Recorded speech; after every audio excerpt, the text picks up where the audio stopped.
Fu Han transmigrated into a beast-taming world only to find himself assigned a stone as his initial pet.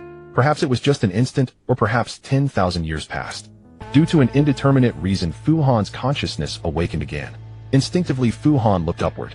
Two enormous rings nested together, and he recognized it at once. A black hole ring. So after death, one's consciousness goes to a black hole, Fu Han thought. But the awakening of consciousness lasted only a brief moment, and soon Fu Han's consciousness fell into silence again. He did not know how long this silence lasted until he smelled some scents. A faint scent of sandalwood gradually awakened Fu Han. Realizing something was wrong, he opened his eyes abruptly.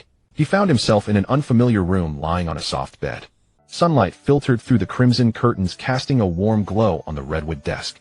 The room was furnished in an antique style, with a striped jacquard carpet on the floor. Fu Han threw off the blanket, stepped onto the carpet, and walked to the dressing mirror beside the wardrobe. He stared at his reflection in the mirror for a long time.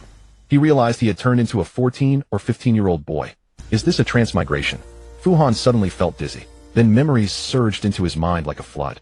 The world Fu Han now lived in was called Qixing, meaning the place where stars set off. Everything in Qixing is influenced by the radiance of the stars.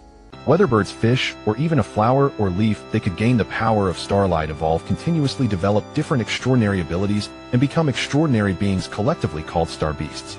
And humans, as the most intelligent beings, had the ability to tame all things, that is, the ability to tame beasts. Beast tamers signed soul contracts with star beasts, establishing a soul connection. They provided the hot starlight from their own core to the star beast, enhancing its growth speed and helping it break through racial shackles.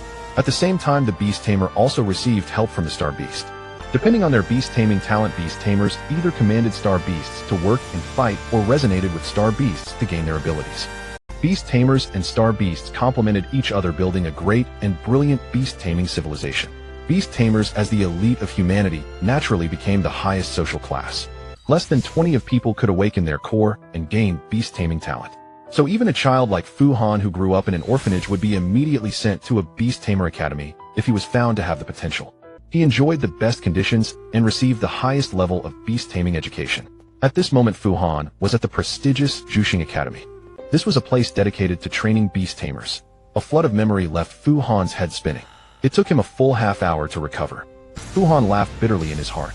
He never expected that while driving he swerved to avoid a kitten and had an accident and then transmigrated. And he ended up in such a beast-taming world.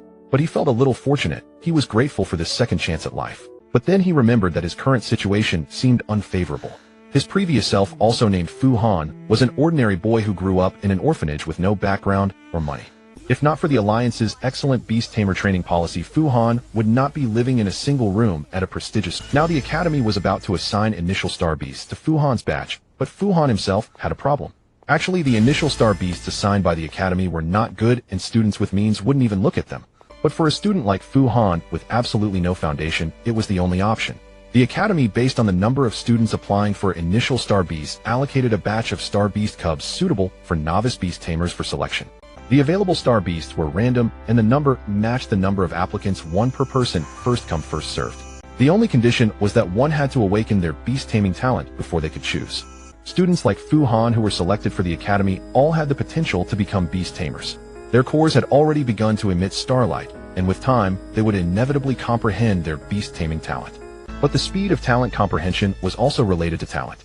Among peers, the earlier one comprehended their beast taming talent, the more potential they had, so they had the right to choose an initial star beast earlier. Undoubtedly, when the candidate pool was fixed, the earlier one chose the better. Not only could they pick a beast that matched their talent, but also a stronger one. But the problem Fu Han faced was that he was already one of the two in his grade who had not awakened. Not only would he miss out on good star beasts, but he would also be labeled as dull-witted, which would affect his future prospects. Just as he was thinking, someone burst in without knocking. Fu Han was very familiar with this person. It was his only friend, Mu Qi. Seeing Fu Han staring blankly at the mirror, Mu Qi sighed in relief and asked, "So, did the inspiration potion work?" Hearing Mu Kai's question, Fu Han subconsciously looked at a bottle on the desk. Mu Qi followed his gaze and saw the small crystal bottle. Finding that the purple potion in the crystal bottle was gone, Mu Qi was shocked and said urgently, "You didn't drink it all, did you? That's a lethal dose." Fu Han now understood why he had transmigrated into this body, but to avoid the trouble of explaining, he quickly denied, "No. I accidentally knocked it over." Hiss. Mu Qi winced in pain, but didn't say much. He just picked up the bottle and asked, "Did you drink any? Did it work?" Fu Han nodded and said, "I drank some. But I don't feel anything yet." Actually, he felt like he had become a different person. Mu Qi held his forehead and said, "Bro, you're really worrying me to death. What's going on? The class next door, Lu Donchuan, is about to awaken, right?" "Already did." At that moment, a girl interrupted them. The two turned around to see the class student council representative Yi Miao. Seeing the two boys staring at her, Yi Miao raised her hands and said, "You didn't close the door. Fu Han, the breeding instructor, asked me to tell you to come over."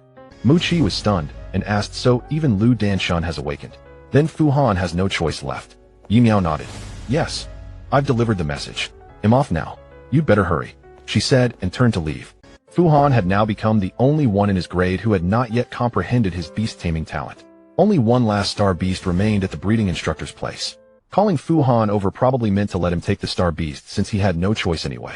Mu Qi stared at Fu Han and asked, "What are you going to do?" Fu Han let out a long sigh and said, "What can I do? He'll just take it as it is." The selection was never much anyway. With that, he tidied his appearance, put on his jacket, and walked alone towards the star beast garden. The Lu Danshun that Mu Qi mentioned was a simple-minded, honest boy. He was carefree, and everyone thought he was stupid, hence in other words, even the fool in everyone's eyes had comprehended his beast-taming talent, but Fu Han had not. This showed how extremely poor Fu Han's talent was, almost absurd. Along the way, Fu Han noticed many people pointing at him, and he vaguely heard words like "worst in history." Realizing he might have set a record in Zhuxing Academy's history, Fu Han's face reddened, and he hurried on. In a flash, he arrived at the Academy's Star Beast Garden. The Star Beast Garden on campus was not very large. For safety reasons, only some Star Beast cubs were kept there, serving as a place for basic breeding teaching. The real Star Beast Breeding Center was in the far suburbs, said to be very vast and spectacular, but Fu Han had never been there. The caretaker of the Star Beast Garden was an old lady with short silver-white hair, whom everyone called Madame Lan. Madame Lan was petite, and in Fu Han's memory, she always wore a checkered apron. Her apron pockets seemed to have an endless supply of small treats, and the cubs loved to gather around her, waiting eagerly. And her attitude towards students was as gentle and kind as towards the cubs, which reminded Fu Han of some mild-tempered Andes at the welfare home. When Fu Han arrived at the Star Beast Garden, Madame Lan was already sitting quietly at the table waiting. Thinking she had been waiting for a long time, Fu Han quickly apologized, "Sorry, I'm late." Madame Lan looked up at the clock and smiled kindly, "Not late, not late." Then she changed the subject and said, "I know several beast tamers who awakened their talent very late, and they turned out to be the most precious dual talent beast tamers. Now all are outstanding. So the saying the time of talent awakening is linked to talent is nothing but a fallacy. You must never be discouraged by this." Fu Han was slightly taken aback, not expecting that Madame Lan knew his situation, and immediately comforted him. He quickly bowed and thanked her. "Thank you for your guidance, Madame Lan." In fact, Fu Han had been studying at Zhuxing Academy for a year very hard, but his knowledge was limited to books and the teacher's lectures. Also, he heard rumors from his only friend Mu Qi. But Mu Kai's family was in the herbal medicine trade, and they had never produced a beast tamer, so their information was basically hearsay with no authority. Details like the dual talent awakening later were completely unheard of by Fu Han. After all, beast tamers with dual talents were extremely rare. Fu Han only knew such geniuses existed, but how could he know that? After hearing Madame Lan's words, Fu Han's heart suddenly cleared up. "I am a transmigrator. It's very reasonable for me to have dual talent, right?" Now his earlier worries were gone, and he began to anticipate what exactly was his beast-taming talent. Fu Han was humble and polite, and Madame Lan nodded approvingly before saying, "But it's a pity. There is only one star beast left now, and you have no choice. I don't know if it will suit you. Let's take a look at your initial star beast." Saying this, Madame Lan pointed at the table. Fu Han followed her hand and saw nothing on the table except a black stone. Just as he was wondering, the black stone on the table suddenly opened round eyes and looked at Fu Han. Fu Han was slightly startled, and memories of this star beast data came to his mind. Stone Jade Beast. Common rock-type star beast with low intelligence. When stimulated externally, it uses its innate skill petrification. Petrification allows the stone jade body to temporarily transform into a jade crystal form. After petrification, the stone jade's hardness greatly increases and all resistances are enhanced. Race Comprehensive Rating 100 Common Grade. The Race Comprehensive Rating evaluates the comprehensive strength of a type of star beast. All star beasts with a rating below 100 are pet grade. Pet grade star beasts might be weaker than a well-trained hunting dog, only suitable as pets, not recommended for beast tamers, and the stone jade beast's rating is exactly 100, reaching common grade. It's not hard to see that it is used as a baseline. 4-star beasts weaker than stone jade beast tamers should not raise them. The textbook says about common grade can be raised as a working star beast, but is weak. In other words, common grade can be raised, but there's no need. And among all common grade star beasts, stone jade is the bottom. Fu Han almost lost his composure. He didn't expect the Academy to assign an elite grade initial star beast.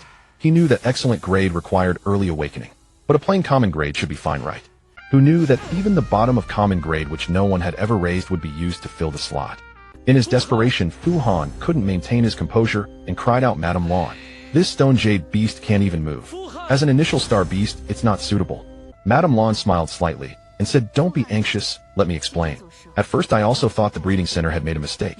So I kept it and didn't offer it for selection since no one would choose it anyway. Later I inquired with the breeding center multiple times, and finally Professor Chu clearly stated that there was no mistake. Professor Chu believes this stone jade beast is suitable for cultivation by Academy beast tamers. First, as a common grade star beast, it is compliant to be assigned to you. Also, as an authoritative expert in star beast breeding, I believe Professor Chu would not gamble with the students' futures. If you think about it, before evolution the stone jade beast indeed lacks mobility, but after evolving into the jade fist beast it's different. After all, petrification is a very excellent innate skill." Hearing this, Fu Han frowned and calculated in his mind the possibility of raising the stone jade beast into a jade fist, but upon thinking a bit, a bunch of problems arose. First, the stone jade is a rock-type life form with only a pair of eyes. It doesn't need to eat and has no ability to eat. It only survives on a small amount of starlight. This means its growth is very slow, unlike animal-type star beasts that can grow faster with better food. Moreover, its intelligence is low and it starts petrification when stimulated externally. This ability is very special. It becomes hard and all resistances increase, meaning it's difficult to stimulate growth through external training. The only way to make the stone jade grow quickly is probably to provide it with a large amount of stardust rich in starlight for it to absorb and grow. But stardust is expensive, why not use that money to raise a star beast with a higher rating? Fu Han was already applying for an Academy-allocated star beast, so how could he afford such a luxurious method? So it seemed feasible, but actually useless. After thinking it through, Fu Han told his thoughts to Madame Lan. "I've already applied for the Academy's allocation, so I'm definitely unable to provide it with stardust for rapid growth. Before it evolves, I have many credit tasks to complete. Without the help of a star beast, I'm afraid it'll be expelled." After hearing Fu Han's thoughts, Madame Lan nodded approvingly again and smiled. "Your consideration shows that you have a good grasp of the theory. But Professor Chu insisted on sending it over, so he must have considered this problem as well. I've observed it for a while and found that it does have something special. If I'm not mistaken, it might have some kind of growth-type hidden characteristic. I think that's why Professor Chu sent it over. Come, let me take you to feel the speed at which it absorbs starlight." Saying this, Madame Lan took Fu Han's hand and placed it on the stone jade beast, then continued, "Focus, feel carefully. Imagine there is a core composed of starlight in the center of the stone jade beast, and its core is absorbing starlight just like your core is absorbing starlight." Fu Han concentrated and followed Madame Lan's guidance. Gradually, Fu Han felt his consciousness sink into a sea of stars. At that moment, a mutation occurred. Fu Han felt his mind become clear, and then he clearly sensed his own core. In an instant, a flood of information entered his mind, revealing the meaning of starlight and the origin of the soul. Thus, he suddenly comprehended his beast-taming talent. Fu Han felt his mind become clear, and then he clearly sensed his own core. In an instant, a flood of information entered his mind, revealing the meaning of starlight and the origin of the soul. Thus, he suddenly comprehended his beast-taming talent. Fu Han felt his mind become clear, and then he clearly sensed his own core. In an instant, a flood of information entered his mind, revealing the meaning of starlight and the origin of the soul. Thus, he suddenly comprehended his beast-taming talent. Fu Han felt his mind become clear, and then he clearly sensed his own core. In an instant, a flood of information entered his mind, revealing the meaning of starlight and the origin of the soul. Thus, he suddenly comprehended his beast-taming talent. Fu Han felt his mind become clear, and then he clearly sensed his own core. In an instant, a flood of information entered his mind, revealing the meaning of starlight and the origin of the soul. Thus, he suddenly comprehended his beast-taming talent. The core is the center of the soul, and every individual possesses their own soul core. From the moment a person is conceived, their soul core begins to absorb the primordial energy of the universe to strengthen itself, gradually transforming from a dim and lusterless state to one that emits a faint stellar radiance. Once a person's core begins to emit starlight, they have already acquired the talent for beast taming. However, perceiving and comprehending this ability often requires time. For some it takes but an instant to sense their talent, while for others it may take months or even years. Having been reincarnated for less than an hour, Fu Han had already perceived his soul core and understood his talent, which could be considered exceptional. The comprehension of a soul talent actually occurs in a mere fleeting moment. Yet Lady Lan keenly noticed Fu Han's slight pause. She raised an eyebrow and smiled. "Oh, an epiphany." Suppressing the ecstasy within, Fu Han quickly nodded and said, "Yes, I have awakened my beast-taming talent." "Splendid. What kind of beast-taming talent is it?" Lady Lan pressed on with a joyful expression. Fu Han pondered for a moment and replied, "It's a nurturing-type beast-taming talent." After establishing a soul link with a star beast, it can amplify its growth efficiency. Lady Lawn blinked in astonishment. Oh my, it's growth enhancement. Very practical. Excellent, excellent. Oh, what a coincidence this stone jade beast precisely needs such a talent to accelerate its growth, and you happen to possess it. Oh, how wonderful, it's as if fate has ordained it. Fu Han looked down at the stone jade on the table and said, then I'll take. Lady Lawn noticed the irrepressible smile at the corner of Fu Han's mouth and nodded happily. All right, go ahead. Raise it well up, perhaps this time you've stumbled upon a bargain. Fu Han smiled and bid farewell to Lady Lawn, then picked up the stone jade and hurried away. Exiting the Star Beast Garden, he could still clearly hear the pounding of his own heart, overwhelmed with excitement. It wasn't because of the stone in his arms, but because he knew his beast-taming talent was outrageously powerful. When Lady Lawn asked about Fu Han's beast-taming talent, he claimed it was growth enhancement, which wasn't a lie. He indeed possessed that talent. But aside from that, he also possessed other beast-taming talents which Fu Han did not reveal. Talent originates from the stars within the core. The vast majority of people have only one star in their core. Yet a rare few possess a dual star core, meaning they will have two beast-taming talents. Undoubtedly, dual talents are immensely powerful and precious, and those with dual star cores are invariably great masters in the world of beast taming. Fu Han's core also contained more than one star. Within his core, a single dark red star revolved around a black hole. Fu Han recalled that before his reincarnation, he had sensed his consciousness encountering a black hole in the cosmos, its resplendent halo leaving a deep impression on him. Now that brilliant halo of the black hole was shining brightly at the center of his core. Reflecting on it now, Fu Han felt that his consciousness might have been within the core itself, and the talent bestowed by the black hole was truly absurdly powerful. The black hole granted Fu Han an incredible ability called stellar imprint, which allowed him, through a soul link, to observe and replicate a star beast's method of using starlight, and then transmit that method to other star beasts in the soul link.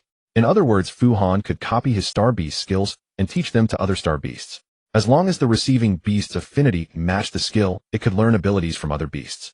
Ordinarily, the only way for a star beast to learn another beast's skill was to absorb the shattered stars left after that. After repeatedly absorbing the shattered stars of a certain type of star beast, it might eventually comprehend its skills. But this comprehension was fraught with randomness, an undoubtedly costly process. However, Fu Han's stellar imprint could achieve this goal with ease, making its value immeasurable to a beast tamer. Moreover, the black hole not only provided the overpowered stellar imprint, but also rendered Fu Han's soul core extraordinarily vast. The size of the core domain determined the number of star beasts it could accommodate. A beast tamer could only increase the core domain size by elevating their core's starlight rank, allowing them to house more and stronger star beasts. An apprentice beast tamer's core domain could typically only hold one star beast under level 10. For this reason, the choice of an initial star beast was crucial, as one could only contract a single beast and rely on it for everything. At this moment, Fu Han felt that his core domain was exceptionally expansive, capable of accommodating dozens of low-tier star beasts like the Stone Jade. Even high-level star beasts seemed to have room, truly worthy of a reincarnator with a golden finger, so absurdly overpowered. Unfortunately, Fu Han was not from a wealthy family, so his vast core domain was of little use for now. After all, the only beast he could contract at present was the Stone Jade in his arms. As he thought this, Fu Han looked down at the Stone Jade beast, which opened its round large eyes and gazed back at him as if asking, "Where are you taking me?"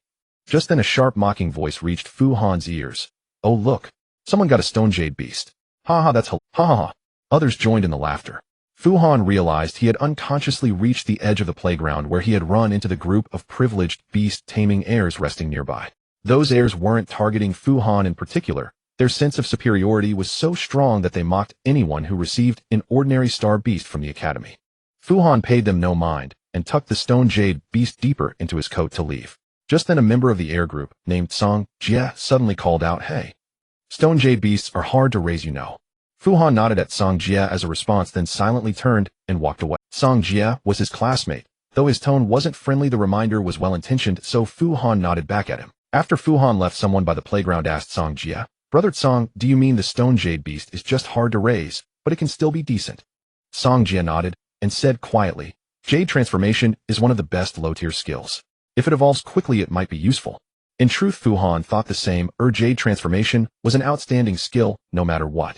With his ability to replicate skills, he couldn't afford to miss such an excellent one. So Fu Han would eventually contract a Stone Jade beast anyway, if only to acquire Jade transformation. For now, Fu Han had no choice. In the short term, it would be difficult for him to obtain a star beast more worthy of nurturing than the Stone Jade. So Fu Han stopped overthinking and carried the stone jade straight to the dormitory, secretly hoping that this stone jade beast might have something special about it. In no time, Fu Han returned to his dormitory, closed the doors and windows, and prepared to contract the stone jade beast. The process wasn't overly complex, but contracting his first star beast filled him with both anxiety and anticipation. Surely he wouldn't be rejected by the stone jade beast. After a moment of random thoughts, Fu Han patted his face to calm his mind, then sank his consciousness into his core, beginning to channel the starlight within to form a soul link contract. Establishing a soul link with a star beast required the beast's consent. To gain its agreement, the beast tamer naturally had to pay a price. The price a beast tamer could offer was substantial, using the starlight of their core to help the star beast grow. A beast tamer's starlight, generated endlessly from the self-reaction of primordial energy, was far faster than the rate at which a star beast could absorb scattered starlight on its own. Life strives ceaselessly, and accepting a beast tamer's abundant starlight was an offer most star beasts couldn't refuse. There was one prerequisite: the beast tamer and the star beast must be of the same rank. A beast tamer was rarely rejected by a star beast of the same rank, and conversely a star beast would generally not accept a contract from a lower-ranked beast tamer. The stone jade beast was low-level and of limited intelligence, so it instinctively accepted a contract infused with Thus, when Fu Han prepared the contract and extended his wrist shimmering with complex runes toward the stone jade beast, it immediately accepted. A bond was then forged between Fu Han and the stone jade beast's souls under the watch of the laws. Fu Han immediately sensed some of the stone jade beast's emotions. It seemed quite elated. Then, due to the formation of the soul link, the stone jade beast's data materialized in Fu Han's mind in a form he could. Species: stone jade beast lineage. Evolution stage: initial form stone jade beast. Attribute: rock. Species value 100 common. Star beast level 1. Health 100. Abilities: basic skill jade transformation LV1. Transforms the body into a jade crystalline state, greatly increasing hardness and enhancing all-around resistance. Basic trait: rock life. The stone jade beast requires no food and can survive on minimal starlight. Special trait: efficient core starlight, growth efficiency increased. Seeing this, Fu Han's eyes lit up. He hadn't expected the stone jade beast to possess a hidden trait. The stone jade beast's efficient core increased growth efficiency by 50 and combined with Fu Han's growth enhancement, which also boosted growth efficiency by 50. That meant the stone jade's growth efficiency was doubled. With this, the stone jade beast should evolve into a jade fist beast quite quickly, right? It seemed this stone jade beast might indeed become a significant early asset for Fu Han. After the contract ended, Fu Han opened his eyes and looked at the stone jade beast, which stared back with its large eyes. Fu Han smiled inwardly, thinking, quite cute. An honest little stone. With a soft sigh, Fu Han said, though I had no choice, you are my initial star beast. I'll do my best to try and make you. Having completed his first contract, Fu Han naturally couldn't resist testing his beast taming abilities. First, he withdrew the stone jade beast into his core domain. Once inside, the stone jade beast transformed into a small star, emitting a dark red glow, also revolving around the black hole. Fu Han instantly understood a person's core was like a galaxy, and the space needed to accommodate a star beast was the orbit. The larger the core domain, the more orbits were available for star beasts, naturally allowing for more contracts. This was quite different from Fu Han's previous understanding. Before his awakening, he had thought the core formed an alternate space for star beasts to live in. It seemed the mysteries of the soul world couldn't be fathomed by common sense. Next, Fu Han tested the stellar imprint. He discovered that the stone jade beast's rock life and efficient core traits could not be imprinted. This wasn't surprising. Traits like rock life were tied to the stone jade beast's physical structure, while efficient core likely stemmed from its core's unique construction.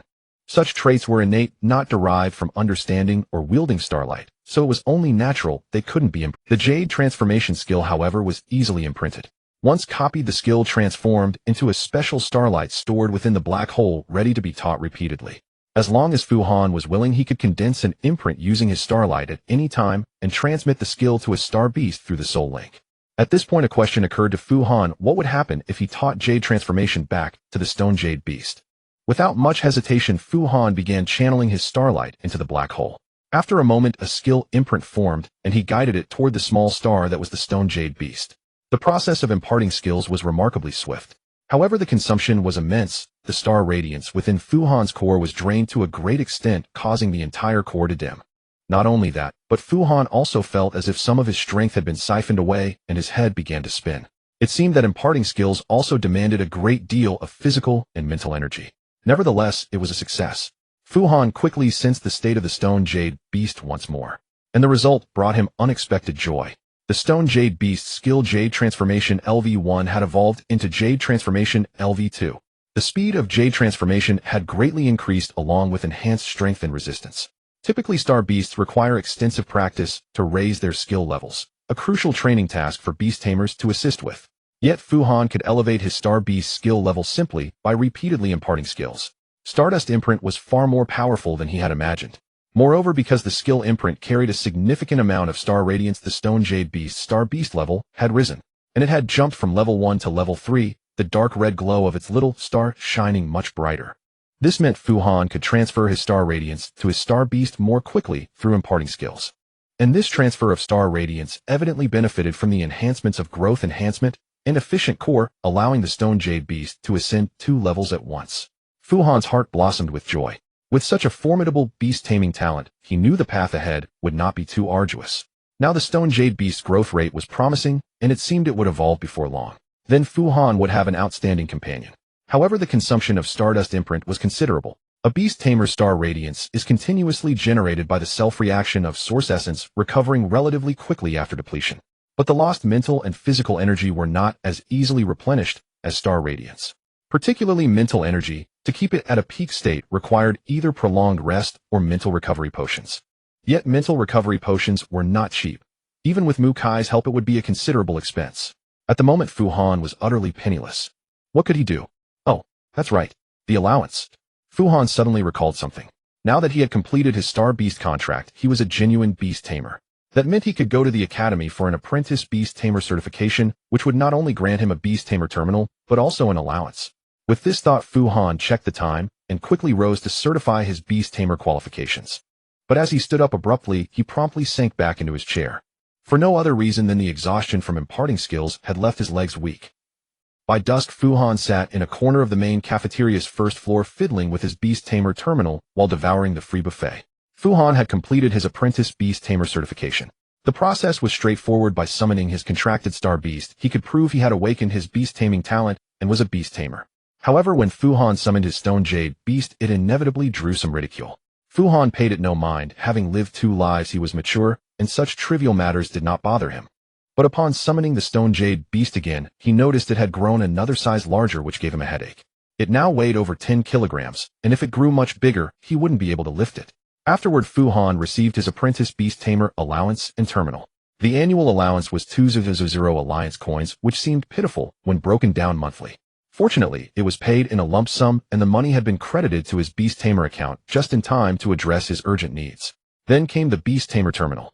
The Beast Tamer Terminal was an electronic device similar to a phone, but unlike ordinary communication tools, it also featured a scanning function allowing Beast Tamers to scan Star Beasts to look up or upload their data. The core data used by the Beast Tamer Terminal did not come from computer networks, but from a true divine-level Star Beast, the Eternal Tree. The Eternal Tree was the fountain of knowledge, providing all Beast Tamers with its wisdom and data while also requiring them to submit Star Beast information. This was the covenant between the Eternal Tree and all Beast Tamers. Every Beast Tamer would entrust their Star Beast cultivation data to the Eternal Tree. And to protect its sanctity, the Eternal Tree would not disclose a Beast Tamer's Star Beast data during their lifetime. The primary function of the Beast Tamer Terminal was to connect to the Eternal Tree's mental network through a special method, retrieving and transmitting Star Beast information. Of course, as an electronic device, the terminal also naturally integrated basic functions like navigation, communication, and social networking, which utilized ordinary computer networks. Fu Han was an orphanage child, destitute. Though he had a living allowance from the Academy during his first year, he couldn't bear to spend several thousand on a phone for communication. He felt he had no one to contact, and besides, once he became a Beast Tamer, he would receive a terminal anyway. Little did he know other students had grown up with phones, built social networks upon entering the Academy, and commonly used phones for Fu Han, who never participated in online social interactions, was naturally isolated. Thus, material deprivation often brings indirect harm. If not for his chance acquaintance with Mu Chi, Fu Han might have gone unnoticed until the final exams, even if he had perished. Just as Fu Han thought of Mu Chi, the latter appeared in his field of vision. Seeing Mu Kai's eyes searching the cafeteria, Fu Han knew he was looking for him and waved. Mu Chi spotted Fu Han and hurried over, saying, "I heard you got a Stone Jade Beast." Fu Han nodded. While eating, imparting skills had drained him, and he found his appetite remarkably sharp today. Mu Chi grabbed his hand and said, "How can you still have an appetite? Brother, a Stone Jade Beast can't even move. What good is it? Even Lu Danchun knows not to choose a stone." Fu Han rolled his eyes and said, I didn't have a choice. Sigh. Mu Qi sighed lightly. How about I go with you to the White Forest to try our luck? Maybe we'll run into a decent star beast cub. Fu Han raised an eyebrow stunned. Just the two of us. With your functional type spirit leaf fairy, wouldn't we be lambs to the slaughter if we encounter danger? Then what? Fu Han shrugged and said, what else? Raise a stone. Actually, it's not that bad. It gains combat power after evolving. Come on, don't dream.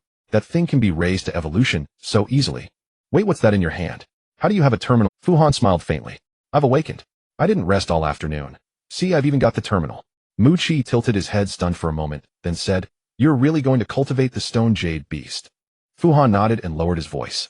Don't worry, this stone jade beast is special. It grows fast. And my talent ability is growth enhancement, UITLL evolves soon. But there's something you need to help me figure out. Mu Qi blinked skeptically. What? Fu Han said, Can you get me some mental recovery potions? Mu Qi frowned. They're not cheap. Fu Han said, I have the allowance. Mu Qi nodded. All right. First add me as a contact, and he'll get back to you. I can also add you to the class group. Fu Han picked up his terminal and said while operating it, Let's just add each other. I want to join the class group. After all, I haven't been in it all this time, right? Mu Qi nodded and didn't insist. After they added each other, Mu Qi hurried off again. Fu Han had expressed an urgent need for potions, so Mu Qi went to prepare them. As for the class group, joining now, whether early or late, would only mean hearing classmates gossip about him and the stone jade beast. Why bother? After a hearty meal in the cafeteria, Fu Han felt his strength returning. Star radiance would recover on its own, and the free cafeteria replenished his stamina. The only remaining issue was mental energy. Fortunately, Fu Han knew Mu Qi. Mu Kai's family was in the pharmaceutical business, and he had awakened a plant element affinity, making him well-suited to become an alchemist. His father had immediately invested heavily in a high-quality initial star beast, the Spirit Leaf Fairy.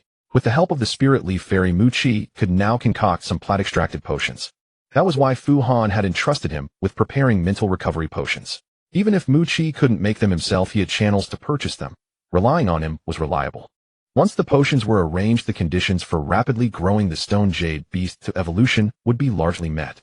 If there were any surplus after purchasing the potions, he could scrape together funds to get some artificial star fragments for the beast. As long as the stone jade beast could evolve, future development would be much smoother. Fu Han had never liked walking through crowded places, and he still didn't. Lost in thoughts about his future plans, Fu Han unconsciously wandered into the secluded alley behind the cafeteria. To his surprise, no sooner had he entered than a harsh shout rang out behind him. Fu Han, right? I've finally caught you. Spirit Leaf Fairy. Fu Han, isn't it? Finally got you. The jeering voice came from behind. Fu Han turned around and indeed recognized the newcomer. That day when Fu Han went for his Beast Tamer certification, there were 3 others taking the test together, and this crew cut guy was one of them. When they all summoned their star beasts, he saw that Fu Han's was a jade stone beast and laughed heartily. In fact, everyone burst into laughter at the sight of Fu Han's beast. But among them, his laughter was the loudest and most unrestrained, clearly revealing his poor character. Fu Han hadn't expected him to follow him here. Just as Fu Han was puzzled, the crew cut guy shouted again, Fu Han, I bet you haven't been challenged to a bet battle this month, have you? With a crooked smirk, he pulled out his terminal and said, I'm challenging you to a beast tamer duel right now. The loser pays 20,000. Do you dare to accept? As soon as he finished speaking, Fu Han's terminal buzzed incessantly. Fu Han took out his terminal and saw a new notification. Apprentice Beast Tamer Luo Ji challenges you to a Beast Tamer duel. The loser must pay the winner 20,000 alliance coins. To maintain a competitive spirit among students, Zhuxing Academy allowed Beast Tamer students to freely challenge each other. To maintain a competitive spirit among students, Zhuxing Academy allowed Beast Tamer students to freely challenge each other to unknown duels. Moreover, there was a monthly opportunity for peers to initiate bet battles. Refusing a bet battle would count as a loss in the Beast Tamer's challenge record. This crew cut guy was quite shrewd. He knew that Fu Han, like himself, had just received his apprentice Beast Tamer allowance. Seeing that Fu Han's star beast was a jadestone beast, he assumed Fu Han lacked the combat strength to fight back. So he came and initiated a bet battle with the maximum penalty. If Fu Han accepted, he was sure to win. Even if Fu Han refused, he would still get a favorable record. However, Fu Han had no intention of letting his petty scheme succeed. Having lived 2 lives, Fu Han was no stranger to the world and wouldn't be intimidated by a brat's challenge. In fact, Fu Han had already seen his star beast, a thunderhorn beetle. The thunderhorn beetle was an insect-type star beast resembling a rhinoceros beetle capable of wielding lightning power. The thunderhorn beetle was an excellent grade star beast with racial stats more than double those of the jadestone beast.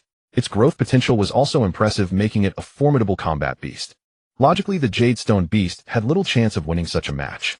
But Fu Han knew that this brat Luo Ji, like himself, had just contracted his star beast and come to certify his qualifications. So whether this thunderhorn beetle cub had even mastered a lightning skill was questionable. It was nothing more than a large beetle. Would Fu Han be afraid?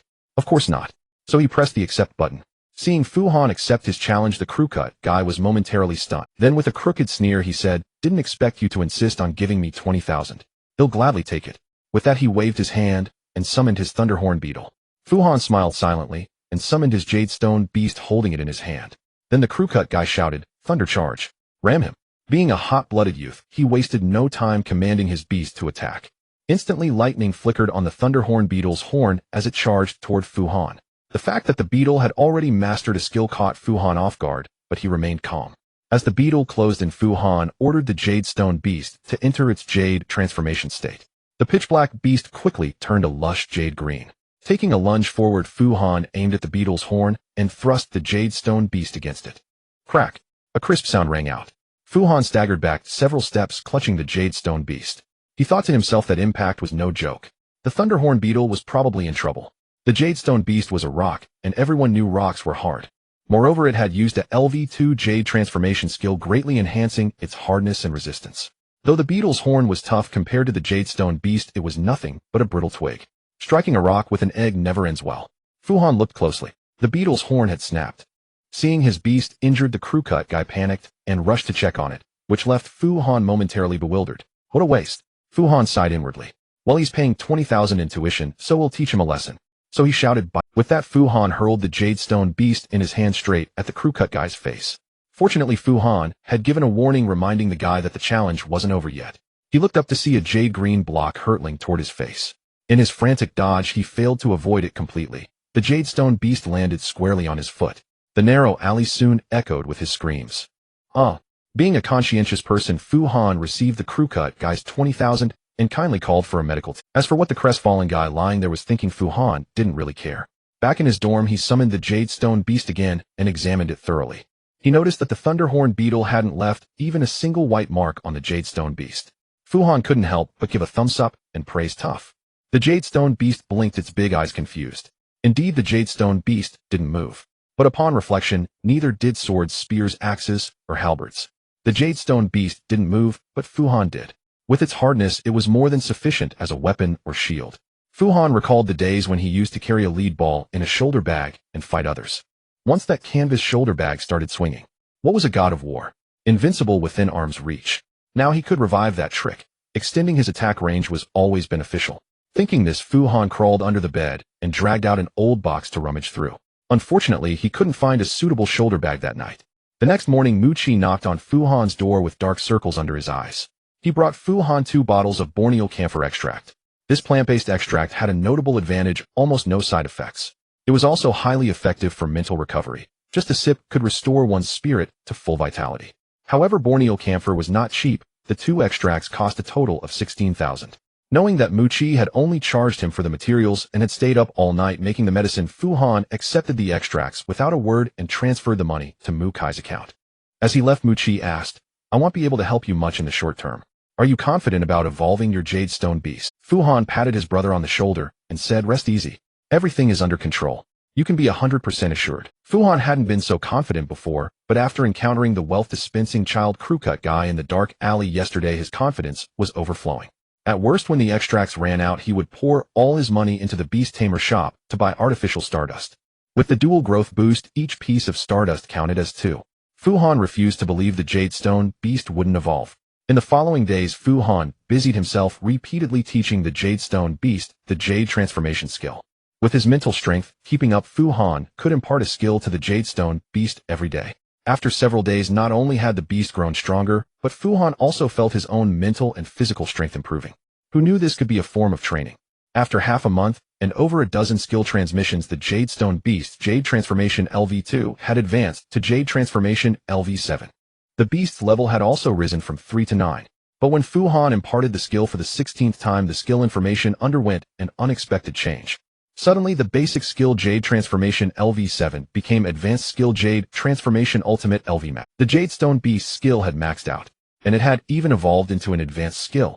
After carefully examining the effects of the maxed out Jade Transformation, Fu Han was utterly astounded. Advanced Skill Jade Transformation Ultimate LV Max. The Jade transformation state no longer consumes starshine and can be maintained indefinitely. Additionally, in this state, it can gather surrounding starshine and essence, increasing their concentration within a certain range. It can increase essence concentration. To enhance their strength, beast tamers must find ways to absorb essence into their core. There were a few conventional methods. First, meditating to absorb essence from the universe. Second, ingesting essence through food, but ingredients containing essence were prohibitively expensive, far beyond the reach of a poor guy like Fu Han. Third, consuming rare treasures for a large intake, which was only possible in dreams. So the primary method was still, but the Jadestone Beast could increase essence concentration around it. That effectively boosted Fu Han's cultivation speed. For this alone, even if the Jadestone Beast never moved, it was an invaluable treasure. Fu Han couldn't help but marvel. Starshine engraving is truly a treasure-making machine. It's so overpowered. Without this ability, who knows how long it would take a Jadestone Beast to max out Jade transformation on its own. It might even outlive me. Since the Jadestone Beast's Jade transformation skill was max, Starshine engraving could no longer. Fu Han hadn't expected that with half a bottle of Borneo camphor extract left, the Jadestone Beast skill would already be maxed. However, the Beast's level remained at 9, and it would only evolve when its Starshine reached the first tier level 10. So he had to buy Stardust to help the Beast grow. Fu Han spent 200 at the Academy's Beast Tamer shop to purchase 4 pieces of level 1 artificial Stardust. Even the crudest level 1 artificial Stardust made Fu Han's heart ache with every breath. Being a Beast Tamer was indeed a money-burning profession. Fortunately, with the dual growth boost, the 4 pieces of Stardust he bought with all his funds counted as 8 for the Jadestone Beast.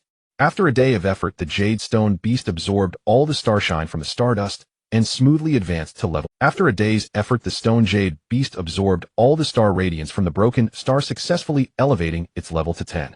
The moment the Stone Jade Beast leveled up, Fu Han sensed a powerful soul fluctuation emanating from it.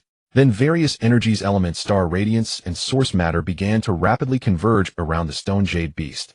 Fu Han knew it was about to evolve. At this point, after multiple upgrades, the Stone Jade Beast had become a massive boulder too large for Fu Han to embrace alone, weighing nearly 100 kilograms. Under the effect of Jade Transformation Extreme, the Stone Jade Beast was entirely ice jade, green, crystalline, and translucent, with occasional flashes of golden light. As evolution began, crisp, cracking sounds continuously emanated from within the Stone Jade Beast. Tinkling. As the sound grew louder, a rocky hand burst forth from the Stone Jade Beast's body. Soon another rocky hand emerged from the opposite side, and both hands grew to over a meter in length. Though called rocky hands, the Stone Jade Beast's hands lacked complex structure. They were merely composed of 3 stones. The stone used as a fist was large, round, and somewhat jade-colored, resembling a boxer wearing green gloves. Thus, the evolved form of the Stone Jade Beast came to be known as the Jade Fist Beast. Seeing the 2 rocky hands fully grown, Fu Han assumed the evolution was complete. However, upon careful sensing, he realized the energy convergence effect on the Stone Jade Beast had not ceased, but had intensified. As Fu Han was puzzled, the Stone Jade Beast underwent another wondrous change. First, its 2 rocky hands began to jadify. Initially, Fu Han thought it was the effect of the Jade transformation skill, but as the Stone Jade Beast's arms started jadifying, their form underwent another change. The stone fists continued to enlarge, becoming broad and flat, ultimately transforming into a pair of wide. Not only did they develop complete finger structures, but the jade of the palms was inlaid with golden fine lines, looking quite. Once the Stone Jade Beast's stone fists had turned into 2 broad jade hands, the energy convergence ceased. The evolution was complete. The Stone Jade Beast remained the same, still blinking its round eyes at Fu Han with that innocent gaze. However, it now supported itself with a pair of imposing hands, able to look Fu Han straight in the eye. Holy crap! The sudden change left Fu Han stunned. But even in his daze, he knew the Stone Jade Beast had undergone a special evolution. Suppressing his joy, Fu Han quickly took out his terminal to scan the Stone Jade Beast, hoping to find information on this form in the Eternal Tree database. After the Star Beast scanner on the terminal completed its work, Fu Han immediately received data feedback. Great Jade Hand, a very rare epic special evolution form of the Stone Jade Beast. Great Jade Hand. It only occurs under extremely stringent conditions, requiring mastery of high-level Jade transformation skills before the first evolution. Great Jade Hand possesses indestructible defense, can create sturdy Jade Radiance barriers, and wields flexible, powerful Jade hands as offensive tools. An exceptionally strong Star Beast. Species value 435, Lord level. Epic, Lord level. Fu Han read the data on Great Jade Hand several times, hardly believing his eyes. The rarity of Star Beasts is classified as common, uncommon, rare, epic, legendary. The species value assessment levels are pet level, ordinary level, excellent level, elite level, lord level, monarch level, infinite level. And the stone jade beast had evolved into the epic rarity form Great Jade Hand. Its species value had suddenly surged to 435, reaching lord level. This was too fantastical like a dream. Mukai's father had spent a fortune to get him an excellent level star beast, and those descendants of beastmasters could boast endlessly about acquiring an elite level 1. Leaping from an ordinary bottom-tier stone jade beast to lord level was indeed extremely rare. However, upon closer inspection, the conditions for this special evolution were very demanding. Because the stone jade beast's first evolution occurs when star radiance reaches the first level, which is only at level 10, quite early in the long run. But before evolution, it requires mastering a high-level jade transformation skill. How could that be feasible? A stone jade beast with growth efficiency enhancement like this one would be even less likely to naturally evolve into a great jade hand. Yet nature is wondrous, and some stone jade beasts have evolved into great jade hand under extremely special conditions. If bred by beast masters, it would take countless lifetimes to produce one. With joy, Fu Han patted the great jade hand's arm, thinking it was time to give it a name.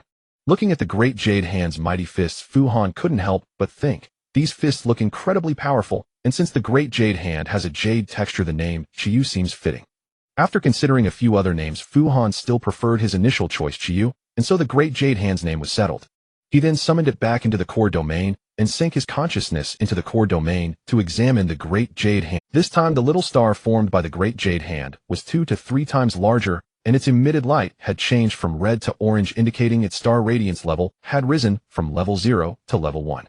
Name Qiyu, species stone jade beast, lineage evolution stage first order special evolution great jade hand, attribute rock psychic species, value 435, lord level star beast level 10 health 100 abilities advanced skill jade transformation extreme LV max transforms the body into a jade crystalline state, greatly enhancing physical strength and boosting all resistances. The jade transformation state consumes no star radiance and can be sustained indefinitely. Additionally, in this state, it can gather surrounding star radiance and source matter, increasing their concentration within a certain range. Basic trait rock life. The stone jade beast does not require food, needing only a small amount of star radiance to sustain its existence. Special trait efficient core enhances star radiance growth efficiency. Intermediate skill jade radiance barrier LV1 creates a powerful jade radiance barrier to defend against all types of attacks and partially isolate energy leakage. Seeing the great jade hand's new skill, Fu Han's heart leaped with joy. Today was full of good fortune. He immediately began to inscribe jade radiance barrier. The inscription went smoothly, but when Fu Han tried to impart the skill, problems arose. His star radiance level was insufficient, and his mental strength was lacking, preventing him from forming the skill imprint. One must sharpen one's own tools. Fu Han sighed. Still, it was enough. Today's gains had far exceeded his expectation. He had originally only hoped for Qiyu to evolve into a jade fist beast with a species value of 160. Unexpectedly, the stone jade beast had made a grand leap, evolving into the lord-level great jade hand.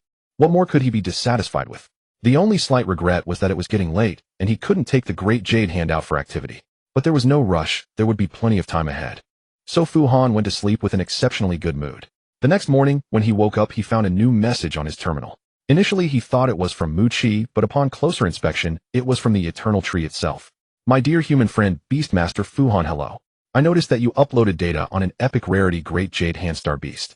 This outstanding contribution deserves a reward. I will grant you intermediate access to the database, allowing you to consult more Star Beast data. Additionally, I have prepared a small gift for you. You can choose the resources you need later. The speed at which you cultivated the Great Jade Hand is astonishing. I noticed you are still an apprentice Beastmaster. Truly intriguing. I will keep an eye on you. Your friend Eternal Tree, Great Jade Hand. Fu Han was well aware that the primary function of the Beast Tamer terminal was to connect with the divine stellar beast, the Eternal Tree, to share data. However, Fu Han never expected the Eternal Tree itself to send him a message. This divine beast embodying wisdom and knowledge was remarkably amiable, even bestowing a gift upon him. The continuous surprises had left Fu Han somewhat numb. With a wry smile, he continued to check the next message. A notification from the terminal system read, you have earned 1 legendary contribution point. You may now visit the legendary vault to claim your reward. It seemed this single legendary contribution point was the Eternal Tree's gift. Yet Fu Han had never heard of such points before and had no idea what they could be exchanged for. Following the system's guidance, Fu Han opened the legendary vault interface. Upon carefully examining the exchange list, he realized just how precious these legendary contribution points were. 1 point could only be exchanged for 3 items: Spirit Nether Potion, which expands the soul domain of a beast tamer, Star Essence Amber, which enhances a star beast's racial stats to a certain degree, and source essence, a concentrated form of source essence. The descriptions of these three items were extremely brief, yet no amount of plain wording could conceal their immense value. Undoubtedly, these three items were priceless treasures for any beast tamer. Moreover, they were merely the cheapest items in the vault, which contained many other precious things Fu Han had never even heard of. However, Fu Han dared not think about those for now. His current target was the source essence. His core domain was already sufficient, and Big Jade Hand's racial stats had reached the Lord level, which was also adequate. In contrast, Fu Han's star radiance level was pitifully low. The dim red star radiance within his core was even inferior to Big Jade Hand's. This directly limited Big Jade Hand's growth.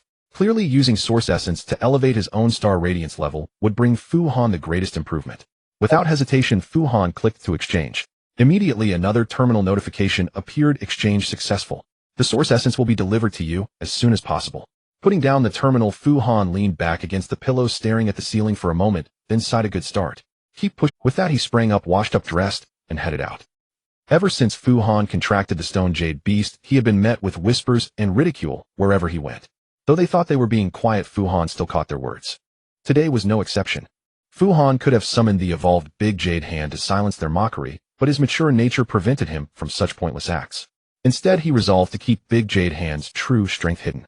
It was the beginning of the month, and perhaps another money-spreading child would come knocking. So after the morning lessons, when Fu Han applied for a training room, he specifically requested an enclosed one. Such a room cost 100 units per hour, but Fu Han didn't hesitate to choose it. Inside the training room, Fu Han summoned Big Jade Hand and let it move freely to adapt to its new body. Then he conducted over an hour of offensive and defensive drills and skill tests. Big Jade Hand's Jade Radiance Barrier was a highly practical skill. While it couldn't move when deploying the force field, any external attack had to destroy the field before it could harm Big Jade Hand and Fu Han within. In a pairing like Fu Han and Big Jade Hand, the latter was unlikely to be the primary target. Instead, the ordinary mortal Fu Han was the easier target. However, with Jade Radiance Barrier, his safety was greatly enhanced. During their simple drills, Big Jade Hand's weaknesses also emerged. Moving on two large palms, Big Jade Hand was relatively slow. It was a relief that the Stone Jade Beast had evolved into Big Jade Hand. Had it become Jade Fist Beast, it would have been even slower. Fu Han devised several attack moves where one hand supported while the other struck, and Big Jade Hand learned them quickly. Evidently, its intelligence had also improved significantly. Nevertheless, Big Jade Hand's offensive options remained very limited. Slow speed and a lack of attack methods were its most glaring flaws. However, these deficiencies could likely be compensated through skill acquisition, which meant contracting other star beasts. As a Lord-level Big Jade Hand, its nurturing value was extremely high, worthy of Fu Han's full investment. Due to Fu Han's slow star radiance growth, Big Jade Hand's level progression had hit a bottleneck. Yet its skill set still had ample room for optimization. Fu Han believed that with skills suitable for Big Jade Hand, even a basic skill like Star Radiance Engraving could turn the ordinary into the extraordinary. Thus, after leaving the training room, Fu Han returned to his dorm and began meticulously studying the Star Beast database, hoping to find a Star Beast near the academy with suitable skills. Zhuxing Academy was located in the eastern continent of Qi Star Land, a region with a mild and pleasant climate densely. Zhuxing City, where the academy stood, was a brilliant gem of the eastern continent, its prosperity rivaling the eastern capital Longju. To the west of Zhuxing City, beyond the towering city walls, lay a vast birch forest known as White Forest. Wolves and bear beasts were common in the forest, but unfortunately, the variety of star beasts was limited. Despite the scarcity, Fu Han found a skill on an inconspicuous pet-level star beast that might suit Big Jade Hand. That star beast was a pet-level creature with a racial stat in the single digits, a common psychic-type star beast called Moonland. These round ball-shaped star beasts were usually only palm-sized, appearing in groups at night, floating beside treetops and glowing together. They were easy to find, often in large groups, and it was simple to locate low star-level juveniles. With single-digit racial stats, these beasts weren't even as strong as a dog, and no one bothered to nurture them. However, they possessed a skill that greatly interested Fu Han: levitation. Since evolving into Big Jade Hand, it had gained the psychic attribute and acquired psychic-type skills like creating defensive force fields. Fu Han estimated that Big Jade Hand could also learn the psychic skill levitation. If Big Jade Hand gained the ability to levitate, its mobility would dramatically improve, and with mobility, its lack of attack methods would no longer be an issue. Big Jade Hand had hands. It could float over and strike, or drop from above. With this goal in mind, Fu Han decided to venture outside the city. Now that Big Jade Hand had combat capability, he no longer needed to stay cooped up within the city walls. However, the wilderness was still dangerous, so Fu Han needed to prepare thoroughly. First, food and water must be prepared as abundantly as possible, and portable water purification bags must also be brought along. After stuffing a large pack with compressed rations and clean water, Fu Han realized the advantage of the Great Jade Hand not needing to eat or drink. Then a net-launching gun essential for capturing moon lantern monsters had to be purchased, as the Great Jade Hand could not catch these flying creatures. After careful deliberation, Fu Han also planned to visit the Academy's commission office to check for task assignments. As an apprentice beast tamer, Fu Han was now qualified to accept tasks, and the Academy placed great emphasis on students' practical abilities, with task credits being a crucial component of the Endofterm evaluation. Since he was going out anyway, it would be ideal if he could complete some commission tasks along the way. The commission office was a bustling place with a constant stream of people coming and going, whether to post or accept tasks. Especially those senior students with combat prowess would spend a great deal of time here. Sometimes accepting tasks was secondary. The key was the vast amount of information about beast tamers that converged here. For instance, if someone encountered a formidable star beast in the White Forest and got injured, others could gauge their own capabilities based on that information. Another example, if someone came across a pregnant elite-grade star beast in the forest, capable beast tamers could then venture into the White Forest to try their luck. Moreover, many challenging tasks required teaming up here, as it was the easiest place to find partners interested in the mission. Fu Han had visited many places in the Academy, but he liked the atmosphere here the most. Here no one even noticed him, let alone gossiped or mocked him. It proved that capable beast tamers had no time for idle men. However, upon entering the task hall, Fu Han soon bumped into an acquaintance, Zhuxing Academy. This cool guy who had once warned Fu Han in the playground that the stone jade beast was not easy to raise was his classmate. Neither of them fit in well with others. Zhuxing Academy was too strong to mingle with classmates, while Fu Han was seen as weak and reclusive. Today, Zhuxing Academy was not hanging out with the privileged descendants of beast tamers, but was instead conversing with several senior students. It seemed he was going to team up with them for a task. He's quite capable. As Fu Han silently admired the youth, Zhuxing Academy happened to turn around and spot him. Out of politeness, Fu Han nodded in greeting. Unexpectedly, Zhuxing Academy excused himself from his companions and approached. Without any pleasantries, Zhuxing Academy said directly, "Since you're at the commission office, it means the stone jade beast has evolved, right?" Fu Han replied non-committally, "I'm just looking around. I heard you gave that guy's little brother a beating recently using the stone jade beast with a race value of 100 to defeat the elite-grade Thunderhorn beetle. Frankly, well done." Fu Han followed Zhuxing Academy's gaze. Against the wall not far away, a burly man with a crew cut and a vest along with several equally muscular companions was staring at Fu Han. That crew-cut man had a full beard and fierce eyes. Fu Han couldn't believe that guy was the same age as him. He looked way too mature. Zhuxing Academy lowered his voice. "That guy isn't exactly forgiving. Be careful." Fu Han withdrew his gaze and nodded thanks. Zhuxing Academy nodded back, and then turned and left without another word. Frankly, Fu Han liked dealing with people like Zhuxing Academy, unceremonious and decisive. After Zhuxing Academy left, Fu Han looked again toward the crew-cut man's direction, but they had vanished without a trace. Paying it no mind, Fu Han turned and walked to the bulletin board to browse the tasks available for apprentice beast tamers. There were not many field tasks for low-level beast tamers, but manufacturing commissions were abundant. No wonder Muchi, a functional beast tamer, was always busy from morning till night. After scanning through, only one task suited Fu Han: the Academy's officially issued slime extermination mission. Slimes, an invasive species from the western continent, had a race value barely exceeding double digits, making them extremely weak. However, these slimes, which reproduced by splitting, had no natural predators in the White Forest. If left unchecked for a while, they would overrun the mountains and fields. With large numbers, evolved individuals were inevitable, and elemental slimes could become quite troublesome. To protect the White Forest ecosystem, the Academy had long issued the slime extermination task. This task didn't even require prior acceptance. One could simply defeat slimes and bring back their star fragments to complete it. The reward was based on the number of star fragments. The more fragments, the higher the bonus. The reward was actually meager and offered no credits, but the bonus was slightly more useful than the slime's bean's-eye star fragments. In essence, the Academy was indirectly increasing the reward for defeating slimes, hoping students would casually eliminate any slime they encountered on the roadside. As an apprentice beast tamer, Fu Han had no room for complaints. After all, even heroes started by slaying slimes. Leaving the commission office, Fu Han went to buy a new set of clothes and a mask. Thinking that he would have the Great Jade Hand follow him outside the city, Fu Han felt it was better not to be recognized. For instance, Zhuxing Academy looked ready to head out of town. Better safe than sorry. With everything prepared, Fu Han went to bed early for a good rest and took a bus out of the city the next morning. Then, bypassing the settlement at the forest's edge, he directly plunged into the White Forest. Once inside the White Forest, Fu Han summoned the Great Jade Hand to keep it by his side. This was partly to have it help with any dangers, and partly to let it move around more, honing its two large hands. Clearly the great jade hand enjoyed walking through the forest. Fu Han could feel its joy upon summoning it. What excited it even more was that Fu Han kept having it slap the translucent slimes on the roadside into a pulp. Defeating slimes was great fun for the great jade hand. Fu Han led it through the forest, slapping as they went, and the great jade hand was thoroughly entertained. At noon, when Fu Han stopped to rest, a pack of woodland wolves surrounded him. The alpha wolf observed Fu Han and the great jade hand from a distance, then led the pack away at a speed far beyond Fu Han's ability to pursue. Fu Han patted its large hand with satisfaction. The great jade hand was now a lord-grade star beast, meaning it had the power to claim a large territory. The powerful lordly aura made the wolf pack flee after a single glance. Unfortunately, this meant the great jade hand had fewer opportunities to train and could only continue bullying slimes. As night fell, the forest grew eerie and enigmatic. Fu Han, using a flashlight, thought he glimpsed a faint light in the distance. At first he believed it was the moon lamp fiend he sought, but upon closer inspection, there was nothing there. After several occurrences, Fu Han realized a nocturnal star beast was observing him. Thanks to the big jade hand, they had not yet launched an attack.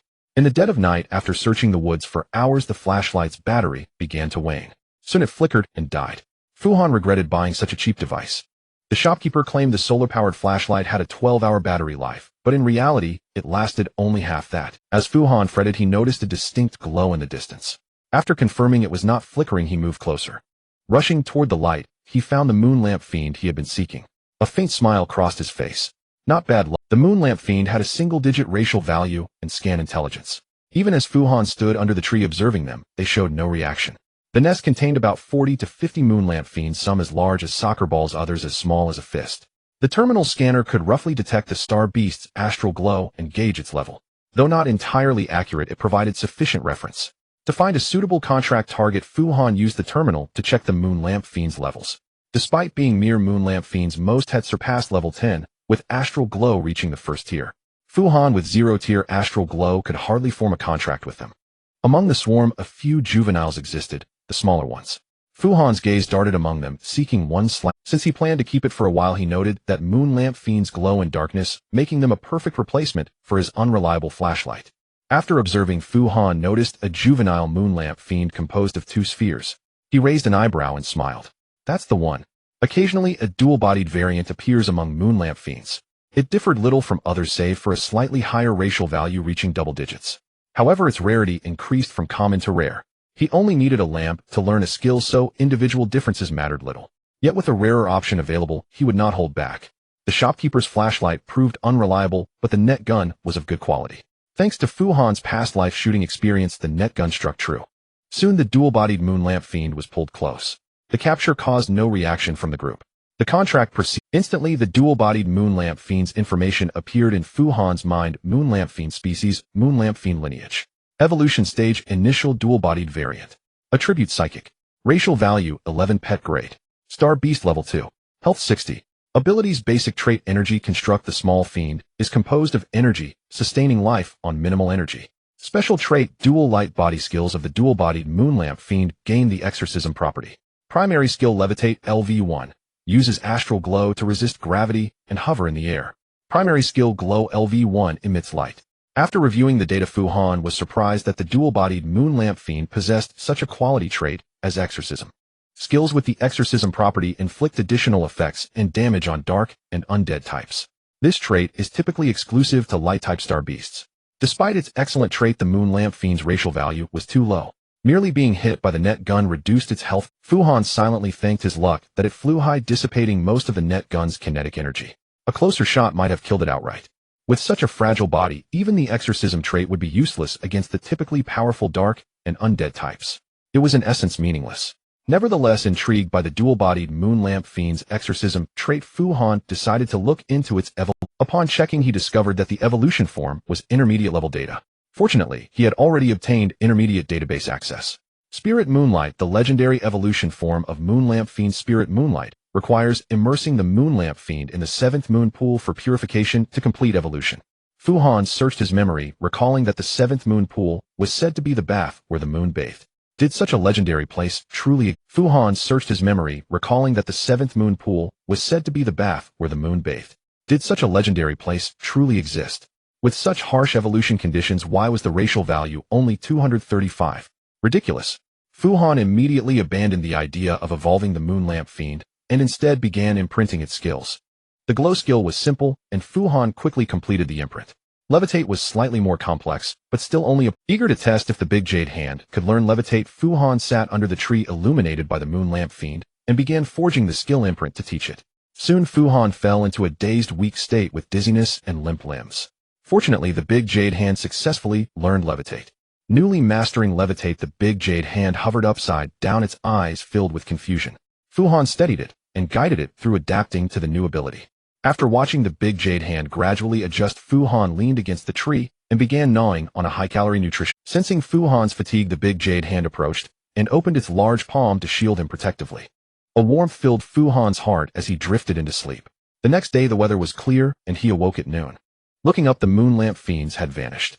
Only the big jade hand remained still in its guarding posture, unmoved. It had been a peaceful night, and Fu Han felt well rested, yet upon waking he was still weary and hungry. Taking a small sip of camphorwood extract and eating 2 nutrition bars, Fu Han felt revitalized once more. Having been severely weakened after teaching the skill the previous day, Fu Han had not closely observed the big jade hand's levitate ability. Thus, after recovering, his first task was to study the big jade hand thoroughly. After a night, the big jade hand's mastery of levitate had improved significantly. However, it could only hover about a meter off the ground, and its movement speed matched that of crawling with hands. Unhurried, Fu Han led the big jade hand through the forest to practice floating and performed numerous drills for attacking with both hands while hovering. The practice targets were naturally the pitiful translucent slimes. By evening, with his mental energy restored by the camphorwood extract, Fu Han once again taught the levitate skill to the big jade hand's levitate LV1 advanced to levitate LV2, reducing astral glow consumption and increasing speed. After teaching, Fu Han rested under the big jade hand's protection, repeating the process the next day. 3 days later, the big jade hand's levitate reached level 3, and its own level rose to 11. Dual-bodied moon lamp fiend. 3 days later, the great jade hand's levitation skill had been upgraded to level 3, and its own level had risen to level. However, the extract of the dragon brain camphor had been completely consumed.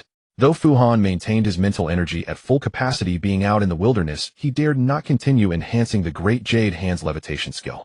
Nevertheless, the level 3 levitation skill already performed exceptionally well. The maximum levitation height of the great jade hand had not increased significantly, remaining just over 1 meter. But its movement speed had already surpassed that of most 4-legged creatures, allowing it to move with considerable swiftness. Moreover, the stellar energy consumption for levitation was now remarkably low, so the great jade hand could maintain its floating state without much strain. Fu Han also discovered another ingenious use for the levitation skill. He found that he could sit within the giant palm, allowing the great jade hand to carry him while moving. This method was not only fast, but also spared him from exerting any effort. Teaching the great jade hand the levitation skill was indeed a stroke of genius. The great jade hand could now serve as a floating mount. How incredibly practical. With the great jade hand for transportation, Fu Han's ambition grew, and he wished to explore the White Forest further, hoping for additional gains. By this time, however, his supply of clean water was nearly depleted, though the nutrition bars, which could satiate one with just a small portion, still remained in abundance. Fu Han had prepared for this eventuality. He had brought along a water purification bag, so as long as he found a water source, he could replenish his drinking water. Opening his terminal to check the navigation map, Fu Han discovered that the nearest water source was a pond located more than 30 kilometers away. If he had to travel on foot, Fu Han would likely give up and turn back. But now, with the great jade hand to carry him, it was no longer a problem. He oriented himself and directed the great jade hand toward the water source. Along the way, he still had to smash slimes. Making money was a task he could not afford to neglect. Fu Han had spent all his money on this expedition, so now he would even take on the most menial of jobs if necessary. Fu Han also hoped to encounter a more formidable opponent to give the great jade hand some real combat practice, as the slimes along the way offered little in terms of improvement. The long-distance trek of dozens of kilometers did not disappoint him. Fu Han and the great jade hand indeed stumbled upon something worthwhile halfway. It was still a slime, but an evolved form. An elemental slime. Fu Han first spotted a large cluster of slimes beside a massive boulder. Just as he gleefully prepared to collect his earnings, 2 enormous slimes, one purple and one yellow, bounded out from behind the rock. Fu Han retreated to a distance and used his terminal to scan the 2 giant slimes. The terminal provided information they were rare evolved forms of slimes of the lightning element. The yellow one was a positive slime, and the purple one was a negative slime. They had evolved after absorbing sufficient lightning elemental energy. Both slimes possessed a lightning element construct, granting them complete immunity to lightning-based attacks. They would also retaliate against attackers with lightning. These two lightning slimes each had a stellar energy rating of first class around level 15 or 16. After a moment of deliberation, Fu Han decided they would be suitable for practice. The Great Jade Hand with its fully upgraded petrification possessed extremely high resistance, so elemental attacks posed little threat. Moreover, the Great Jade Hand's mobility far surpassed what the slimes could ever hope to match. Even if the fight went poorly, they could simply retreat. Thus Fu Han stayed at a distance and sent the Great Jade Hand to engage. The Great Jade Hand was straightforward in its approach. It did not bother with flanking or tactics, it simply charged head-on. Facing the Great Jade Hand's Lord-level aura, the two lightning slimes reacted intensely. The moment the Great Jade Hand drew near, the two lightning slimes unleashed a combined skill, sending a powerful bolt of lightning crashing into the Great Jade Hand. Seeing this, Fu Han's heart tightened. He had not anticipated that a positive and a negative slime could unleash such a potent lightning attack together. Yet the Great Jade Hand continued its advance without any reduction in speed. In an instant it reached the slimes, striking left and right with its palms. The dazzling flash of lightning dissipated into nothingness. By the time Fu Han came to his senses, the Great Jade Hand was already happily pounding the other slimes. One shot. Fu Han could hardly believe it himself. Not only had the Great Jade Hand instantly defeated two slimes that were 4 or 5 levels higher, but it had also maintained its health at a perfect 100. The elemental slimes were too weak. They could not even breach the Great Jade Hand's defenses. Although this encounter did not provide the Great Jade Hand with any real training, it gave Fu Han a much clearer understanding of its true power. More importantly, besides the star fragments from the swarm of ordinary slimes, he also obtained the star fragments from the two lightning slimes, which were likely more valuable. Eliminating the two lightning slimes took very little time. Soon Fu Han and the Great Jade Hand arrived at the pond. Just as he pulled out his water purification bag to collect water, another slime leaped out from the water. This slime was not as large as the previous two, but its entire body was a translucent blue, clearly another elemental slime. Fu Han retreated with the Great Jade Hand, and then used his terminal to scan it. Water slime, a rare evolved form of the slime, evolved after absorbing sufficient water elemental energy. Water slime possesses two traits: water element construct and liquid form. It is completely immune to water element damage, almost entirely immune to physical damage, and has excellent self-recovery capabilities. Water slime is not particularly aggressive, but be careful not to get wet. Species value 68 pet grade. Predicted star beast level 8-9. Looking at the slime's characteristics, and then at the Great Jade Hand's broad sturdy palms, Fu Han knew he had no way to deal with this slime. He led the Great Jade Hand to a distant spot to collect water while his mind began to scheme. He needed to contract an elemental attack type, Star Beast, to handle situations like this. Although raising Star Beasts required substantial investment, and Fu Han was rather poor, his inner domain was vast. Contracting multiple Star Beasts would allow him to maximize the advantages of his talent. As he pondered, Fu Han suddenly realized he had overlooked something. He hurriedly turned back. Fortunately, the water slime was still, so Fu Han pointed at the slime and commanded, "Capture it." In the past few nights, the twin moon lantern monsters had been serving as Fu Han's flashlight. Even a moon lantern monster with a species value of only 11 was incredibly useful. Of course, ordinary summoners would not contract a moon lantern monster just for illumination, but Fu Han's vast inner domain made such concerns irrelevant. In fact, the water slime was equally useful. Its body was composed of pure water elements, even purer than distilled. Contracting a water slime would mean Fu Han would never have to worry about drinking water again. He could simply summon it and squeeze it to solve his hydration needs. This way he could return both the flashlight and the water purification bag for a refund. Brilliant. Absolutely brilliant. Fu Han had been smashing so many slimes lately that his instinct was to figure out how to eliminate them. He had nearly forgotten that slimes were also star beasts and could be contracted. Moreover, this was a rare low-level water slime.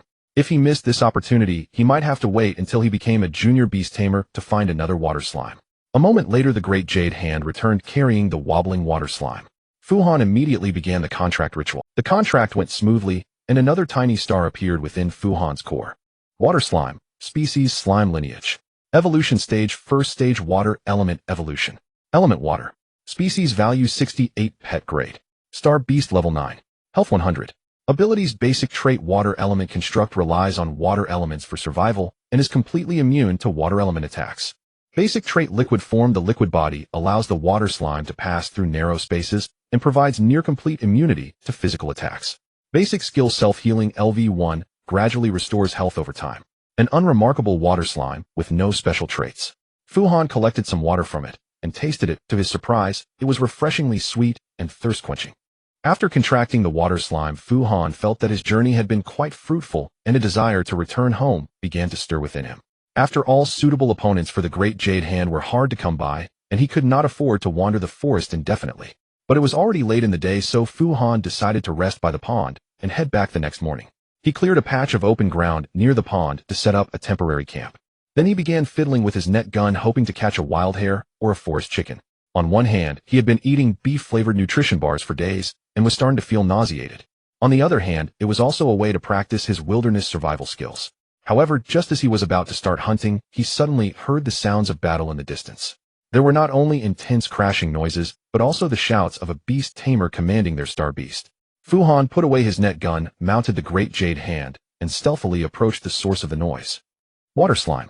The battle unfolded in the woods not far from the pond, where three beast tamers were locked in combat with a bizarre black spider-like creature. Amidst the fray, a tiger-shaped star beast lay fallen, its tamer also unconscious on the ground. A female beast tamer was aiding the fallen one, her crystal jellyfish forming a protective shield around them both, while she cast healing skills on the unconscious tamer. Fu Han recognized the one battling the spider. It was Zhuxing Academy, the aloof black-clad classmate of his. Zhuxing Academy, still in his dark attire, had his arm entwined with silver metal that extended into a long blade which he used to fend off the grotesque spider. The bizarre spider was a star beast Fu Han had never seen or heard of before. It resembled a spider, but stood about 2 meters tall, its form massive and alien.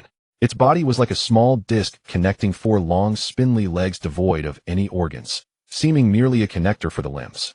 Its spear-like legs were covered in barbs, incredibly agile, thrusting at Zhuxing Academy like lances. Zhuxing Academy, however, displayed superhuman reflexes, dodging and leaping like a true superhuman. The silver blade in his hand gleamed with cold light, unyielding even before the formidable foe. Yet he seemed unable to find the creature's weakness, and his counterattacks failed to deal substantial damage. Watching Zhuxing Academy's fighting stance, Fu Han couldn't help but feel a pang of envy. The extraordinary physical prowess Zhuxing Academy exhibited suggested his beast-taming talent was life resonance. This talent allows the tamer to draw immense vitality from their star beast, greatly enhancing all bodily functions. Such tamers hone their combat skills and take to the front lines themselves. The silver blade on Zhuxing Academy's hand was his star beast, a renowned one known as Quicksilver Demon Blade, a must-have for life resonance tamers. It is an extremely rare epic-grade metallic star beast. The Quicksilver Demon Blade has a liquid mercury-like body, lurking in shadows to ambush prey, then transforming into a razor-sharp edge to slice and digest its catch. It possesses formidable physical capabilities and self-healing, able to morph into weapons to fight alongside its tamer. Its race composite value is 511 Lord level. With immense vitality and self-regeneration, it grants any tamer bound through life, sharing tremendous physical prowess and recovery. With a race value exceeding 500 and the ability to transform into a weapon, it is indeed ideal for those with the life resonance talent. Yet despite being deemed essential, few tamers truly possess this star beast due to its rarity and difficulty to capture. It is found only in the southern continent of Qixing land, requiring a journey across the seas. Zhuxing Academy, a mere first-class Starlight beginner tamer, and Fu Han's classmate, owning such a beast speaks volumes of his family's power. No wonder Zhuxing Academy seldom mingled with classmates. They were simply from different worlds. The Quicksilver Demon Blade was formidable, and Zhuxing Academy's combat prowess was impressive. Yet his stamina was finite. When Fu Han first watched, he handled the fight with ease. But as Fu Han's attention wandered, Zhuxing Academy's fatigue became evident. He slipped into a defensive stance, the tide turning increasingly against him. Fu Han sighed softly. Zhuxing Academy had offered him kind warnings before, and Fu Han couldn't bear to watch him perish. So before Zhuxing Academy was completely overwhelmed, Fu Han commanded Big Jade Hand to charge into the fray. The female tamer, catching a glimpse of Big Jade Hand rushing out, felt a pang of panic and quickly warned, "Careful." Zhuxing Academy, frowning silently, swiftly retreated beside his companion on high alert. Seeing the star beast with 2 massive hands heading straight for the spider, he breathed a sigh of relief, knowing reinforcements had arrived. Studying Big Jade Hand's form, he wondered, is that Big Jade Hand? How is it floating? Has it learned some incredible skill? Even for Zhuxing Academy, hailing from a renowned tamer family, this was baffling. Then Zhuxing Academy saw Fu Han masked walking slowly out. His brow furrowed.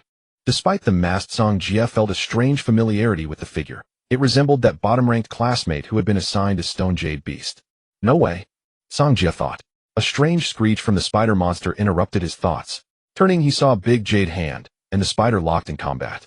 The spider, which had been overwhelming Zhuxing Academy, was grabbed by its legs by Big Jade Hand, the barbs only making escape harder. The tall, gangly spider, though imposing, was surprisingly light. Big Jade Hand swung the spider by its legs, slamming it to the ground. Before it could steady itself, Big Jade Hand seized its legs again and slammed it once more. Big Jade Hand, icy jade colored with golden textures swirling around its massive hands, looked like a war god as it battered the spider. Fighting the thunder slime earlier, Fu Han had sensed Big Jade Hand's combat ability was far greater than expected, and now this suspicion was confirmed. Big Jade Hand's performance thrilled Fu Han and lifted the spirits of the others. The girl tending to the injured gazed at Fu Han with admiration, thinking, "This Master Star Beast is incredible. We're saved." With powerful reinforcements, Song Jie stopped to catch his breath, leaning on his blade. The spider was completely suppressed. Fu Han approached and asked, "What is that thing?" as he pulled out his terminal to scan it. Song Jie panted, "It's likely a corrupted beast bred by old god worshippers. There's an old god's emissary nearby." He glanced at Fu Han, then at the war godlike Big Jade Hand, a flicker of doubt in his eyes, though he said nothing. Fu Han's brow tightened at the mention of old god worshippers. These heretics were dangerous and evil, the sworn enemies of all beast tamers. Soon the terminal displayed the spider's info: arachnoid corrupted beast, a beast cultivated through vile methods by old god worshippers, with varied forms and abilities. Race value: unaccessible corrupted beast, level 1819, bounty reward 1819, outstanding contribution points. Based on star level, the Eternal Trees database had no precise data on such erratic beasts. From the battle, however, Big Jade Hand had the upper hand. Soon the spider was hurled far away by Big Jade Hand, and it limped away in escape. Big Jade Hand wanted to pursue, but Fu Han called it back. Yet as it turned, Song Jie silently grabbed his blade and chased after the spider. Fu Han paused, turning to the female tamer's shield, and called out, "Can you manage here alone?" The girl nodded firmly, her eyes silently urging Fu Han to follow and help. With a soft sigh, Fu Han mounted Big Jade Hand and gave chase. Moments later, Song Jie's figure appeared ahead. His stamina recovered remarkably quickly as he ran with effort. Fu Han caught up and said, "Hey, hop on, save your strength for the fight ahead." Song Jie glanced at Big Jade Hand, leaped onto its left palm, and crouched on one knee to recover. "What's going on? Why the rush?" Fu Han asked. Song Jie frowned deeply. "There are two of those monsters. The other one took one of our comrades." Fu Han's heart jolted, his expression turning grave. After a moment of silence, Song Jie suddenly said, "Thanks." Fu Han sighed inwardly, thinking, "Lucky me running into you." Following the trail left by the fleeing spider, Fu Han and his companion pursued it to the shadowy side of a high slope. To their surprise, beneath the slope lay a hidden cave. Gazing into the pitch-black cavern, both of them fell into hesitation. Song Jie frowned and said, "The dark-type beasts of the old gods have significantly enhanced combat prowess in dark environments." Fu Han was well aware of this, but saving lives took precedence, and he could not afford to retreat now. However, Song Jie's mention of dark type sparked an idea in Fu Han. Saving lives is paramount, or perhaps it can help. With that, he summoned his moon lamp monster. Upon seeing the dual-body moon lamp monster, Song Jie immediately recalled its exorcising properties. A flicker of joy crossed his face, quickly replaced by astonishment. "You actually contracted a moon lamp monster. Could it be that he possesses the talent to expand his core domain?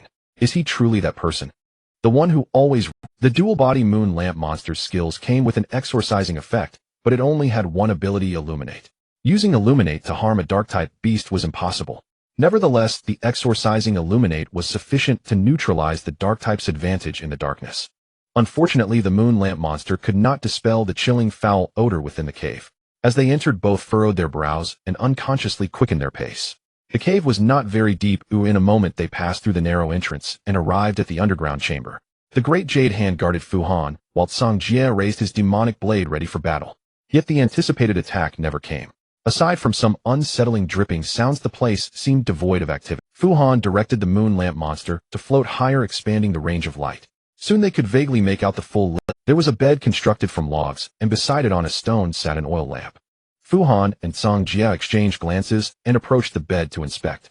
Fu Han touched the lamp cover. It was still warm, indicating it had been used recently. Song Jie picked up the oil lamp and turned its switch. With a soft click, the lamp was lit by the striker. He raised it high, illuminating the cave more clearly. Not far from the wooden bed was a workbench built from stones cluttered with test tubes and vessels of various sizes. Behind the stone table, a pile of bleached bones had already accumulated to half a person's height. Song Jie approached the bone pile with the lamp and examined it for a moment. "These are animal bones." Fu Han also stepped over to look and noticed many animal skulls in the pile, immediately understanding how Song Jie had identified them. "It seems it has already fled," said Song Jie. "It appears so." Fu Han nodded. The old god's apostles might be powerful, but they were ultimately cowards who skulked in the shadows. Having been discovered, it would naturally flee, otherwise it would learn the meaning of the truth will always prevail. Just then a pained groan echoed. They quickly traced the sound to investigate. A silver-haired youth dressed in the uniform of the Chixing Academy lay on the damp cold ground, his eyes shut and face twisted in agony. Song Jie immediately knelt to examine his companion's injuries. After a moment, he hoisted the silver-haired youth onto his shoulder and said, "Let's get out first. Move." Without further ado, he dashed toward the cave entrance. Fu Han was about to follow when he heard a faint whimpering. He approached and found a dirty forest wolf, also weak, trembling in pain, its breath shallow. Fu Han frowned deeply. Recalling the pile of bones nearby, he guessed it had been used as an experiment or food for the... Without overthinking, Fu Han had the great jade hand lift the forest wolf and hurried out of the cave. Outside, Song Jie had placed his companion in the strongest sunlight, noticing it seemed to ease his suffering. After exiting, Fu Han also had the great jade hand set the forest wolf in the sunlight. It was then that he noticed a dark shimmering aura enveloping both the man and the wolf. Song Jie frowned and said, "It seems to be some kind of dark-type curse." Fu Han looked up at the setting sun and remarked, "It's getting dark." Dark-type, dark-type. He suspected the curse would worsen for both victims once night fell. Song Jie asked, "I wonder if Mu Weiwei has any solutions. Why is there a forest wolf here?" He looked at the wolf with confusion. "I found it in the cave, but it's also a victim," Fu Han replied. Song Jie paused, then asked, "You want to save it?" "The dark curse is very difficult to remove." Fu Han now found himself in a dilemma. This was just a wild forest wolf. There were likely tens of thousands in the White Forest. It hardly seemed worth the effort. Just then the forest wolf seemed to sense Fu Han's wavering.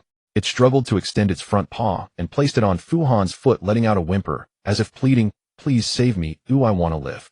Fu Han sighed softly and said, "Let's give it a try." Mu Weiwei, whom Song Jie had mentioned, was the healing-type beast tamer who had been tending to the wounded earlier. By the time Fu Han and Song Jie returned, the unconscious Song Wenyang had awakened, though he was extremely weak. Seeing that Song Jie and Fu Han had brought back the abducted Xia Yunshin, Song Wenyang expressed his sincere gratitude to Fu Han. Then, relying on his tiger rage, he fell into a deep sleep. Xia Yunshin's condition remained critical.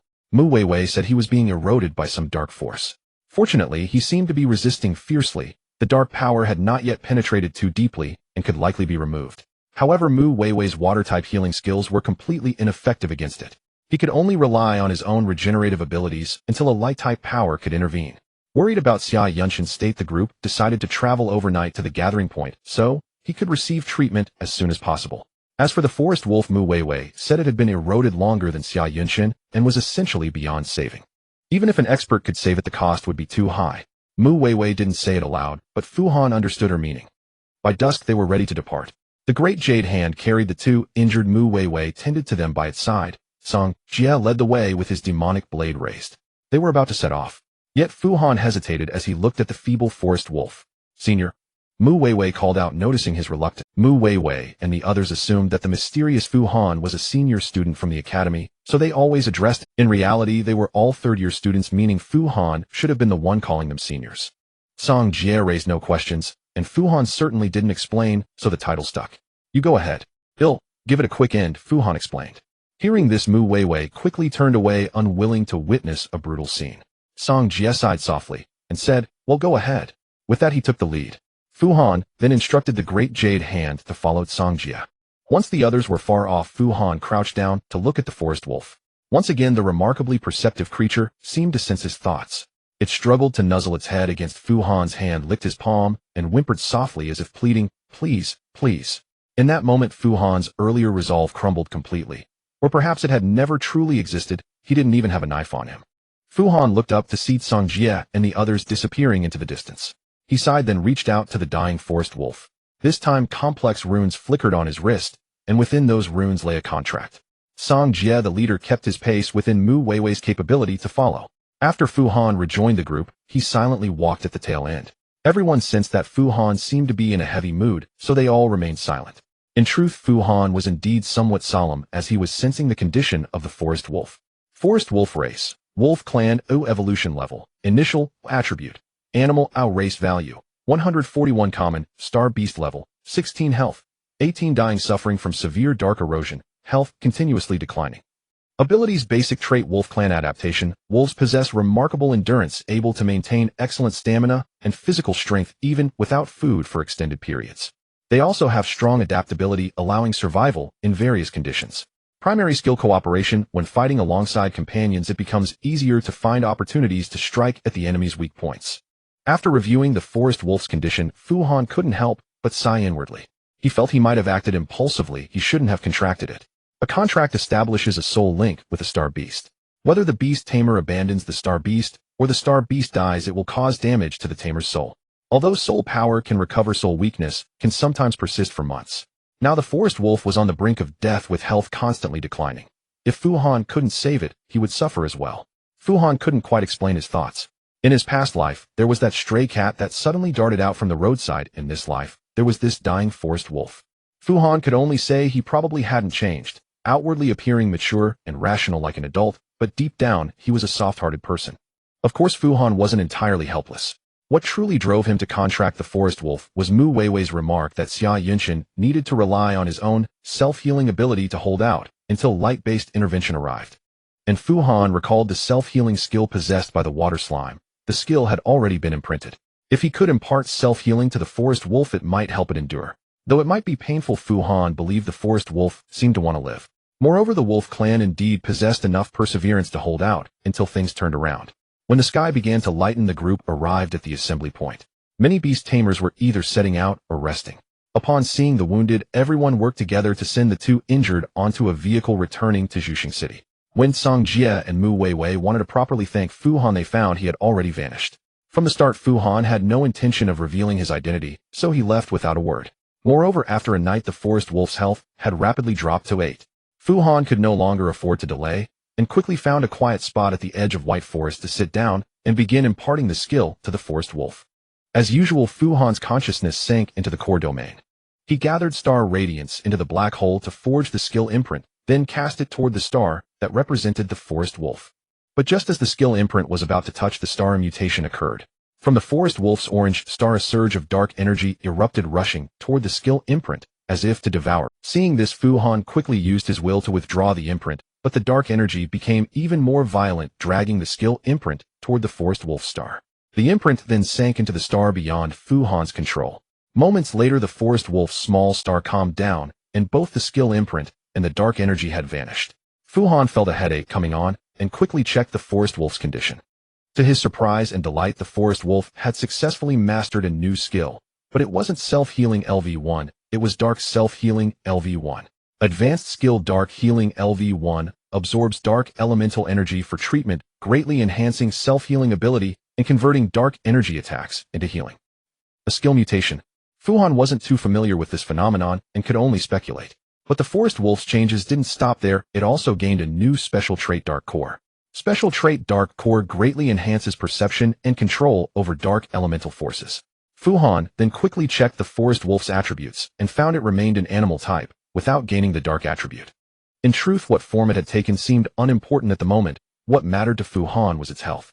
Fortunately, the forest wolf's health status had changed to 9, dying suffering from mild dark erosion. The forest wolf's health had recovered by 1, and the dark erosion had decreased from severe to mild. The forest wolf's life was saved. With a great weight lifted from his heart, Fu Han let out a long breath. After a moment's thought, he summoned the forest wolf to check its condition, only to find that its appearance had also changed. Its fur, originally gray-white, now had the tips dyed a deep, mysterious purple. Overall, it looked like a thick, enigmatic blend of gray-white and deep purple. The summoned forest wolf was still very weak, but it made an effort to gently wag its tail a few times as if to express gratitude. Seeing this, Fu Han quickly recalled it into the core, thinking, "Don't waste your energy thanking me. Just get better soon and stop dragging me down." The weakness after imparting the skill was still intense, but this time Fu Han had no long now camphor potion. He could only sit under a tree to rest. Fortunately, he was on the outskirts of White Forest and guarded by Dayu, so there should be no danger. While resting, Fu Han kept an eye on the forest wolf's condition. He noticed that after a short while its health had recovered by another 1, reaching 10. Only then did he feel at ease. After resting for an hour, he got up, changed into his school uniform, returned to the assembly point, and quietly boarded a bus heading directly to the academy.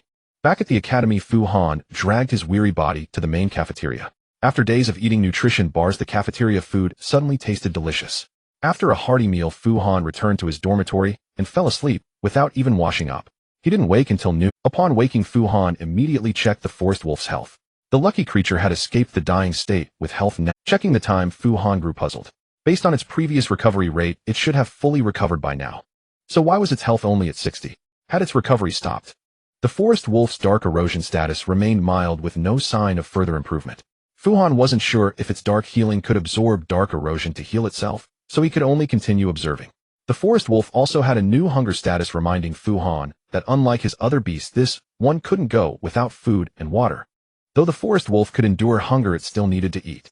So Fu Han got up, washed, changed into clean clothes, and went to the fresh meat shop in the beast garden to buy 20 gen of beef and some regular nutritional supplements for the forest wolf. This purchase of provisions for the forest wolf drained Fu Han's last bit of savings, leaving him completely penniless. Fortunately, he still had a small pouch of slime star fragments, which should be enough to sustain him. Little Purple. Without rushing to hand over the star fragments, Fu Han first returned to the dormitory and summoned the forest wolf. This fortunate creature had recovered considerably and could move on its own. Once summoned, it bounded around Fu Han with unrestrained joy. Its tail wagged, incessantly nudging and licking him, and no matter how Fu Han pushed, it refused to leave. It hardly seemed like a star beast with only 60 health. Fu Han recalled that when the twin moon luminous monster had only 60 health, its glow had dimmed considerably, yet this forest wolf acted as if nothing was wrong. Finally, exasperated, Fu Han pressed its head toward the fresh meat mixed with nutrient supplements, and the creature began to eat. After every couple of bites, it would glance at Fu Han and wag its tail, its face brimming with sycophantic gratitude that could scarcely contain itself. Fu Han smiled wryly, a sense of accomplishment blooming as he watched it eat and move with vitality, a feeling not unlike when he had evolved the stone jade beast into the great jade hand. After watching it consume half a basin of meat, its health still stuck at 60, Fu Han understood that its recovery had likely stalled for now. But there was no rush. It had escaped death and was in good condition. The rest could be dealt with later. I should give it a name. The thought made Fu Han wince. He had always struggled with naming. In his past life, he had been a loyal user of the random name generator in games. Naming the Great Jade Hand had been hasty enough, or would he have to settle for another careless name? A knock sounded, breaking his reverie. Fu Han instinctively assumed it was Mu Qi, but when he opened the door, he found a graceful figure standing there, the student committee member Yi Miao. So you're finally back. Fu Han, now that you're a beast tamer and have your terminal, why won't you join the class group? Don't you feel any sense of belonging to our class? Fu Han paused, then said, is it my fault? Yi Miao was momentarily speechless. That's not what I meant. But you should interact with everyone more so they can get to know you. Is it really necessary? Sigh. Yi Miao let out a soft sigh. Forget it. But at least add me as a friend so I don't have to come find you in person every time something comes up. Fu Han nodded. Sorry for the trouble. Come in and talk. With that, he opened the door wide and invited her in. Yi Miao politely stood at the threshold waiting for Fu Han to retrieve his terminal. Meanwhile, Yi Miao noticed the purple-furred forest wolf gently wagging its tail. Oh, is this your star beast? I heard you had a stone jade beast. She leaned closer and patted the forest wolf's head. The creature was remarkably docile, sitting still with its tail swaying lightly as it accepted her touch, much like a pet dog. Seeing this, Fu Han said, it's a pet. Yi Miao raised an eyebrow. Don't try to fool me. The Grand Scholar said you must be hiding your true strength. This is no ordinary pet. It's clearly an aberrant-colored forest wolf. Using one as a pet. You're something else. Fu Han frowned, thinking, what Grand Scholar? I don't even know him. How does he know I'm hiding my strength? I've sent you a friend request, Fu Han said, quickly changing the subject. Yi Miao knew he was deflecting, but didn't press further. She pulled out her terminal, accepted the request, and said, the Grand Scholar asked me to tell you that someone came by a few days ago to deliver an important item for you. Since you weren't here, it's being kept with him. Go pick it up when you have time. Hearing that it was something important, Fu Han knew it must be the essence of origin he had exchanged for his legendary contribution. He hadn't expected it to arrive so soon, and he had missed it. Which Grand Scholar? Fu Han asked. Which one? There's only one Grand Scholar in our academy. Yi Zhizhong, Grand Scholar Yi. Fu Han raised an eyebrow. Surname Yi. All right, I've delivered the message. Don't forget. I'm off. With that, Yi Miao hurried away. Watching her retreating figure, Fu Han felt more certain of his suspicion. It seemed Yi Miao was indeed related to Grand Scholar Yi, though she clearly didn't want others to know. Understandable. She wanted her achievements to be recognized as her own, not attributed to family connections. That attitude was far more reliable than those who flaunted the rare star beasts their families had arranged for them. Looking down, Fu Han saw the forest wolf still wagging its tail in the direction Yi Miao had gone. Irritated, he gave it a light kick and scolded with a laugh. Are you a lecher? The chastised wolf lowered its head meekly, not daring to move. Fu Han pointed at the basin. Eat up. It immediately plunged its head back into the basin and resumed its voracious meal. After a moment's thought, Fu Han settled on a name for the forest wolf. They'll call you Purple. Because you're purple and you're a pervert. Then he took out his terminal and asked Mu Qi about Grand Scholar Yi. Grand Scholar Yi was the most renowned scholar at Zhuxing Academy. He was the library's curator, primarily responsible for organizing ancient texts and researching historical legends. Finding the old scholar wasn't difficult. As long as it was daylight, he would be on the library's top floor. Knowing where to go, Fu Han set off for the library immediately. He was eager to improve his strength. Though his meditation practice hadn't faltered, and with the Great Jade Hand's max-level petrification boosting his efficiency, his Starlight rank was still advancing too slowly. Even that lecherous wolf Little Purple had a first-rank Starlight. When it was on the brink of death, it had accepted Fu Han's contract, and now it had the highest rank. Fu Han found it unbearable that his Starlight rank was only on par with the twin Little Moon Lantern. Zhuxing Academy was one of the most prestigious schools in Qixing, and its library was among the largest and most richly stocked in the region. The library was grandly built, clearly reflecting the Academy's belief that knowledge was noble and great. But comparing the library to the dining hall, one might conclude that Zhuxing Academy considered eating unnecessary. Lost in such musings, Fu Han walked past familiar bookshelves and headed straight for the top floor. On the top floor, Fu Han gave his name and was led by a student council steward into the ancient book collection chamber. The steward quietly left, leaving Fu Han alone, silently staring at the antique bookcases. After a moment, a voice rang out. "Are you Fu Han? Come over here." The Grand Scholar's voice was kind and low-sounding, approachable. Fu Han responded and walked toward the sound. He soon saw Grand Scholar Yi standing on a ladder by the bookshelf. Contrary to Fu Han's expectations, the Grand Scholar wasn't wearing an ornate robe or sporting a long white beard. He was indeed old, with a thin, stooped frame and sparse gray-white hair. He wore a faded white shirt with sleeves rolled up to his elbows and large tortoise shell-rimmed glasses that made him squint when looking at others.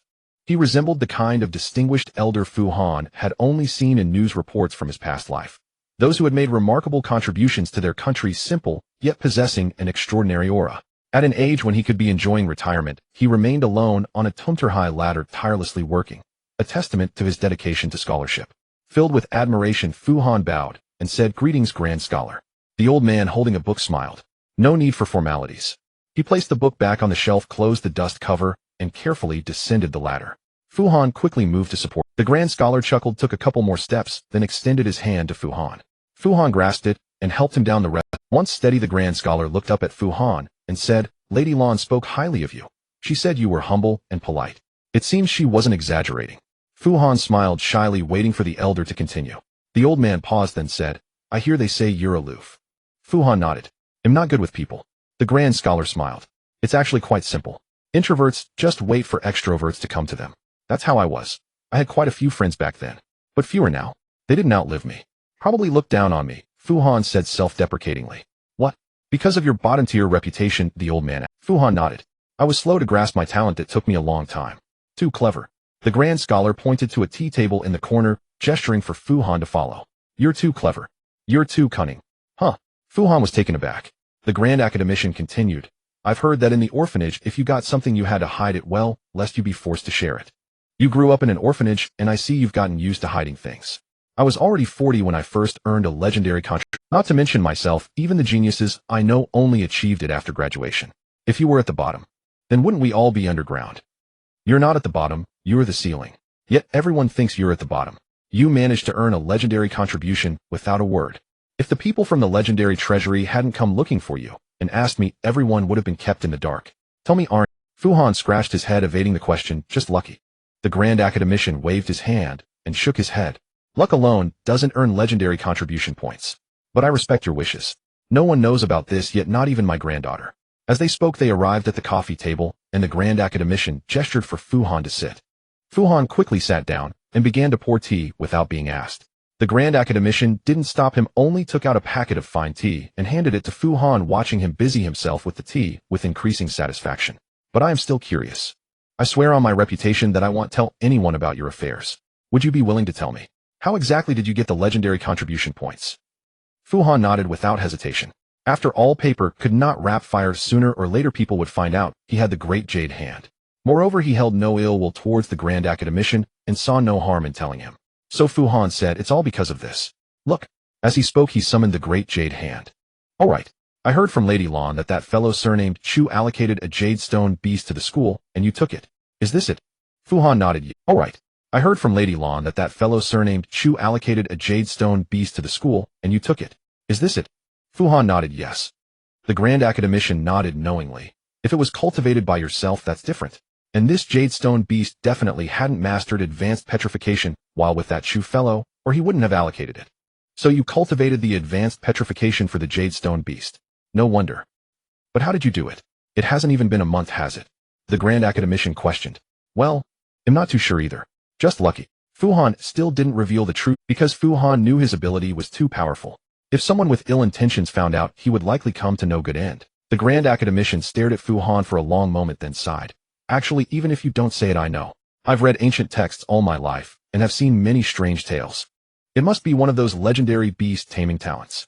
But you are right not to tell, and never speak of it to anyone in the future. If anyone asks, just say you happened upon a well-evolved great jade hand. Remember? Fu Han nodded and thanked him. I remember. Thank you. After a moment's thought, the Grand Academician said, Wait here. Let me show you some materials on the great jade hand. With that, he got up and went to the bookshelf. Soon the Grand Academician returned holding a red hardcover ancient book. As if equipped with a search function, he quickly found the page he wanted and held the book out for Fu Han to see. Look this. The Grand Academician pointed to an illustration on the page. The illustration was hand-drawn, but exquisitely crafted and colored. The illustration depicted a massive golem. The golem was majestic and domineering with layered spikes on its limbs. It was black and covered with golden patterns. The illustration depicted a massive golem.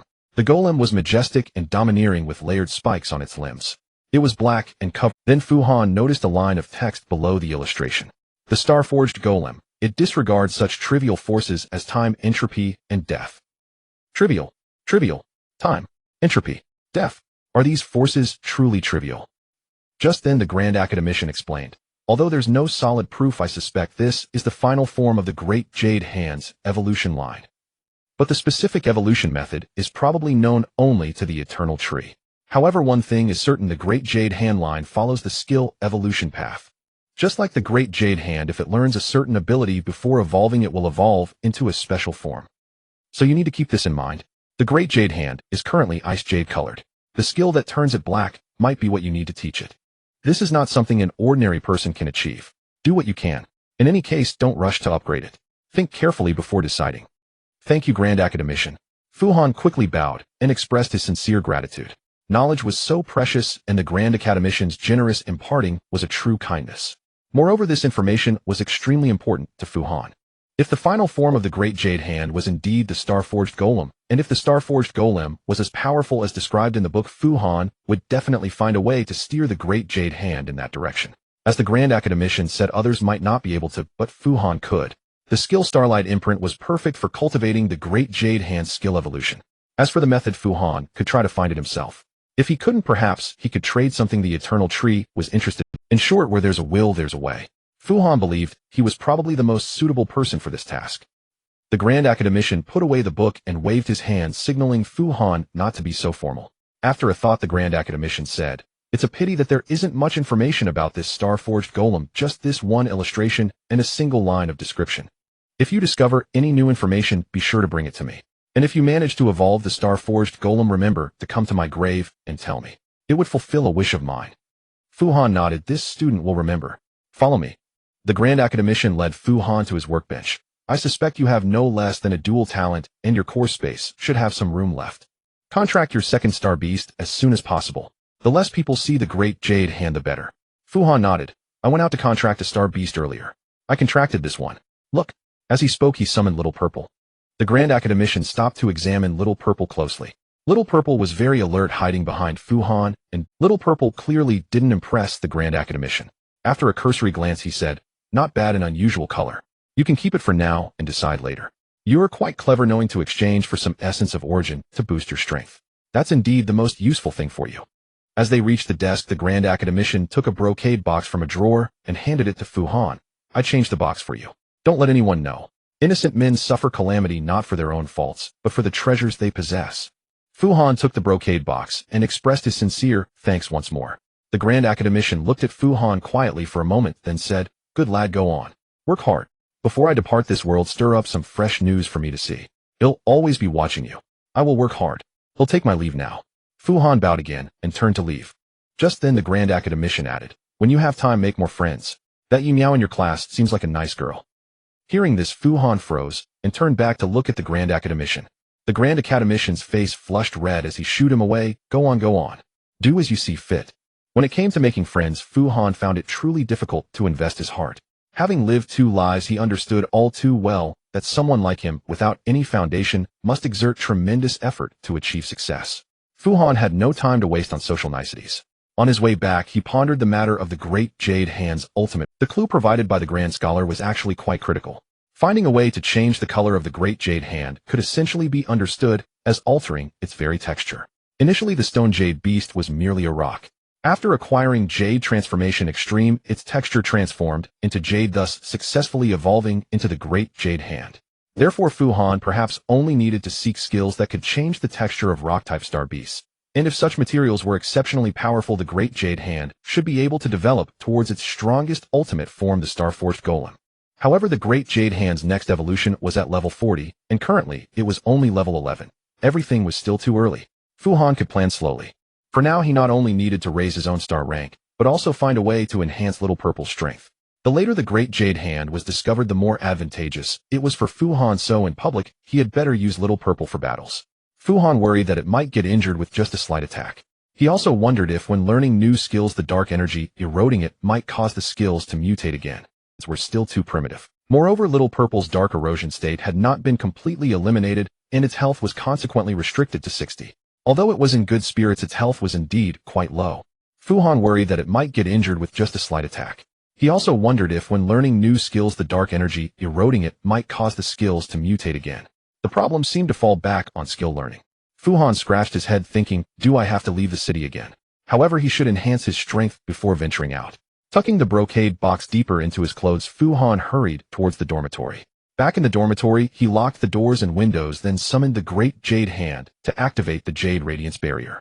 Hiding within the Jade Radiance Barrier, he opened the brocade box.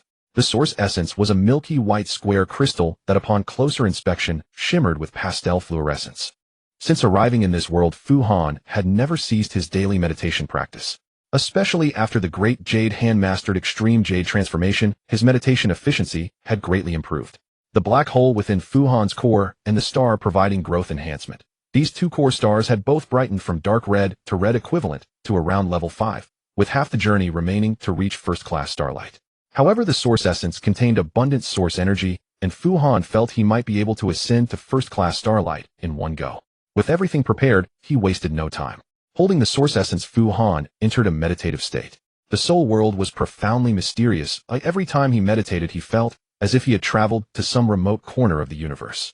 Then Fu Han used the gravitational pull of his core stars to gradually collect the scattered source energy. Even with the Great Jade Hand's help, it only slightly increased the concentration of source energy. This time, with the source essence, the situation was quite different. Fu Han felt as if he were enveloped by dense source energy, and with just a slight thought, the source energy surged towards him like a tidal wave.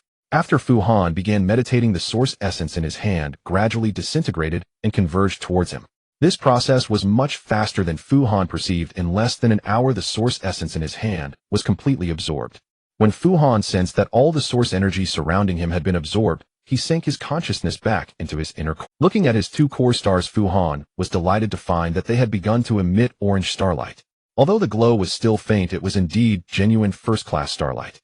Just as Fu Han was rejoicing, he suddenly felt a tremor emanate from his core. Then a stream of information flowed out from the black hole. Fu Han furrowed his brow slightly and concentrated once more, beginning to comprehend the usage of his new ability from his core. After a moment, Fu Han opened his eyes with intense excitement. His talent ability had improved. Now he could inscribe skills from shattered stars. Shattered stars were the remnants of a star beast's core after death. When a star beast died, most of the starlight in its core would return to the star river. However, a small portion would remain and condense into shattered stars, which was closely related to the beast's strength. If a star beast was powerful enough, the shattered stars it left behind would also contain abundant starlight. Moreover, a star beast's shattered stars contained information about the skills it used during its lifetime. Thus, when other star beasts absorbed shattered stars, there was a certain chance they would comprehend those skills. Fu Han could now, when his star beasts absorbed shattered stars, perceive the skill information within and inscribe it. For Starlight Inscription, Fu Han had only one evaluation, a divine skill. Earlier, Fu Han had been thinking about how many star beasts he would need to contract just to acquire skills. Although his core domain was vast, it was not limitless. Once the core was full, he would have to start abandoning some star beasts, inevitably causing soul weakness, and buying soul supplements would be another considerable expense. Unexpectedly, as his star rank rose, Starlight Inscription had gained another way to obtain skills. He had never heard of a beast-taming talent ability growing. Fu Han carefully sensed the core star that provided growth enhancement. Growth enhancement remained unchanged. It seemed most beast-taming talents were immutable, but Starlight Inscription was different. According to Grand Scholar Yi, Starlight Inscription was likely a legendary talent. Thinking of this, Fu Han considered visiting Grand Scholar Yi again to ask about legendary talents, but doing so seemed somewhat inappropriate, as the other party guessing and him admitting were two different matters. After deliberation, Fu Han decided he could investigate information about legendary talents on his own. In short, it was better not to take the initiative to ask for now. For the moment, the most important thing was to try out his new ability. Fu Han had some slime fragments at hand.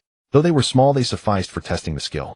He promptly took out the fragments and had Big Jade Hand attempt to absorb them. Regrettably, the common slimes possessed no skills. After Big Jade Hand absorbed several fragments in succession, Fu Han was not surprised by this outcome. He had merely indulged in a fanciful notion that his golden finger might possess some extraordinary trait, thus resorting to blind experimentation. Fu Han still had 2 Thunder Slime fragments. Thunder Slimes undoubtedly possess skills. He had even witnessed them unleashing their abilities firsthand. He had initially intended to trade the Thunder Slime fragments for more money, but strength clearly trumped wealth. Without hesitation, Fu Han gave the Thunder Slime fragments to Big Jade Hand for absorption. As the starlight within those fragments gradually seeped into Big Jade Hand's core, the soul link began transmitting certain information into Fu Han's core. Meanwhile, the black hole swiftly absorbed this information, etching it into its own dark cavity. After a moment, Fu Han discovered that the black hole had indeed extracted some skill information, but it was incomplete and unusable, as if a third of it were missing. Thus, Fu Han had Big Jade Hand absorb the other fragment. As he had anticipated, the skill was now fully pieced together. Fu Han could now teach this skill to other star beasts. Basic skill: Lightning Attachment coats the boat's surface with lightning, adding lightning damage to attacks and inflicting lightning damage on attackers when struck. This was the innate skill of the Thunder Slime. Fu Han had even witnessed 2 slimes using this skill to unleash a powerful lightning strike. However, that degree of lightning strike was tied to the slime's lightning elemental constructs, a feat other star beasts would find difficult to replicate. Unfortunately, Fu Han had previously taught Xiao Zi the self-healing skill, and his mental energy had yet to recover to a saturated state, preventing him from imparting new skills for now. Otherwise, Fu Han was eager to immediately try teaching this skill to Xiao Zi and see what would happen. He'll need to get Mu Qi to procure some mental energy potions. I wonder how much money these remaining slime fragments can fetch. Night had fallen, and Fu Han sighed inwardly, resigning himself to waiting until tomorrow. The night passed without incident. The next day, Fu Han woke rather early. While washing up, he couldn't help but mock himself. Why am I acting like a child, so excited I can't sleep? Since he was awake, Fu Han got up directly. In the early morning, the most lively part of the academy was the training ground, teeming with students practicing their skills. They were all combat-type beast tamers. Undoubtedly, a beast tamer's physique was crucial in battle, prompting those aspiring to be combat tamers to diligently train. Seeing this scene, Fu Han felt he should also start training. Although teaching skills consumed a great deal of stamina and could serve as exercise, the frequency of skill instruction was never high, so he deemed it necessary to strengthen himself further. There was no time like the present. Without further delay, Fu Han began jogging around the training ground.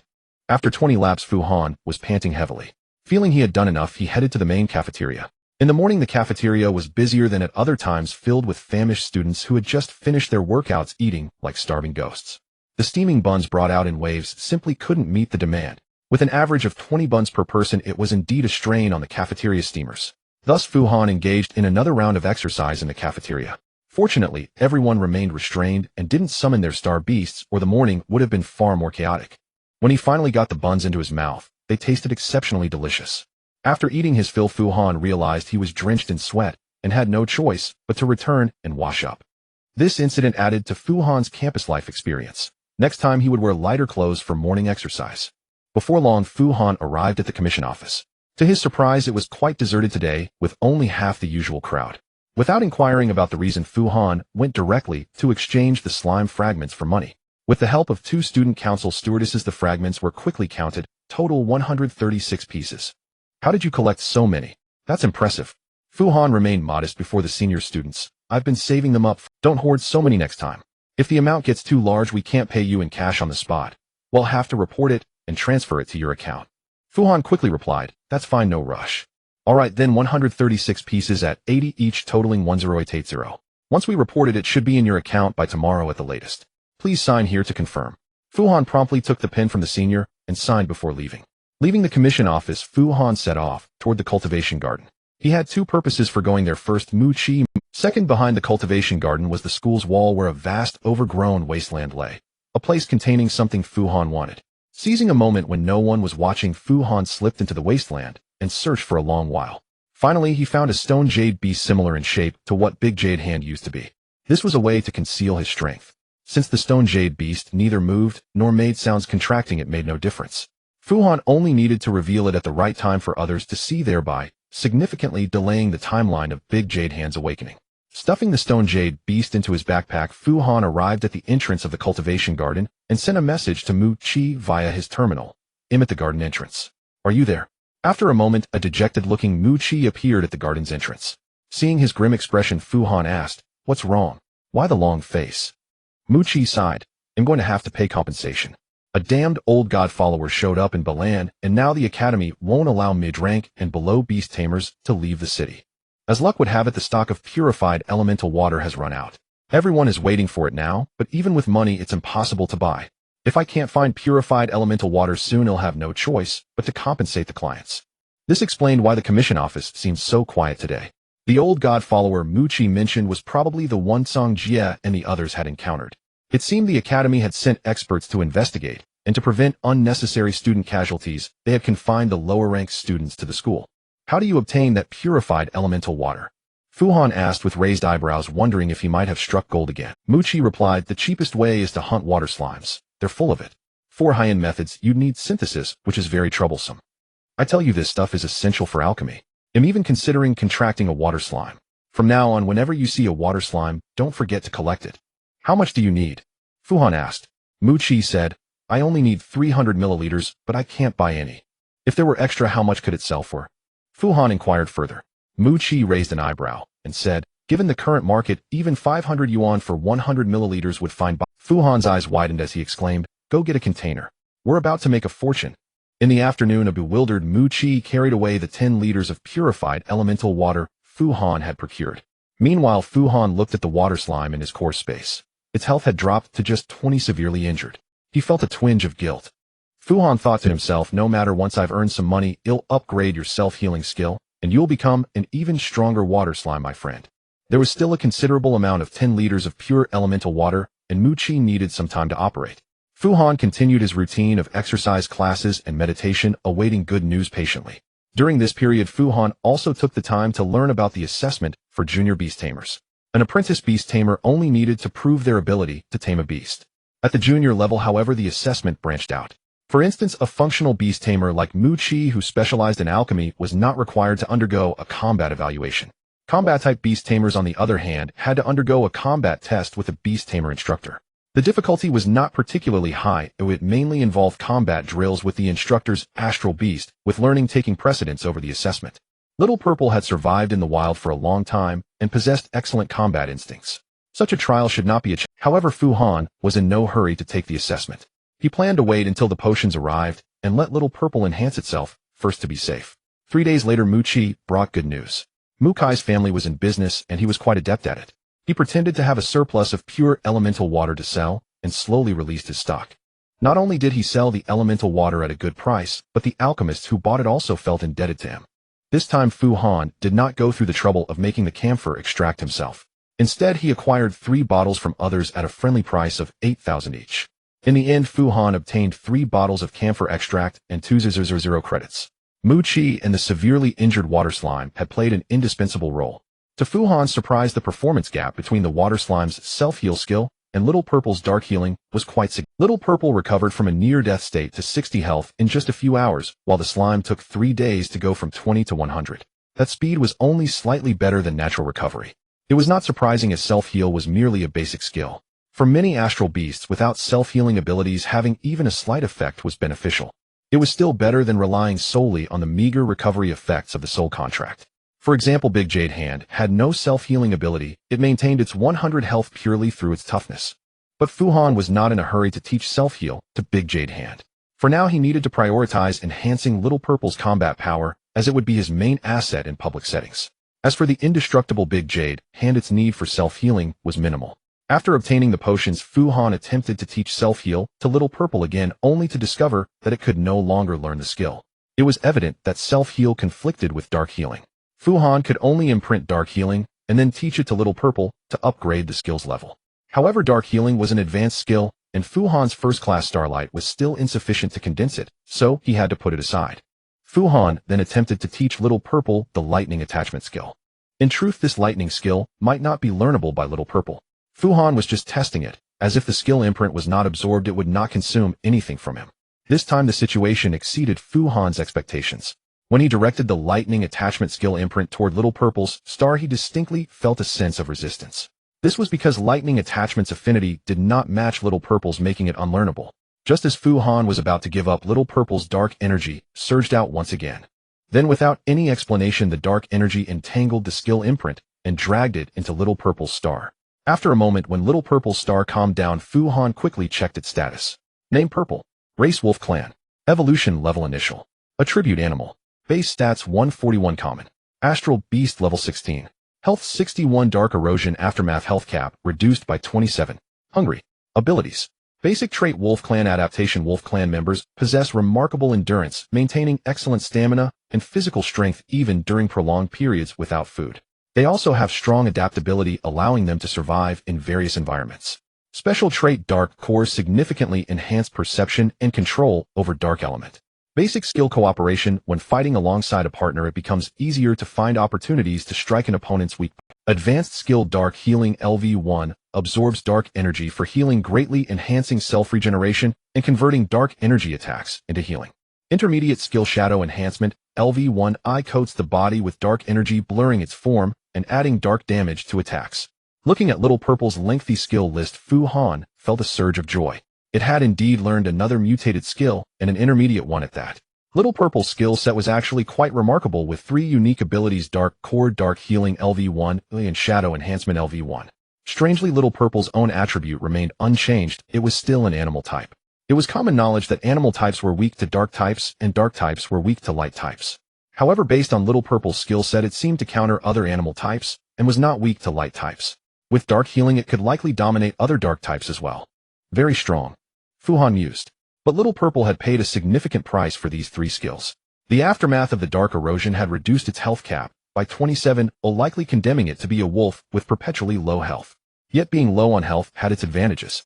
Fu Han recalled several skills that could only be activated when health was not full, and some that grew stronger with lower health. He could collect such skills for Little Purple in the future. If there was any drawback, it was the low base stats of only 141 points. Thinking this, Fu Han couldn't help but chuckle wryly. My standards have gotten too high, even 141 seems low. Remember, the Stone Jade Beast started with only 100 points and became a Lord-level beast. Perhaps Little Purple will encounter some opportunity in the future. We'll take it one step at a time. The most pressing issue now was dealing with Little Purple's hunger. Over the following period, Fu Han used the potions to upgrade his Astral Beast skills. Fu Han discovered that even with first-class Starlight, he still could not condense intermediate skill imprints due to insufficient. As a result, Big Jade Hand's Jade Wall and Little Purple Shadow Enhancement could not be upgraded, even though these 2 skills were the most effective for boosting combat power. Fortunately, teaching skills to Astral Beasts was an excellent way to train mental strength. So Fu Han continued to upgrade their basic skills. First, he taught Big Jade Hand Self-Heal LV2. 2 teachings were just enough to reach level 2 without waste. This allowed a rock life form like Big Jade Hand to heal its injuries, albeit with low efficiency, but it was better than nothing. He also upgraded the Water Slime's Self-Heal to level 2, as a precaution against running out of water in special circumstances. Afterward, Fu Han focused on upgrading Big Jade Hand's levitation skill. Although levitation LV3 was already sufficient, there were no more suitable skills, so he chose to enhance it. Reducing consumption and increasing load capacity were still worthwhile improvements. A few days later, Big Jade Hand's levitation skill reached level 4, and Fu Han suddenly felt a significant surge in his mental strength. This increase in mental power was different from the subtle, barely noticeable improvements before. It was a substantial leap akin to a Starlight level upgrade, a sudden qualitative change. Though his understanding of mental strength was limited, Fu Han believed he had advanced in mental power. Now he could upgrade However, condensing intermediate skills required more mental power, and Starlight extending his recovery time to 4 days. The main reason for the longer duration was that the camphor extract was becoming less effective. Fu Han realized he might need a higher-grade mental supplement, but he still had 2 bottles of camphor extract left. He decided to use them up first. During this lengthy recovery period, Fu Han did not remain idle. He continued appropriate physical training and never skipped his daily meditation practice. He also added a new training regimen, skill training, in a closed practice room. In fact, Astral Beasts could upgrade their skills simply by using them more. The practice room was always full with beast tamers training their astral beast skills. Fu Han's method of using his talent to upgrade skills was a special case. Given the high consumption of intermediate skills, he could not rely solely on himself to upgrade them. Thus, 2 hours of closed training each day became a mandatory routine. Thus, the month passed busily until the end. The camphor extract was used up and both Fu Han and his astral beasts had achieved significant improvements. Big Jade Hand's level increased from 11 to 14, levitation reached level 4, a Jade Wall reached level 2, and it had mastered self-heal at level 2. Little Purple's level rose from 16 to 17, shadow enhancement reached level 3, and its dark attack effects had become much stronger. The Water Slime's self-heal skill also reached level 2, and under Fu Han's Starlight Nourishment, its astral beast level increased from 9 to 10. The Moon Lantern Beast level also rose from 2 to 5. The entire team had seen noticeable improvements thanks in part to Fu Han's growth enhancement talent working silently. A minor disappointment was that Big Jade Hand could not learn Shadow Enhancement, and Little Purple could not master Jade Wall. As the month drew to a close, there was something that could no longer be delayed: the qualification assessment for Junior Beast Tamer. Becoming a Junior Beast Tamer came with a monthly stipend of 500 Federation credits automatically deposited into one's account. This meant that if Fu Han did not secure his Junior Beast Tamer qualification before the end of the month, he would miss out on this month's 5,000 credits. Such a large sum of money was not something he could tolerate. So on July 31st, Fu Han prepared himself and headed to the school's General Affairs office. Handsome Little Purple. To Fu Han's surprise, he wasn't the only one timing the arrival to snatch a subsidy. The logistics office was bustling early in the morning, filled with people applying for basic qualification assessments. Fortunately, Fu Han arrived early and was scheduled for the afternoon assessment, otherwise he might have been pushed to the next day. In the afternoon, the first tests were some mechanical physical fitness assessments, which Fu Han completed with ease. The supervising instructor was quite satisfied and stamped his form with a red seal of excellent. After the physical tests came the star radiance detection conducted via instruments. Fu Han just had to stand still. When the test ended, he saw the instructor fill in level 12 on his form. Fu Han was pleasantly surprised to find himself at level 12. He figured the source essence had contributed significantly, and his recent hard work had paid off. After the basic tests, combat-type beast tamers like Fu Han had to proceed to the training ground for a practical assessment. The academy valued students' privacy, so the assessment took place in a closed training room. This was a familiar environment for Fu Han. Entering the training room, he found a male instructor around 30 years old, whose star beast was a massive armored ground dragon. The armored ground dragon is a large animal-type star beast with short legs and a long tail covered in keratinous armor. Its tail ends in a hammer-like callus used to strike aggressors. It is a defensive counter-type star beast specializing in defense. Additionally, the armored ground dragon has excellent load-bearing capacity and often serves as a mount. It can also be equipped with heavy thermal weapons as a means of attack. Naturally, for assessing newcomers, the ground dragon was not armed with heavy weaponry. At that moment, the armored ground dragon was dozing on the ground. The instructor, leaning against it, listlessly got up to take Fu Han's form, clearly exhausted from the day's work. Glancing at the form, the instructor pointed to an open space and commanded, "Summon your star beast."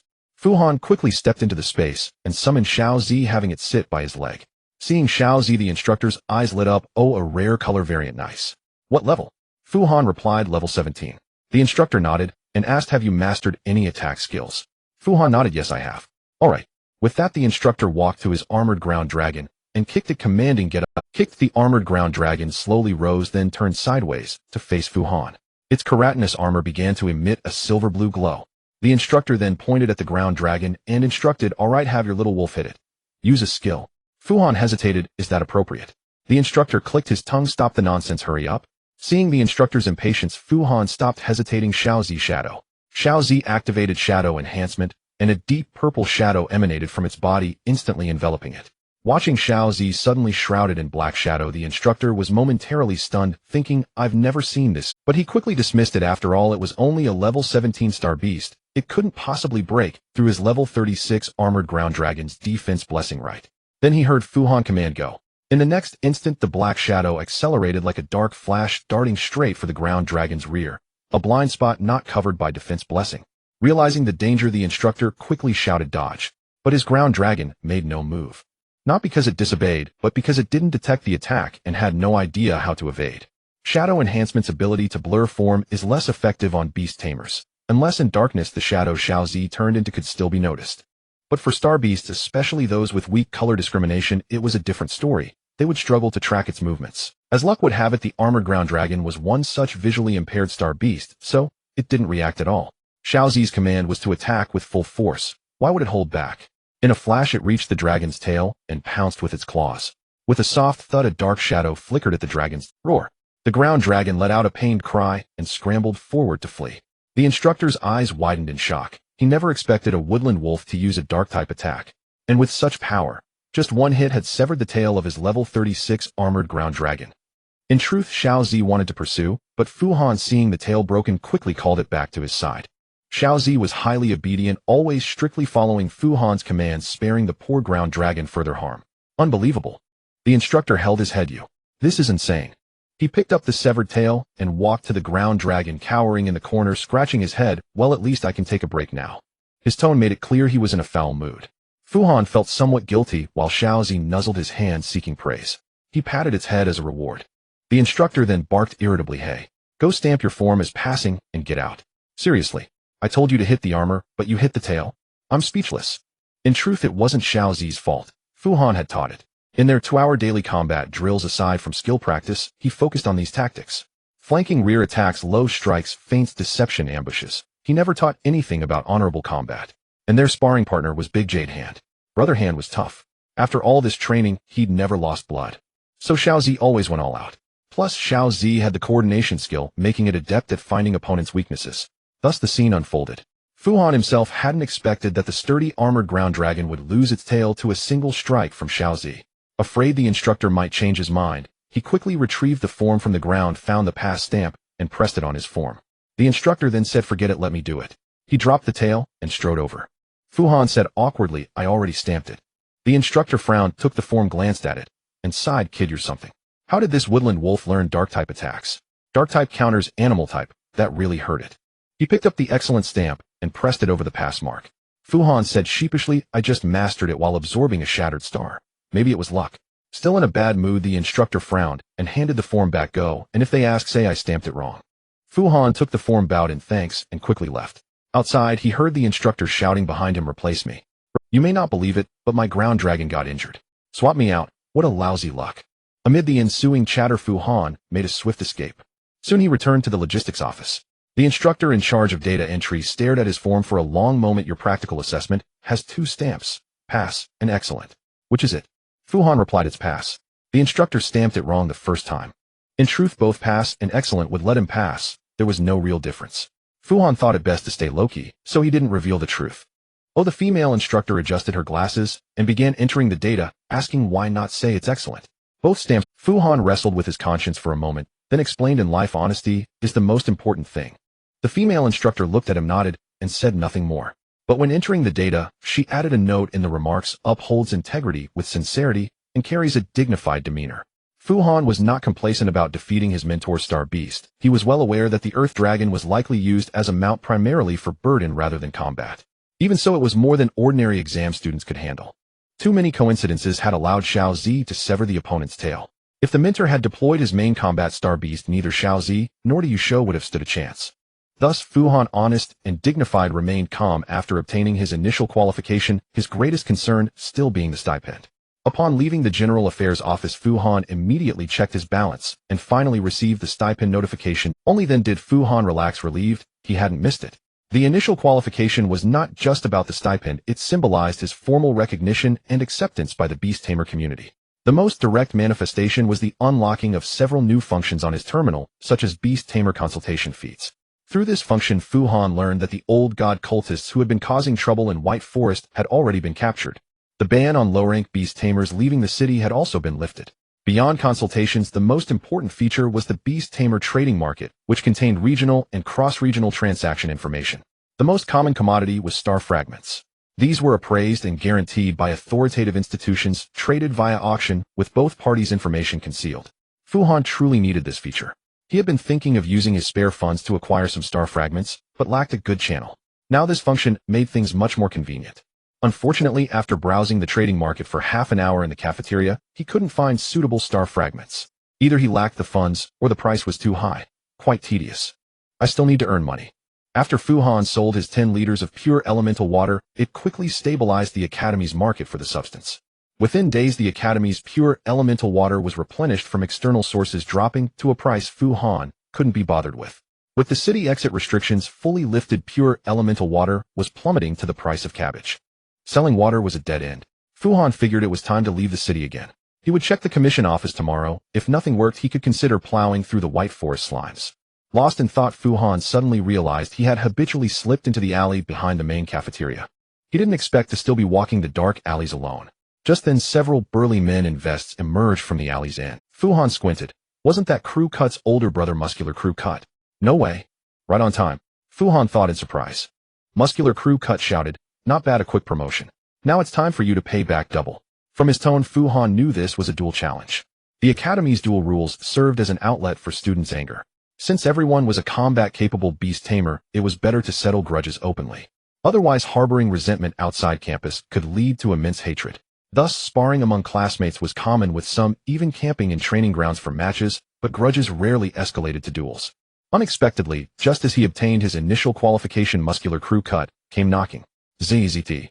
Without a word, he sent a duel challenge to Fu Han's terminal. Fu Han opened his terminal. Apprentice Beast Tamer Luo challenges you to a Beast Tamer duel. The loser must pay the opponent 35880 alliance credits. Do you accept? The amount matched Fu Han's account balance. Clearly the opponent had maxed out the stakes. I suggest you accept. Pay the 35880, and we'll let you off, or we'll come looking for you every month. The group of muscular men leered at Fu Han. Fu Han smacked his lips and said, fine then. He clicked accept. They left him no room to back down, and he had no intention of retreating. Fu Han believed in Xiao Zi's strength. If necessary, he could deploy to Yusho. After accepting the challenge, he silently summoned Xiao Zi. Sensing Fu Han's battle intent, Xiao Zi licked its lips excitedly. The vest-clad man paused at the sight of the dark-hued Xiao Zi, then realized it was just an albino forest wolf. They burst into laughter. Ha ha. Fu Han didn't know what they found so funny. Muscular Crew Cut said, I thought your rock had evolved, but you contracted this. Too bad. I suggest you surrender. One of the vest-clad men interjected, haven't you heard of Brother Luo's reputation? You want to beat the long-haired Rakshasa with an animal-type star beast. That's rich, huh? Fu Han couldn't help but snicker. He hadn't expected Muscular Crew Cut to have such a cringeworthy nickname. Looking at his Crew Cut and hearing long-haired Rakshasa struck him as hilarious. His laughter effectively provoked Muscular Crew Cut, who snorted, let's see if you can still laugh later. With that, Muscular Crew Cut summoned his star beast, a black ball of fluff floating in midair with short white horns. Fu Han immediately recognized the creature, a devourer. Devourer, a rare dark attribute star beast resembling a black fur ball with white horns. It had no other visible organs. Seemingly harmless, it was a powerful dark predator using dark energy to kill prey and then dividing and absorbing them. Eerily, the devourer had an immense appetite, feeding on all moving creatures and often committing mass slaughter in an area. After gorging, it would hide in darkness to digest slowly, then move to another hunting ground to continue its massacre. Fierce and cunning, it was an elite star beast with a racial value of 389. Its hunting and feeding instincts were overwhelming, making it extremely dangerous. Due to its high risk and potential appearance in the Eastern Continent, teachers had repeatedly emphasized it in class as a creature to flee from immediately. No wonder Muscular Crew Cut was so arrogant. Possessing such a powerful star beast gave him some grounds for bravado. However, judging by the devourer's size, it hadn't fed recently, otherwise its body would be swollen. Its white horns were still short, clearly a juvenile, and Fu Han estimated its level wouldn't exceed 20. So this guy had already earned the long-haired Rakshasa reputation with it, yet the devourer hadn't been fully raised. It seemed Muscular Crew Cut was as broke as Fu Han. Someone with a good star beast, but no money to nurture it. No wonder he was so petty about small debts. But regardless, the devourer was immensely powerful and a hard counter to animal types, or else Muscular Crew Cut wouldn't have earned such a cringeworthy title. Too bad it was dark attribute. Fu Han smiled inwardly. Fu Han smiled inwardly, knowing that the dark attribute could not overcome Xiao Zi, especially since a star beast that relied solely on dark energy attacks was almost incapable of defeating her. Yet he wondered if the muscular man with the Crew Cut had other star beasts. Not daring to be careless, Fu Han decided on a surefire tactic and said, Xiao Zi, be careful. Hearing Fu Han's warning, Xiao Zi immediately caught on, whimpering twice and timidly hiding behind him. Ha ha ha. Seeing this, the muscular men burst into laughter. Scared? Too late. The Crew Cut man gloated, stepping forward and commanding, Isher, merge. A dark energy began to emanate from the Crew Cut man's body, and with a flash of shadowy light, Isher Ao burrowed. In an instant, black tendrils sprouted from his hair and arms, covering him like a dark straw cloak. Only then did Fu Han understand why he was called the Hairy Rakshasa. His beast-taming talent was Star-Beast Fusion. Star-Beast Fusion was a common combat-type beast-taming talent that dramatically increased the synchronization of the soul connection between the tamer and the Star Beast elevating it to the Unity realm. When the Tamer and Star Beast merged, the Star Beast possessed the Tamer, altering his physiology. The Tamer gained most of the Star Beast's abilities and enhanced physical prowess. The advantage was often a combat power greater than the sum of its parts, but the drawback was that both would be injured if one suffered. For instance, when Fu Han encountered Song Jie's group in the White Forest, the third-year student, who was injured early on, had this type of beast-taming talent. After merging with his Tiger Zhuang, he was struck by dark energy. Since Tiger Zhuang was an animal type and weak against the dark attribute, both ended up severely wounded. The crew-cut man Star Beast was the dark type Ao. After merging, his body didn't transform into a half-animal state, but instead grew dense black tentacles, making him look ferocious. No wonder he trained so hard. Ao likely didn't provide much physical support, so he had to compensate on his own. In truth, the crew-cut man exposed many weaknesses during his transformation, but Fu Han held back. Having never seen a fusion beast tamer before, he used this chance to broaden his horizons. Once the transformation was complete, Fu Han stepped back, positioning himself behind Xiaozi. Though still appearing frightened, she stood resolutely in front of him without retreating. After transforming, the crew-cut man's aura turned sinister and his voice deepened with a resonant tone. "Come, let me show you the gap in our strength." Fu Han softly commanded, "Go." Xiaozi charged forward, bounding toward the crew-cut man, seeking death. Enraged that the wolf cub dared to attack first, the crew-cut man cursed and raised his hand at Xiaozi. A dark light flashed in his hand as a black beam shot toward Xiaozi. "Watch out!" Fu Han shouted. Xiaozi was struck by the dark energy, writhing in agony before collapsing motionless. Meanwhile, Fu Han stumbled back in panic, distancing himself from her. The crew-cut man approached Xiaozi, looking down at the dying wolf cub, and said arrogantly, "I told you, just surrender." Then he turned to close in on Fu Han, only to find him holding the stone jade beast in his hands. Looking down at Fu Han, the crew-cut man sneered, "Ha! Even a fool knows better than to pick a rock. You're dumber than a fool." He raised his fist high, about to smash it into Fu Han's face. Knowing it was time to stop the act, Fu Han said coldly, "Xiaozi." The command, "Bite him," put the crew-cut man on high alert, as his brother had warned him that when Fu Han said that he would throw the stone. So the crew-cut man guarded against the stone in Fu Han's hand, fearing a trick. Hearing, "Bite him," he quickly raised his arm to defend. In the next moment, a searing pain shot through his buttocks.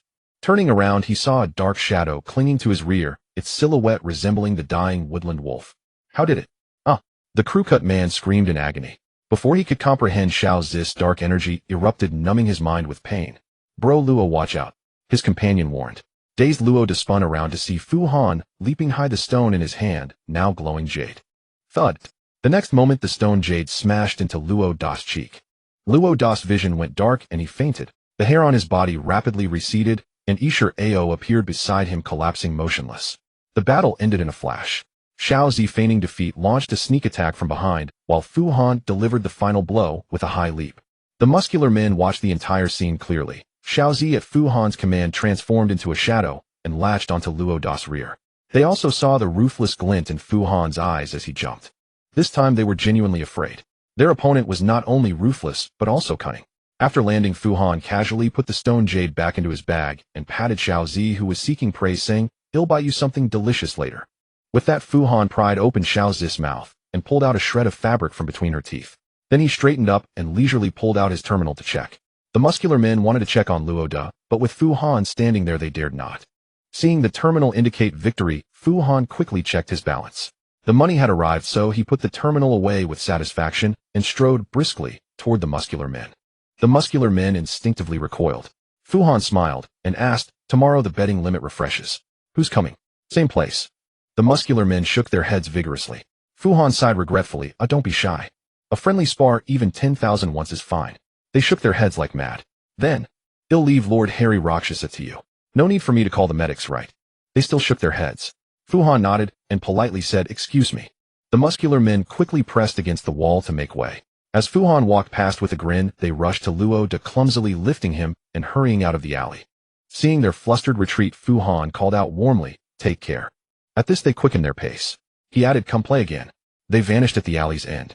Throughout the day, Little Purple performed exceptionally well. During the assessment, it executed the tactics that Fu Han had rehearsed. When facing Luo Da, it accurately understood Fu Han's commands, feigned death, and then launched a sneak attack from behind. It could be said that it perfectly executed the rehearsals conducted in the closed training room over the past few days. This was certainly worthy of commendation, so Little Purple's dinner was upgraded from ordinary fresh beef to more flavorful lamb chops. Little Purple enjoyed the bony and lamb chops immensely, gnawing on them with great delight. While Little Purple was chewing on the lamb chops, Fu Han scrolled through the trading market on his terminal. He even placed bids on 2 promising star fragments, but the prices were quickly surpassed by others reaching levels he could not afford. It was truly a terrible experience to lack the funds for auction. Having no other choice, Fu Han summoned Big Jade Hand and began his daily meditation practice. After his spiritual energy upgrade, Fu Han needed much less sleep, so he devoted the extra time to meditation. The night passed without incident. The next morning, Fu Han went for his morning exercise, returned to wash up, and put on his formal school uniform. Today, the Academy's main lecture hall was hosting an open class. A grand beast tamer from the northern part of the Alliance was giving a skill lesson, primarily explaining skill combinations and counters. Such lessons were invaluable, and no one would miss them. The difference lay in attending in person or watching the recording later. Fu Han chose the former, as the latter required payment. The open class was very lively, with many arriving early. Fu Han thought he had arrived quite early, only to find himself barely able to squeeze into a seat in the last row. After sitting down, Fu Han took out his stone jade beast from his bag and used it as a paperweight, mainly to let all his classmates see that his initial pet was a stone jade beast. The effect was indeed excellent. Many classmates pointed at his paperweight and whispered that he was the legendary person. Fu Han was satisfied with the effect and quietly waited for the teacher to begin the lesson. This teacher had once participated in the Star Beast Tamer competition and achieved an excellent ranking, so he had seen countless bizarre combinations of star beasts and skills.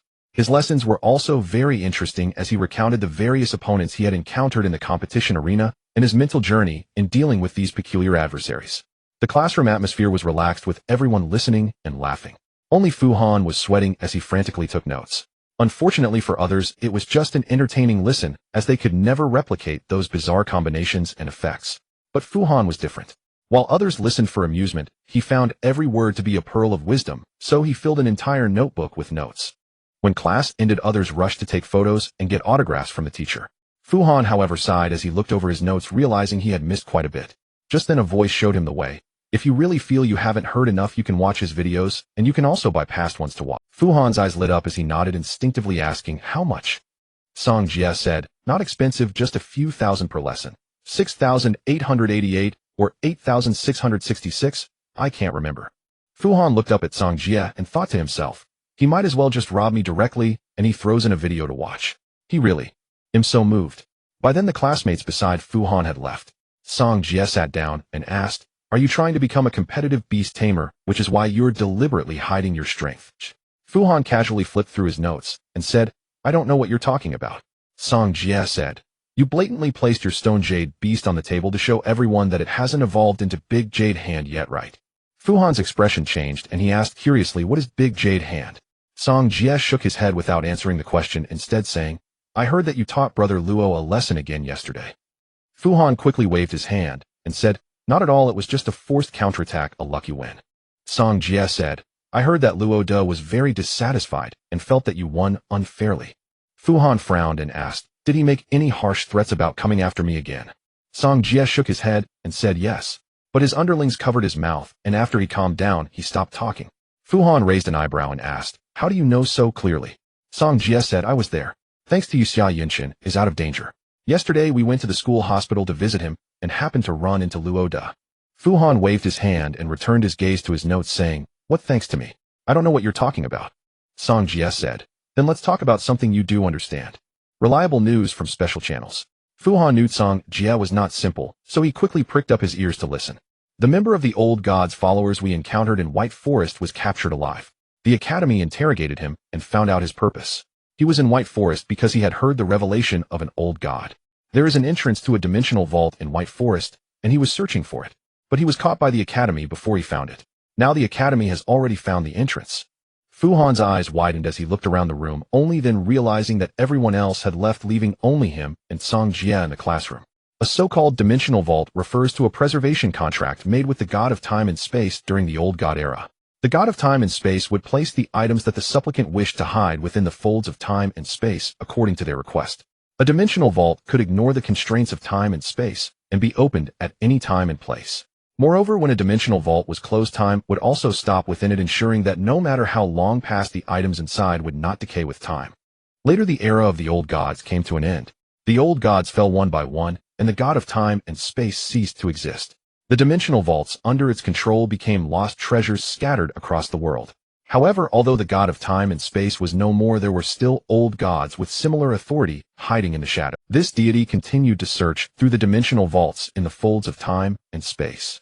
Using its limited authority, it would open a fixed temporal rift connecting to a dimensional vault, and then reveal this secret to its followers who chanted its revered name.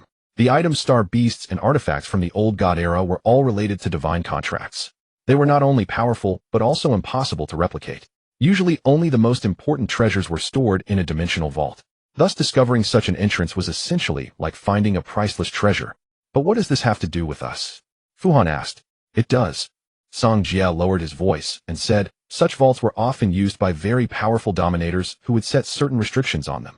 This was to ensure that the vault would not be invaded by powerful enemies, and to allow their own servants to safely retrieve the treasures. This particular vault forbids any being above the first star radiance from entering except for the vault's owner. Fu Han's eyes lit up. Do you or your star beast have a second star radiance? Song Jia asked. Fu Han shook his head and said of course not. As he spoke, Fu Han pointed to the stone jade beast on the table. Without even glancing at the stone, Song Jia said, the Academy has decided to select candidates from among the junior beast tamers to enter the vault. Besides exceptional strength, they also value moral character. In any case, they won't choose too many. When the time comes, everyone will go in together, split into several groups, and search for treasures. The Academy will give generous rewards for anything of value found. Fu Han squinted and whispered, what if I accidentally discover something I want for myself? Song Jia smiled slightly and said, then it depends on who you're with. So you're inviting me to join you? Fu Han asked. Song Jia nodded. Fu Han asked doubtfully, why me? I'm very weak. Song Jia pursed his lips and said, maybe.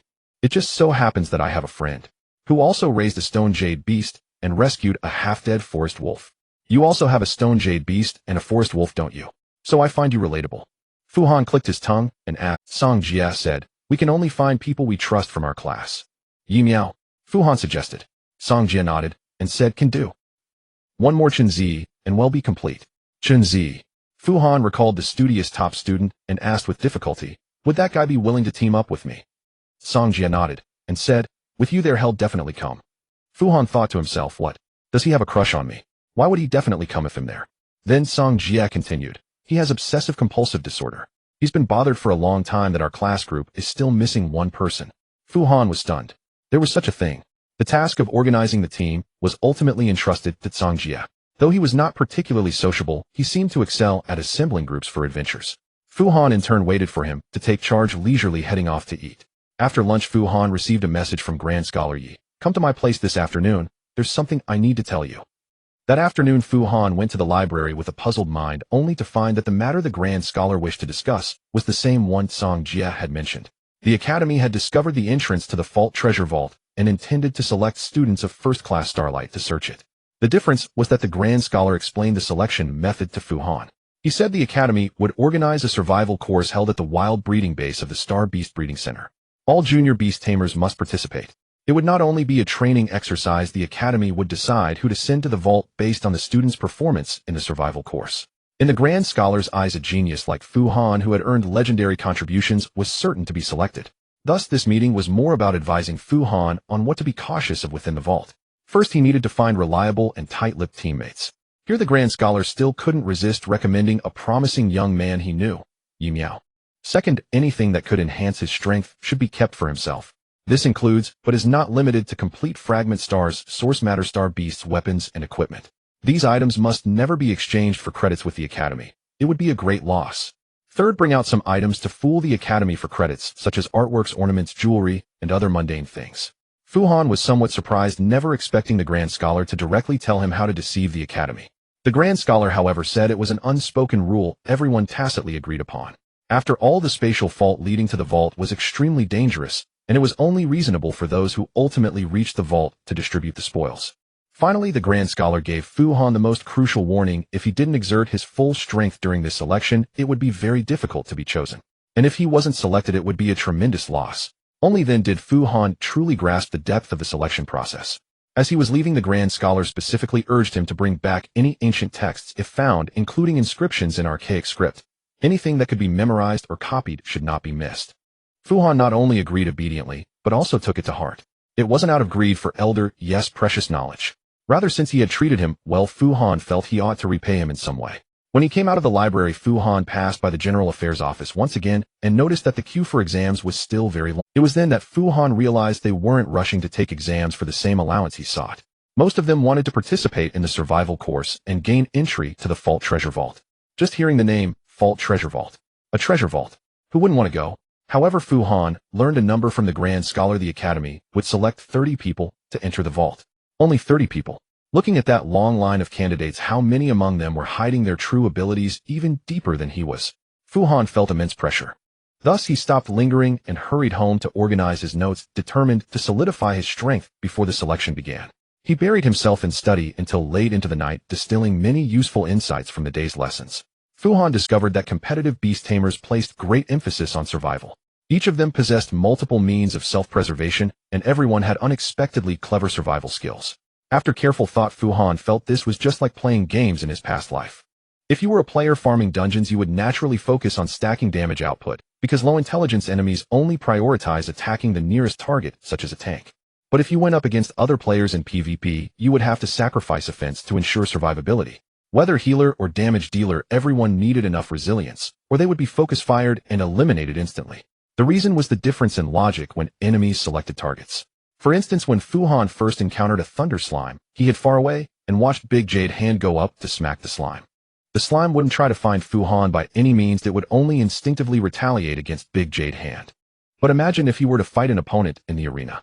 If the opponent wasn't a fool, they would prioritize taking down the beast tamer rather than attacking the thick-skinned star beast. Thus, without sufficient survival abilities, he would lose very quickly in the arena. Although Fu Han had no intention of becoming a competitive beast tamer, he believed that the mindset from high-level combat was the correct direction forward. After all, Fu Han couldn't just keep fighting slimes until graduation. Not to mention that high-tier star beasts generally possessed very high intelligence. Even Little Purple was already quite clever. These star beasts knew very well how to win. Even before the beast tamer noticed them, they were already plotting how to bypass the star beast and strike the tamer directly. Moreover, even a low-tier beast tamer like Fu Han often had to face threats and competition from peers. For example, the betting duel mechanism was an important lesson the Academy left for beast tamers. Everyone had to understand that this world was one of the survival of the fittest, and each person must find their own way to survive. Siyuan too might not have had brilliant combat tactics, but his self-positioning was very clear. He was a predator. Meanwhile, Mu Qi tended to team up with others to form one-credit betting duel partners, staying in safe zones. Fu Han asked himself he might not be like a hyena or vulture preying on the weak, but he would never become someone who hid in a safe zone. Therefore, he had to face threats from other beast tamers. In summary, enhancing battlefield survivability and self-preservation was the most important thing Fu Han should do. Previously, when browsing the trading house, Fu Han had always set his eyes on long-range attack skills, thinking that Big Jade Hand was tough enough and his shortcoming was long-range or elemental attacks. But today, Fu Han learned a lesson: Big Jade Hand's toughness was its own matter. When facing truly formidable enemies, he himself would likely become the primary target of focus fire. Unless he had a talent like Song Jie's life resonance, no matter how tough Big Jade Hand was, it might not guarantee his safety. With this mindset, Fu Han began to focus on skills that could enhance his own survivability. After browsing the trading house for a few more hours, he discovered an intriguing skill: symbiotic armor. This skill originated from a very peculiar star beast of the northern continent, ice armor. Ice armor is a symbiotic ice-type star beast whose body is composed of ice elements. They attach themselves to another star beast of the northern continent, the snow monster, serving as its armor. The snow monster in turn carries the ice armor to places with higher concentrations of starlight. On the surface, ice armor appears selfless, sacrificing itself to help the snow monster. But in reality, once the ice armor has developed sufficiently on the snow monster's body, it will reverse its role, binding the snow monster's body and beginning to act according to its own will. From then on, the snow monster, fully encased by ice armor, begins its journey toward death. If one sees a skeleton wrapped in ice armor in the northern lands, do not mistake it for an undead monster. It is simply the ice-type ice armor. Symbiotic armor is the innate skill of ice armor. This skill allows ice armor to transform its shape into a suit of armor suitable for the host and attach itself to them. Star beasts with elemental or metallic constructs might be able to learn this skill, and Big Jade Hand, being a rock-type life form, should also be capable of learning it. At first glance, the intermediate skill symbiotic armor seems powerful, but its applicability is actually very limited. At first glance, the intermediate skill colonization appeared formidable, yet its practical applicability was remarkably. To begin with, only a scant few star beasts could learn this skill. For instance, the slime family could all acquire it, but they could not conjure any formidable armor. When transformed into armor, the water, fire, and thunder slimes lacked defensive prowess. The ice slime would frostbite the tamer, and its defense was insufficient. The seemingly suitable rock slime had the drawback of excessive weight. Take Zhuxing Academy's Quicksilver Demon Blade, for example. It required no such skill, as long as it was large enough it could envelop the tamer's entire body. Moreover, it could dynamically alter its form to aid in defense, far surpassing colonization in power.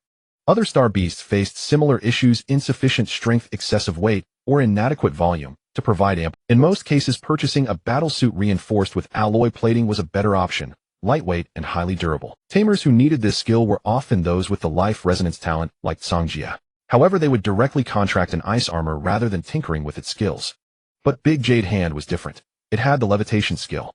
Not only did Fu Han bear no weight, but Big Jade Hand could also carry him into the air.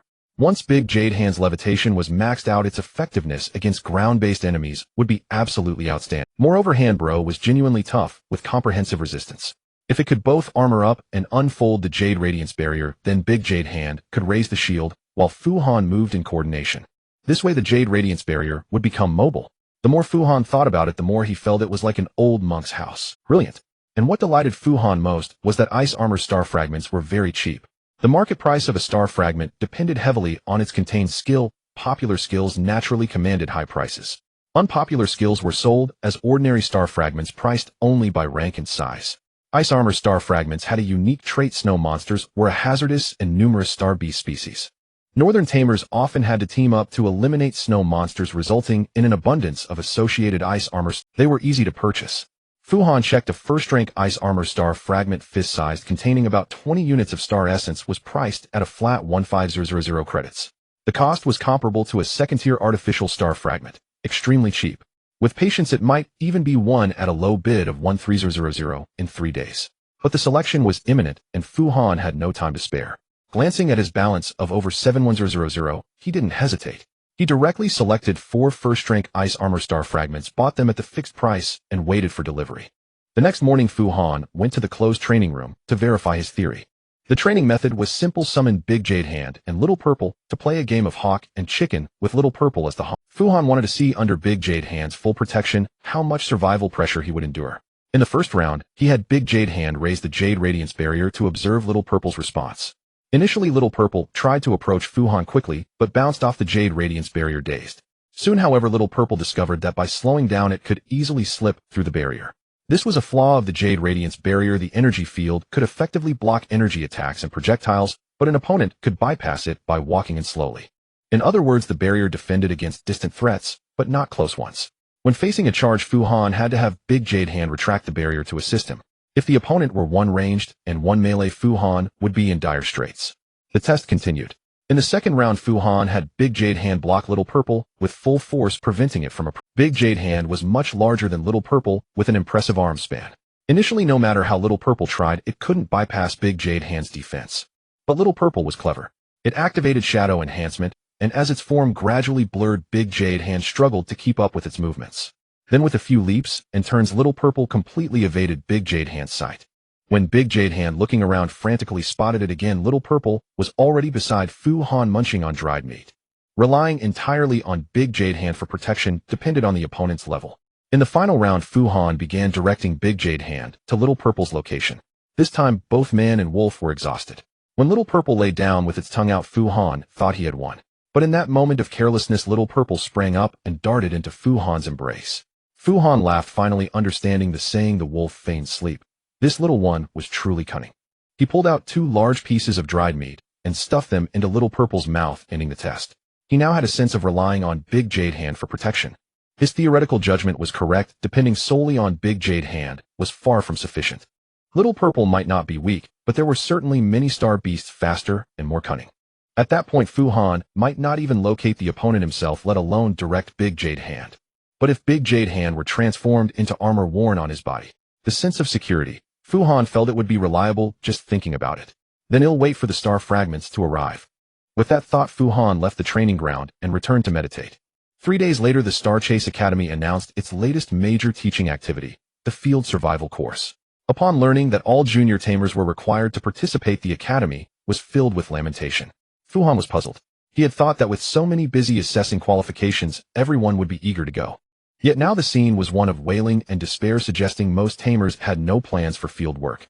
Finally, he learned from Mu Qi that it was the wealthy young ladies and gentlemen who didn't want to go. These folks were poor at field survival, but excelled at crying and complaining, creating a false impression of high opposition. Additionally, functional tamers who were not adept at combat had major objections to the training plan of random airdrops for all. The random airdrop method prevented preformed teams, leaving functional tamers unable to choose their partners, so they cursed. Mu Qi admitted he was among them. He had spent all night posting complaints online. But he knew that ranting in the student community was futile, so he came to Fu Han hoping Fu Han would find him and guide him to a safe. Fu Han agreed, and Mu Qi left with a worried expression, clearly dreading the survival course. It wasn't surprising. With highly advanced civilization, everyone's needs were met, and accustomed to a comfortable life, they naturally didn't want to risk their lives. Despite the students' wails, their preparations were active. Suddenly prices of star fragments, potions, and even outdoor gear. Fu Han wondered if these people had overlooked the notice stating that only terminals were allowed, or if they had some special method of control. Fortunately, Fu Han had ordered his star fragments earlier, so he was unaffected by the price fluctuations. That noon, his star fragment delivery finally arrived. Fu Han wasted no time and quickly returned to his dormitory to have Big Jade Hand absorb the star fragments. Fu Han purchased 4 star fragments of the frost armor in one go. When he had extracted the skill from the thunder slime earlier, the first fragment yielded only 2/3 of the skill's information, and it took 2 fragments to master a basic skill. However, implantation was an intermediate skill, and Fu Han worried that more fragments would be needed to extract it. Thus, he bought 4 in one go, leaving him with just over 10,000 units. Not enough for another fragment, or he would have bought more. So as the Great Jade Hand absorbed the first fragment, Fu Han's heart was filled with anxiety. He feared that if 4 weren't enough, he'd have to sell everything. He had to get more. Fortunately, after the Great Jade Hand absorbed the first fragment, Fu Han felt he had gained about 1/4 of the skill's information. This set his mind at ease. It was settled. Unexpectedly, after the Great Jade Hand absorbed the third fragment, its core suddenly shimmered with a wave of starlight. Fu Han sensed it carefully and discovered that the Great Jade Hand had reached level 15 and gained a new skill. Intermediate skill implantation LV1 transforms into armor to protect the host. Oh, Fu Han was stunned. The Great Jade Hand had learned implantation on its own. Brother Hand, if only you'd said so earlier, I'd have bought just 3. Despite his grumbling, Fu Han felt immense joy. For a star beast to learn a skill from a fragment was highly random. Fu Han had heard many tales, like a single fragment granting 2 skills, or the very first fragment yielding a skill. Such lucky strokes. But more often it was a miserable affair. 70 or 80 fragments consumed. The star beast leveled up multiple times, yet no skill was mastered. For the Great Jade Hand to master an intermediate skill with just 3 fragments was a display of extreme luck.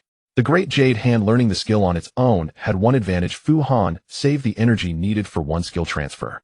That meant he could transfer the skill once more, raising it to level 2. How could Fu Han not be delighted? He continued by letting the Great Jade Hand absorb the 4th fragment, and he also imprinted the implantation skill himself, so as not to waste the mental energy required for imprinting. Without hesitation, Fu Han then transferred implantation to the Great Jade Hand again, since the sooner his mental energy was depleted, the sooner it could begin recovering. The skill transfer went smoothly, and the Great Jade Hand's implantation advanced to level 2. Overwhelmed by fatigue, Fu Han quickly crawled into bed to sleep. The next day, Fu Han woke up very early. Since his mental energy reached level 2, the side effects of skill transfers had diminished significantly. In the past, he would feel listless for days. Now, after a good night's sleep, he felt normal again, though he still needed a few days to recover before another transfer. After getting up, Fu Han couldn't wait to summon the Great Jade Hand to test implantation. By now, the Great Jade Hand seemed accustomed to floating, always hovering when summoned.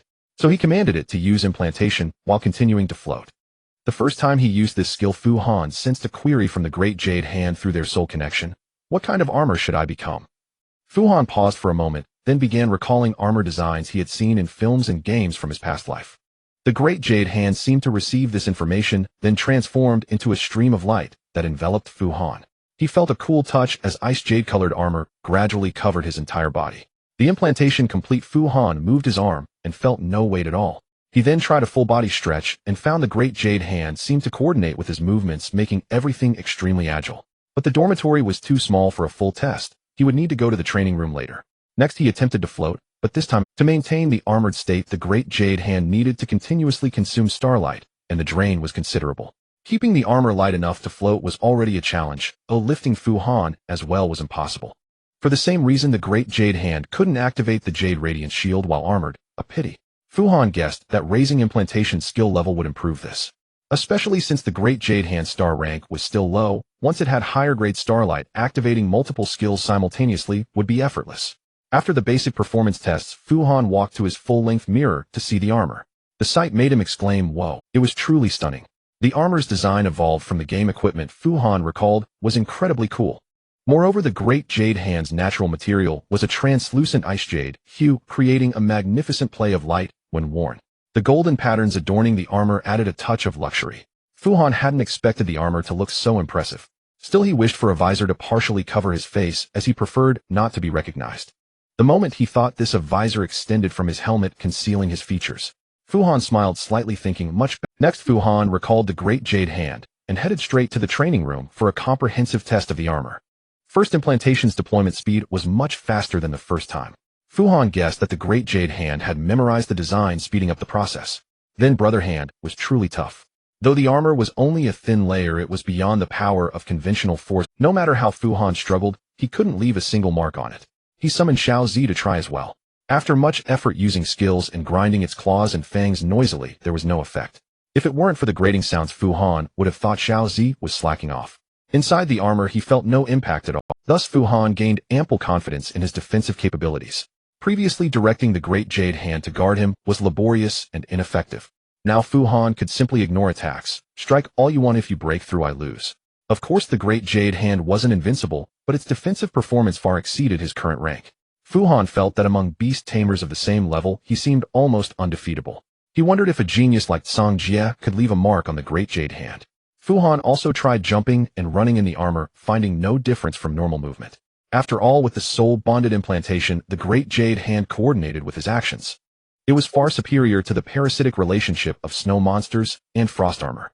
However, implantation consumed significant energy and couldn't be maintained for long. Fu Han tested it. Implantation lasted about 30 minutes before the Great Jade Hand Starlight was depleted, and it needed 2 hours in the core domain to replenish to full. 2 hours to charge 30 minutes of battery life. Not bad, Fu Han used. The main issue was that he was out of funds and time was short, leaving no chance to upgrade the skill further. Otherwise, the endurance could certainly be greatly improved. Overall, the idea of turning the Great Jade Hand into armor had been a success. Fu Han then rested quietly, waiting for the selection to begin. 7 days later, in the early morning, as dawn barely broke. On the sports field usually used for ball games, a Cloud Whale-class heavy transport helicopter was parked. Its massive rotor blades were still spinning, though at a slow speed. The fierce gusts they generated still sent people staggering. Around the helicopter stood the junior beast tamers, scattered in small groups, who were about to participate in the survival course. On the bleachers of the field, some idle senior students had gathered. They shouted at the top of their lungs, intimidating those junior beast tamers experiencing the survival course for the first time. "Keep it up, lads. Make sure you come back alive." Although the junior beast tamers could only catch faint echoes of the shouts beneath the rotor blades, that phrase, "Make sure you come back alive," still struck a chord in some hearts. What if I accidentally die, eh? Perhaps because the outdoor gear issued by the academy was a bit thin, Mu Qi shrank his neck into his windbreaker, looking timid as a bashful bride. Hearing this, Fu Han was exasperated. He gave Mu Qi a firm slap on the back and said, "Can you stop being such? Is it really a life or death matter?" "It is," Mu Qi replied with absolute certainty. Many years ago, there was an incident where a parachute malfunction led to a student's death. Fu Han was taken aback. The academy paid a lot of compensation, didn't they, eh? Mu Qi nodded. Of course. But the parachute company suffered even worse. They went bankrupt and still couldn't escape. The academy sent people to seize the company president's assets. I heard he ended up on the streets. Fu Han was slightly stunned, not expecting the academy to wield such power. "We can seize other people's assets." Mu Qi pursed his lips and nodded. "Never crossed the Beast Tamer Academy." Fu Han nodded in deep agreement, then asked in confusion, "Then why are you so scared?" Mu Qi retorted grumpily, "Of course you're not scared. You're a combat type. My star beast only produces all kinds of leaves and fruits." Fu Han sighed. All right. This time, we'll get you to contract another star beast, preferably one with some self-defense capability. These times are unstable." Mu Qi let out a long sigh. That's probably the only reason I'm standing here." Just then someone tapped Fu Han on the shoulder. Turning around, he saw it was Song Jie. "Yo, how's it going?" Having not seen Song Jie for days, Fu Han had no idea how his team formation was progressing. Song Jie said, "Basically settled." Fu Han said, "So that means it's not settled yet." Song Jie spread his hands. Yi Miao agreed, "But Chunzi thinks you should at least prove you have the ability to qualify independently, so." "Fair enough." Fu Han didn't mind. Song Jie nodded and continued, I think everyone should prove they have this ability, so this time the four of us will act. Fu Han nodded approvingly. Even more reasonable. Song Jian nodded, then lowered his voice and leaned close to Fu Han's ear. Inside scoop, there's an extra reward for the top performer in this survival course. You'd better take it seriously. With that, Song Jia slipped into the crowd and disappeared. Fu Han pursed his lips, unsure whether it was a fabricated story to trick him into giving his all, or if there really was an extra reward. Just then Fu Han suddenly noticed a sharp gaze fixed on him. On the bleachers, a figure in black was staring at him. A tall, thin man with a bandana and dreadlocks, a silver stud piercing his brow, and an icy cold look in his eyes. Taking a look at the people beside him, Fu Han realized why this guy was staring at him. Behind him were the two brothers with crew cuts, surnamed Luo. One was on crutches for his left leg, the other for his right, standing symmetrically on either side of the tall, thin man. A perfectly harmonious picture. It dawned on Fu Han, then Xiao's dark energy must have severely damaged Luo das Gluteus Maximus. He probably missed this survival course. Fu Han felt no guilt. He had brought it upon himself. But Fu Han also knew that the man must harbor hatred toward him, even though it was his own doing. Fu Han smiled bitterly in his heart, thinking these people are like nesting dolls. Beat the younger brother, the older brother comes, beat the older brother, and this cold snake-like man shows up. It never ends. He guessed that after this survival course he'd inevitably be cornered in some dark alley again. The exchange of glances lasted only a moment.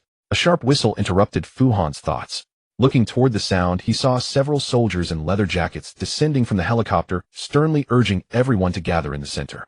Then they picked people out from the line one by one, leading them toward the transport from two different directions. A brief observation revealed that the soldiers deliberately separated those who had been chatting together into different groups. Instantly groans erupted all around. But the lead instructor grinned broadly. Did you think letting you stand there and chat was just for fun? Ha ha. This sent Mu Chi into a panic. What do we do? What do we do? Fu Han shrugged. What can we do, oi? Use the terminal. Mu Chi asked.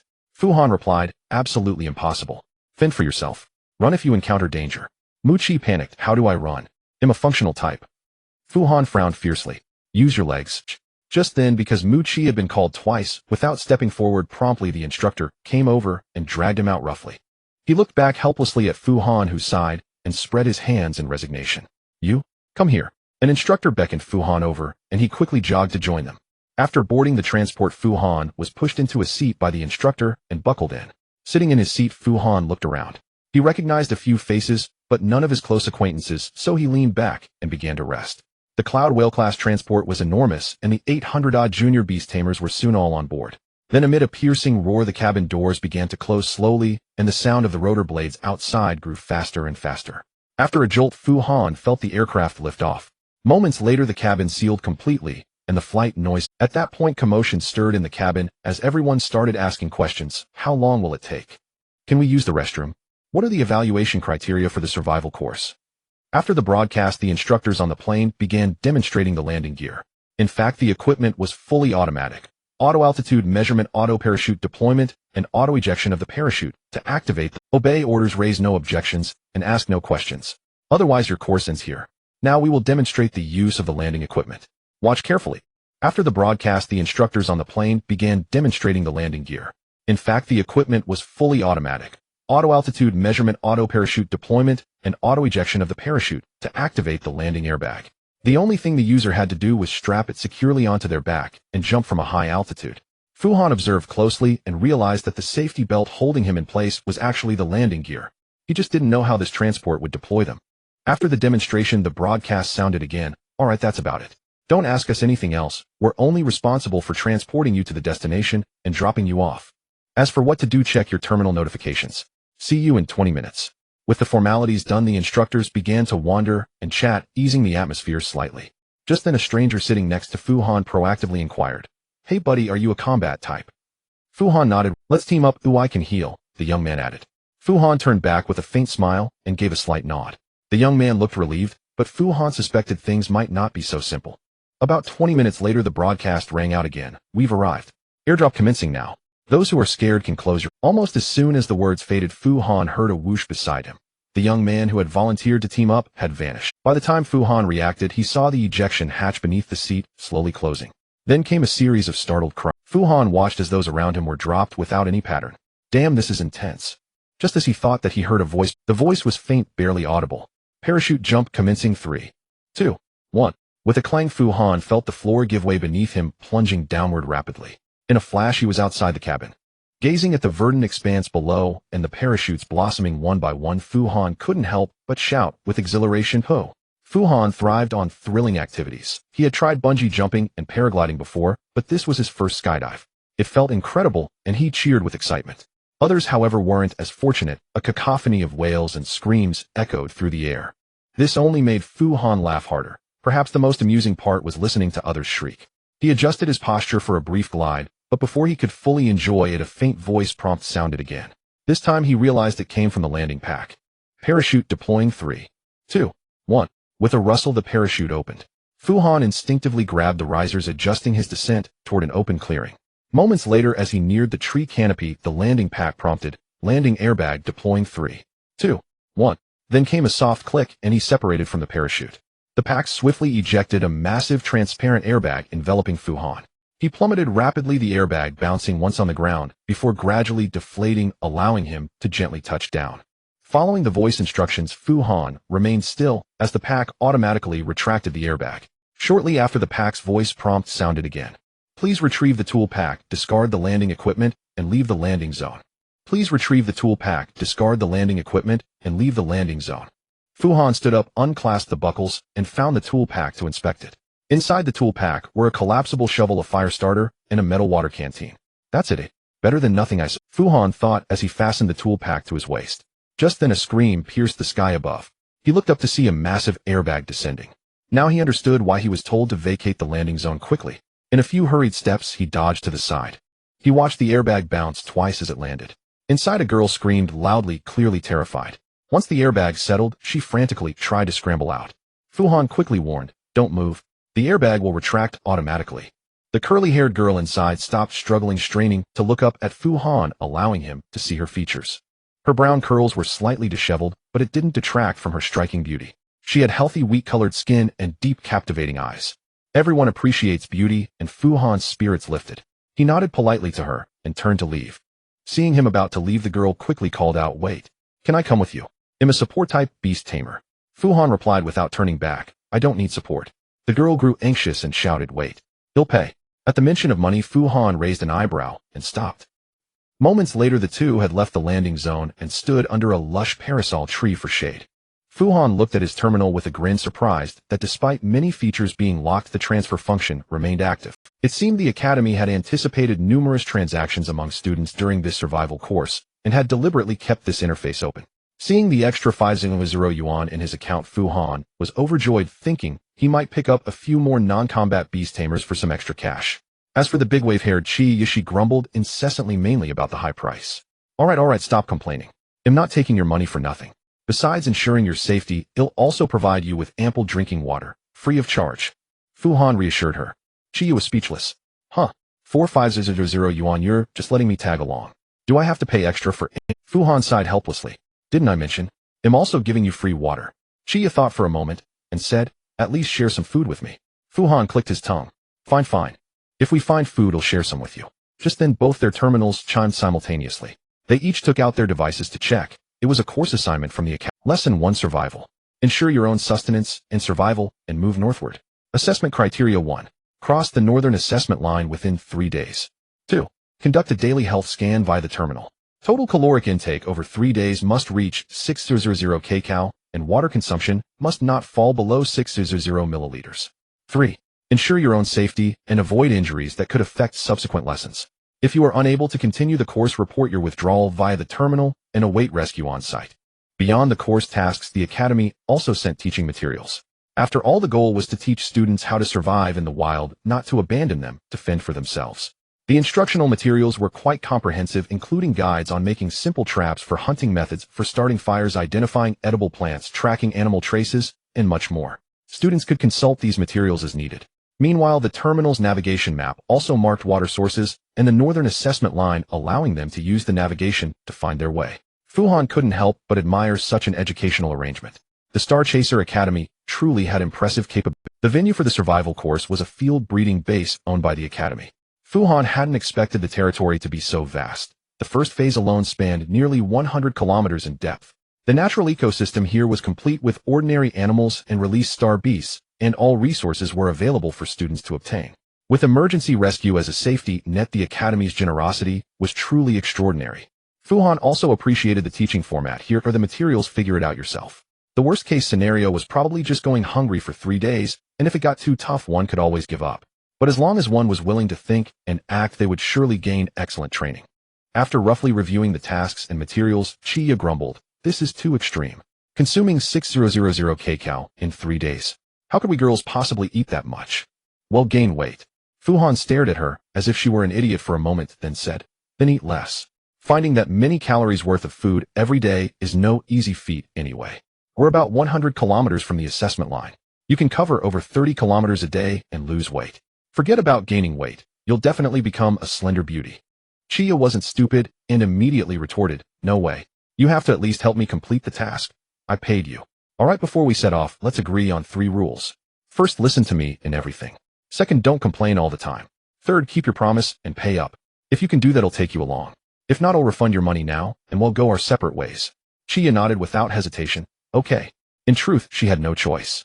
In this desolate wilderness, she was lucky to have run into Fu Han, otherwise she would have been completely lost. She had to find food and water, which she doubted she could manage on her own. Besides, Fu Han's fee wasn't steep, only 5,000. Qixing's grumbling stemmed from fear that he might ask for more. Children of capitalists were shrewd in such matters. Now that she saw Fu Han had no further objections to the 5,000 sum, she was inwardly overjoyed, so she agreed to his terms without hesitation. Fu Han had no idea this little fox was secretly gloating. He was just relieved she had finally quieted down. So he pulled out his terminal again and stared at the map, lost in thought. After a moment, Fu Han, who had already formulated a host of plans, put away his terminal and said to Qixing, "Get ready to go." Qixing asked curiously, "What's your plan?" Fu Han smiled faintly and replied, "We'll cross the assessment line first, and then we'll talk." Huh. Qixing was stunned. "It's 100 kilometers. I can't walk that far. I'm an apothecary." Only then did Fu Han remember he hadn't asked about Qixing's abilities. "By the way, what star beast do you have?" Qixing didn't hide the truth and answered, "A spirit leaf sprite. It can mimic plant leaves and fruits too." Fu Han paused briefly and asked, "What business is your family in?" Somewhat puzzled, Qixing replied, "Herbal medicine." Fu Han was momentarily stunned, thinking to himself, "Isn't this just a female version of Mu Qi? Same family background. Do all apothecaries contract spirit leaf sprites?" he asked further. Qixing said, "Of course. What else would an apothecary be?" Fu Han suddenly understood. It was one of those essential star beasts. No wonder Mu Qi had said his family spent a fortune to acquire a spirit leaf sprite. Shaking off his thoughts, Fu Han continued, "Then I suppose you'd be interested in contracting a second star beast." Qixing nodded eagerly. Fu Han said, "Think about it. The Academy placed us in this area from the start, which means it's a region with few or no star beasts. Lingering here is pointless. Let's cross the assessment line today. The star beast resources there should be more abundant. By the time others are still trudging along, we'll already be scouting for star beasts. Wouldn't that be great?" Qixing nodded thoughtfully. "That sounds good, but I might not be able to walk that far." Fu Han thought to himself, "Of course you can't, but with me here it's fine. The big jade hand can serve as a mount. The only problem is you." In truth, when Academician Yi first told Fu Han to keep the big jade hand hidden, it was to prevent others from discovering it too soon. Because Fu Han had just received the stone jade beast before quickly obtaining the big jade hand. Such rapid cultivation would raise suspicion and likely expose Fu Han's legendary talent. But now much time had passed, and the risk of exposing his talent had diminished, especially with the excuse of Academician. Yes, before the survival course, Fu Han had already considered the scenario of others learning about the big jade hand. He felt it was inevitable to use it, and he needed to stand out a little. Hiding everything might result in missing the selection for the Fault Vault exploration team, which would be a real loss. As for Qixing, Fu Han mainly brought her along to earn some money. Taking one person for 5,000 was much faster than hunting slimes in the White Forest. Moreover, she was an apothecary, and he might actually need her skills. After thinking it through clearly, Fu Han stopped hesitating and summoned the big jade hand. Qixing gazed at the majestic and impressive big jade hand, exclaiming, "Wow, so cool. What kind of star beast is this? It's amazing. Let's get this straight. Helping you complete the first lesson's task costs 5,000, but contracting a star beast is a separate matter, understand?" Qixing frowned, dropping her admiring expression, and asked, "How much?" "That depends on the star beast. Anywhere from 1,000 to 10 million. We'll see what luck brings you." As he spoke, Fu Han had the big jade hand spread its palms. He sat down on the big jade hand's right palm, then pointed to its left hand, and said, "Come on up." Frowning, Qixing climbed onto the palm, and as soon as she was steady, the big jade hand began to move forward. "Whoa, This time Qixing let out a heartfelt exclamation of admiration. When Fu Han told her to climb up, she had only thought he was being stingy, not realizing his intention, until the big jade hand moved, and she understood his plan. This is incredible. I don't even have to walk. Thank heavens I ran into him today. What a stroke of luck. After a moment, Qixing suppressed her admiring tone and asked flatly, hey, how much would it cost to contract a star beast like Fu Han sneered, dream on. This is an epic grade big jade hand. Besides, not all big jade hands could float. Qixing's eyes darted around, and she became convinced that she had indeed latched onto a powerful benefactor today. With that, she stopped holding back and said directly, how about this, you take me to contract a good star beast, and if I don't have enough money, can I pay in installments? Fu Han pursed his lips, thinking what a cunning merchant's daughter she was. Sure, but what star beast we find will depend on your luck. What's your talent? Starlight calculus, Qixing answered truthfully. Oh, not bad. Fu Han nodded knowingly, thinking to himself, isn't this talent wasted on being an apothecary? Starlight calculus allows star beasts to reduce their starlight consumption when using abilities, making it a highly versatile talent. While it's certainly possible to be a functional beast tamer, becoming a combat-focused one is entirely feasible. For example, a star beast like the Big Jade Hand, which has a series of sustained consumption skills, greatly benefits from the support of Starlight calculus. It's a pity that Fu Han chose a functional path despite having a combat talent. However, as the daughter of a capitalist, it's not surprising she opted for a stable route.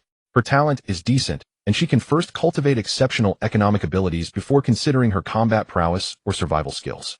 Ultimately, she has the potential to develop into a master. In contrast, Mu Kai's limitations are greater. He can only walk the path of plant-type beasts to the end. Fu Han wondered how that guy was doing. Not far away, Mu Qi, who was digging cassava roots, felt a warmth in his ears. He looked up and saw a star beast moving swiftly through the forest. Startled, Mu Qi quickly hid behind a tree, his heart racing, until the ice jade-colored creature flew away. Looking at the slender cassava he had just dug up, Mu Kai's eyes welled with tears. He cried out in his heart, Fu Han, where? Save me. Oh, you mean Mu Qi? I know him, often see him in the cultivation garden. Fu Han nodded. I said I'd take him along, but I didn't expect the academy to arrange it so ruthlessly. That's really tough. Qixing said sympathetically, thinking, good thing I ran into such a great master. Aren't we going to find him? Qixing asked. Fu Han sighed. It's a vast area. How can we search? Forget it. He's well-versed in botany, so he shouldn't starve. Right. I saw some wild cassava earlier. You can just wash and eat it. Fu Han paused. Why didn't you say so earlier? Qixing replied, it has no flavor. Should we go back? It's not far. Fu Han thought for a moment. Forget it. If we come across some ahead, well, stop. We need to complete the 2,000-calorie daily task. Tubers should have plenty of starch, so it's best to bring some. Okay, I'll keep an eye out. Qixing sat up attentively, scanning the forest for useful plants. The gentle breeze tousled her hair, her pretty profile, showing a serious expression that was quite endearing. The scene was quite beautiful. Fu Han leaned gently against the Big Jade Hand, feeling a surge of joy. The Big Jade Hand's levitation skill had been upgraded to level 4, allowing a steady speed of 40 kilometers per hour. Although the speed dropped slightly under load, it could still travel about 30 kilometers per hour. With this speed, Fu Han and Qixing quickly left the main group behind. As Fu Han had predicted, there were few star beasts in this area, mostly ordinary ones like stone jade beasts and grass fairies. They also encountered some wild game like pheasants and hares, but Fu Han didn't rush to hunt. He speculated that the speed of crossing the assessment line might be related to the selection, and even if not, he wanted to cross it at an unexpectedly fast pace, at least to leave a strong impression on the examiners. The only pause came when Qixing discovered a date tree. The dates were only the size of a thumb, and by autumn, they would shrivel and turn black on the branches. Though not pretty, they were rich in sugar, low in water, and full of starch, making them very sweet and soft, and excellent food. They stopped specifically for it. Fu Han and Qixing stood under the tree holding up their clothes while the Big Jade Hand shook the trunk vigorously. The black dates fell like rain. They didn't bother picking up those on the ground. The ones caught in their clothes were enough for both of them. Eating the sweet dates, they continued northward. At noon, the early autumn sun blazed over the forest. On the western side of the survival class forest area, there was a green meadow next to a stream where the temporary command center for the survival class was set up. Several large tents equipped with instruments had been set up days earlier. The survival class teaching team was monitoring everyone's situation via satellite. Professor Chu, the chief commander of this survival class and the main examiner for the Fault Treasury selection, was sitting under a western awning, carefully watching the Snow Mountain tea boiling in his pot. The tea must be removed from heat as soon as it changes color, or its flavor and texture would plummet. This rare delicacy demanded his full attention. As for the youngsters, he could leave them to his subordinates. It wasn't yet time for the promising ones to emerge, so he could enjoy his. Just then a short-haired female officer, Zhang Yu, approached the awning and said, Professor Chu, someone has crossed the assessment line. Huh? Professor Chu looked up, mildly surprised. They have a Mount Star Beast, right? Zhang Yu nodded yes. What star beast is so fast? Professor Chu asked. Zhang Yu replied the big jade hand. What? Professor Chu thought he had misheard. First, because the big jade hand was a very rare epic-level beast, and second, how could a big jade hand serve as a mount? And so fast. Zhang Yu handed the tablet to Professor Chu. The satellite took a photo when they crossed the line. Professor Chu examined the tablet closely, indeed spotting an ice jade-colored big jade hand. Oh, this big jade hand is of such excellent quality. He zoomed in and noticed a boy and a girl sitting on its hands. Both hands are holding people. What's supporting it? The question had just entered his mind when he found the answer: levitation. Zhang Yu confirmed it seems so. Professor Chu rubbed his chin, murmuring, interesting, very creative. But levitation is so hard to obtain. How much skill information can be left in the fragments of a moon lamp monster? How many fragments would it take to learn it? No one hunts or sells them. Is he a moon lamp monster killer? Zhang Yu shook her head. Luck, that's the only explanation. Luck. Professor Chu chuckled bitterly. Comparisons are odious. How have they performed usually? Zhang Yu said. I checked. The stone jade beast likely belongs to the boy Fu Han. He's quite low-key, from an orphanage, always at the bottom in potential assessments, and rarely interacts with others. Bottom. Professor Chu laughed. With a big jade hand, and still at the bottom. He must be hiding his strength. Those from orphanages don't show off. Not bad. You see, we already have one candidate. Finding 30 might not be so hard. What is he doing now? Zhang Yu said. He's gone into the woods. Should I send a drone? No need. Send them new tasks tonight, just keep an eye on their movements. Professor Chu handed the tablet back to Zhang Yu, who nodded and left. Professor Chu leaned back in his chair, smiling. Not bad, a good start. I hope there are more surprises. Oh damn it. After crossing the assessment line, Fu Han slowed down. The star energy consumption of the great jade hand was substantial, so he first retracted it into the core domain to recover. Having sat all morning, Qixing was quite pleased to be able to walk around. She hadn't felt much tension from the survival class along the way. Instead, it reminded her of outings in the ecological park. Fu Han felt much the same. Last time he went to the White Forest, he had been cautious. This time, since it was arranged by the Academy, he found himself without that sense of nervousness. Fu Han guessed that someone like Zhang Jie, who had trained outside, would probably feel similar to him. However, those experiencing the wilderness for the first time might not fare as well, like Mu Qi. He wondered how he was doing. Mu Qi was actually fine. He reached the nearest water point and collected some water. However, lacking experience, he drank it without boiling it first. Afterward, his stomach ached a bit. Fortunately, he was an apothecary and quickly used spirit leaf fairies to simulate some medicinal herbs which he consumed. His stomach no longer hurt, but the cold water combined with the cassava had generated a lot of gas in his belly. Now he was walking north, letting out farts along the way. He was used to the smell himself, but he was afraid of the social death he would suffer if he bumped into someone. After withdrawing the great jade hand, Fu Han summoned the water slime and squeezed it to fill 2 water storage tanks. Qixing was astonished. She never expected anyone to contract a water slime, just for the convenience of drinking water. How extravagant.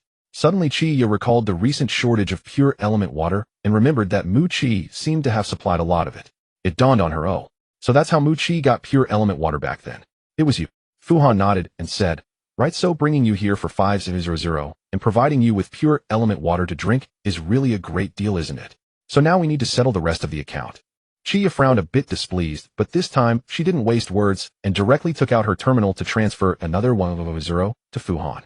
Is this enough? He'll stick with you from now on and he'll pay. Fu Han nodded with great satisfaction and said, you're quite savvy. You have a future. Just follow me.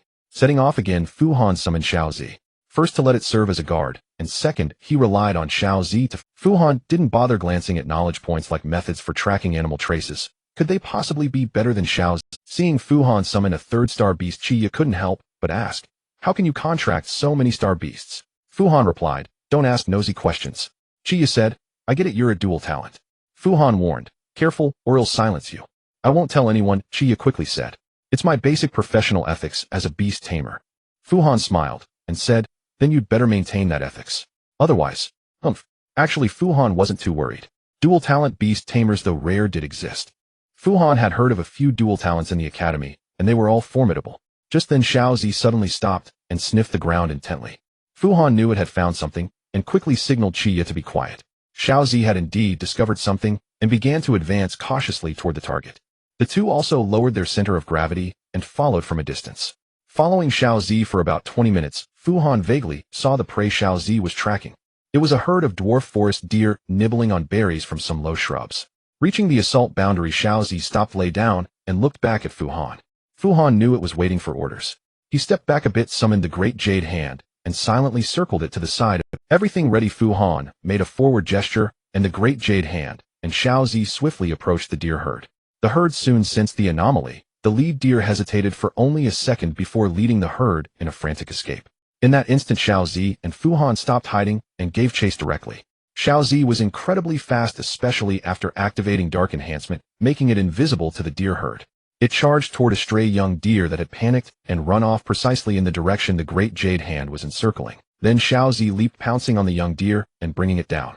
Fu Han knew his part was done, so he stopped and waited for Qixing to catch up. How is it? How is it? Qixing ran over, panting. Done. Let's go. Fu Han led the way, and Qixing followed, exclaiming, wow. You guys suddenly ran so fast I couldn't keep up at all. You need to exercise. Fu Han said. I suppose, Qixing replied. A few words later they arrived beside the great. The young forest deer had already been bitten through the throat by Xiaozi and was dead. Xiaozi wagged its tail beside the prey, seeking praise, while the great jade hand remained expressionless as ever. Fu Han patted Xiaozi's head and then went to inspect the young deer. Xiaozi ran over to Qixing and wagged its tail. Qixing stroked Xiaozi's head and said excitedly, Look, your star beast seems to really like me.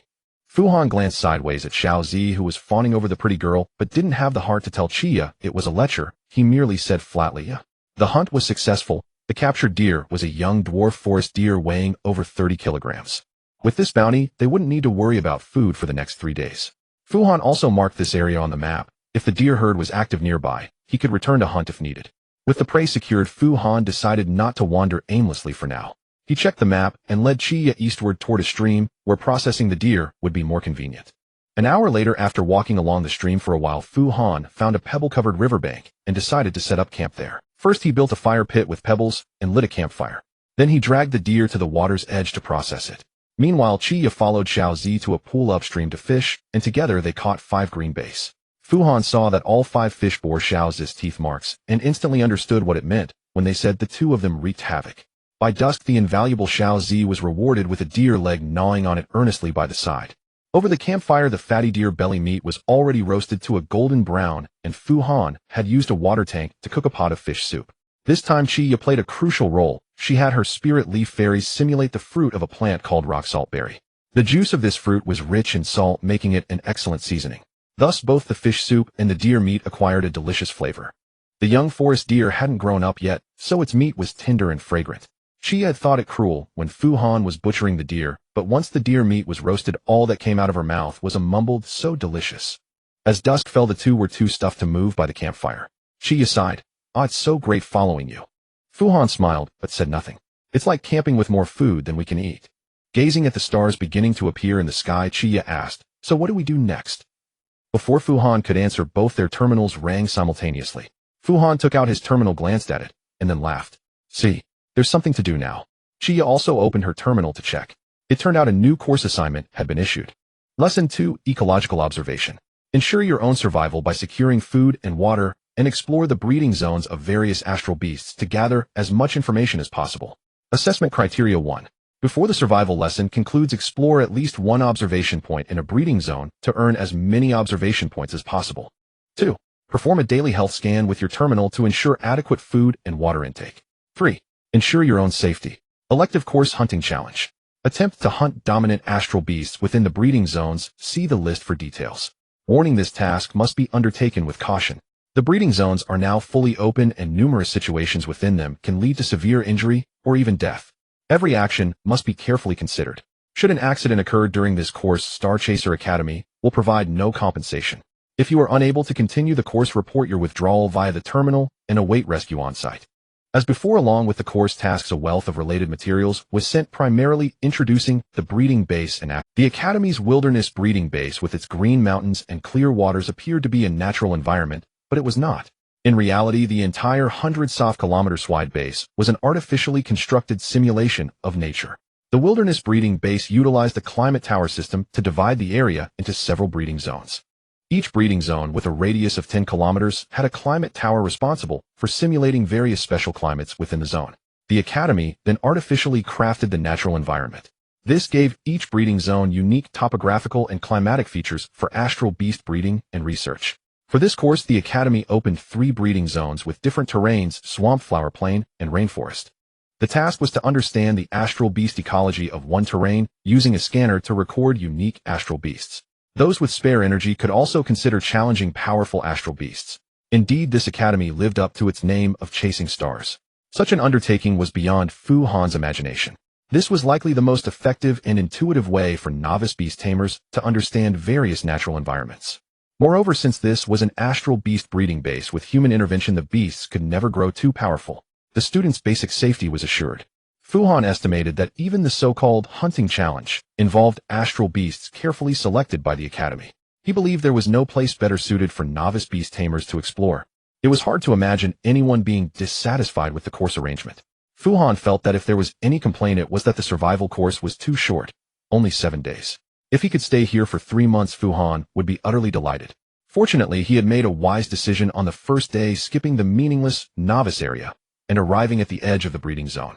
This meant he had 2 more days of exploration time than others, a significant advantage. In fact, not only Fu Han was astonished, but even Qixing found the academy's arrangement incredible. While the academy is being so generous this year, actually opening the breeding zones. Hearing this, Fu Han paused slightly and asked, "It wasn't like this in previous years?" Qixing replied, "Probably not.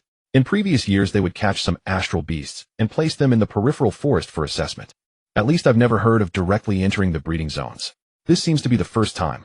Fu Han nodded in understanding, thinking to himself, it seems the academy has gone all out for the treasury matter. Selecting candidates to explore the treasury was one aspect. On the other hand, they also hoped that those entering the treasury could contract suitable astral beasts here. In short, the academy had provided top-tier conditions, the rest was up to their own efforts. After receiving the task, the terminal's map marked the boundaries, terrain features, and observation points of each breeding zone. The course points also had a dedicated page displayed as a leaderboard. Currently, only Fu Han and Qixing were on the board, both with 0 points. Fu Han hadn't expected the leaderboard to show names. He clicked his tongue and thought, looks like there's no chance to stay low-key now. Wow, only the 2 of us are on the leaderboard, meaning we're the only ones who've crossed the assessment line, right? You're amazing. Qixing's eyes were full of admiration. Fu Han continued browsing the materials on the terminal and said, "We have a time advantage now, so we need to use it well. We'll set out at dawn tomorrow to start exploring. You can look through the materials now to find astral beasts that interest you, and we can roughly discuss a price." Qixing raised an eyebrow in surprise and said, "Oh right. Can I choose first? Anything at all?" Fu Han pursed his lips and said, "This isn't a supermarket, but you can try anything. Take a look first." Qixing nodded and quickly lowered her head to browse the materials on her terminal. That night, Fu Han carefully read all the materials and planned an exploration route based on the map. To hunt a fawn and set up camp by the stream, Fu Han and Qixing had already arrived at a relatively remote area. At this point, the nearest breeding zone was the swamp. Among all zones, the swamp was quite dangerous. Unless one had abilities particularly suited for swamp exploration, most people would avoid entering this area. However, Fu Han believed that with the floating ability of the Big Jade Hand, he could make a trip to the observation point. So he planned to cross the swamp first the next day, and then head toward the warm flower plain. Qixing claimed to have choice paralysis and couldn't find a suitable astral beast. Fu Han had to make the judgment himself. The flower plain breeding zone was just west of the swamp, and there might be a suitable beast for her there. On the other hand, Fu Han felt that the hunting challenge on the flower plain was something he could try. Moreover, the flower plain was the main route for others entering the breeding zone. Fu Han planned to complete the flower plain challenge first, leaving no challenges for others to pick. By the time Fu Han had considered everything, Qixing was already sleeping, snoring softly. This girl was incredibly lucky to be with him. In contrast, some good brother of his was probably suffering somewhere. Fu Han sighed inwardly, summoned the Big Jade Hand, and began his evening meditation practice. At this moment, Qixing was far from well. He had just fallen from a tree and hadn't even caught his breath.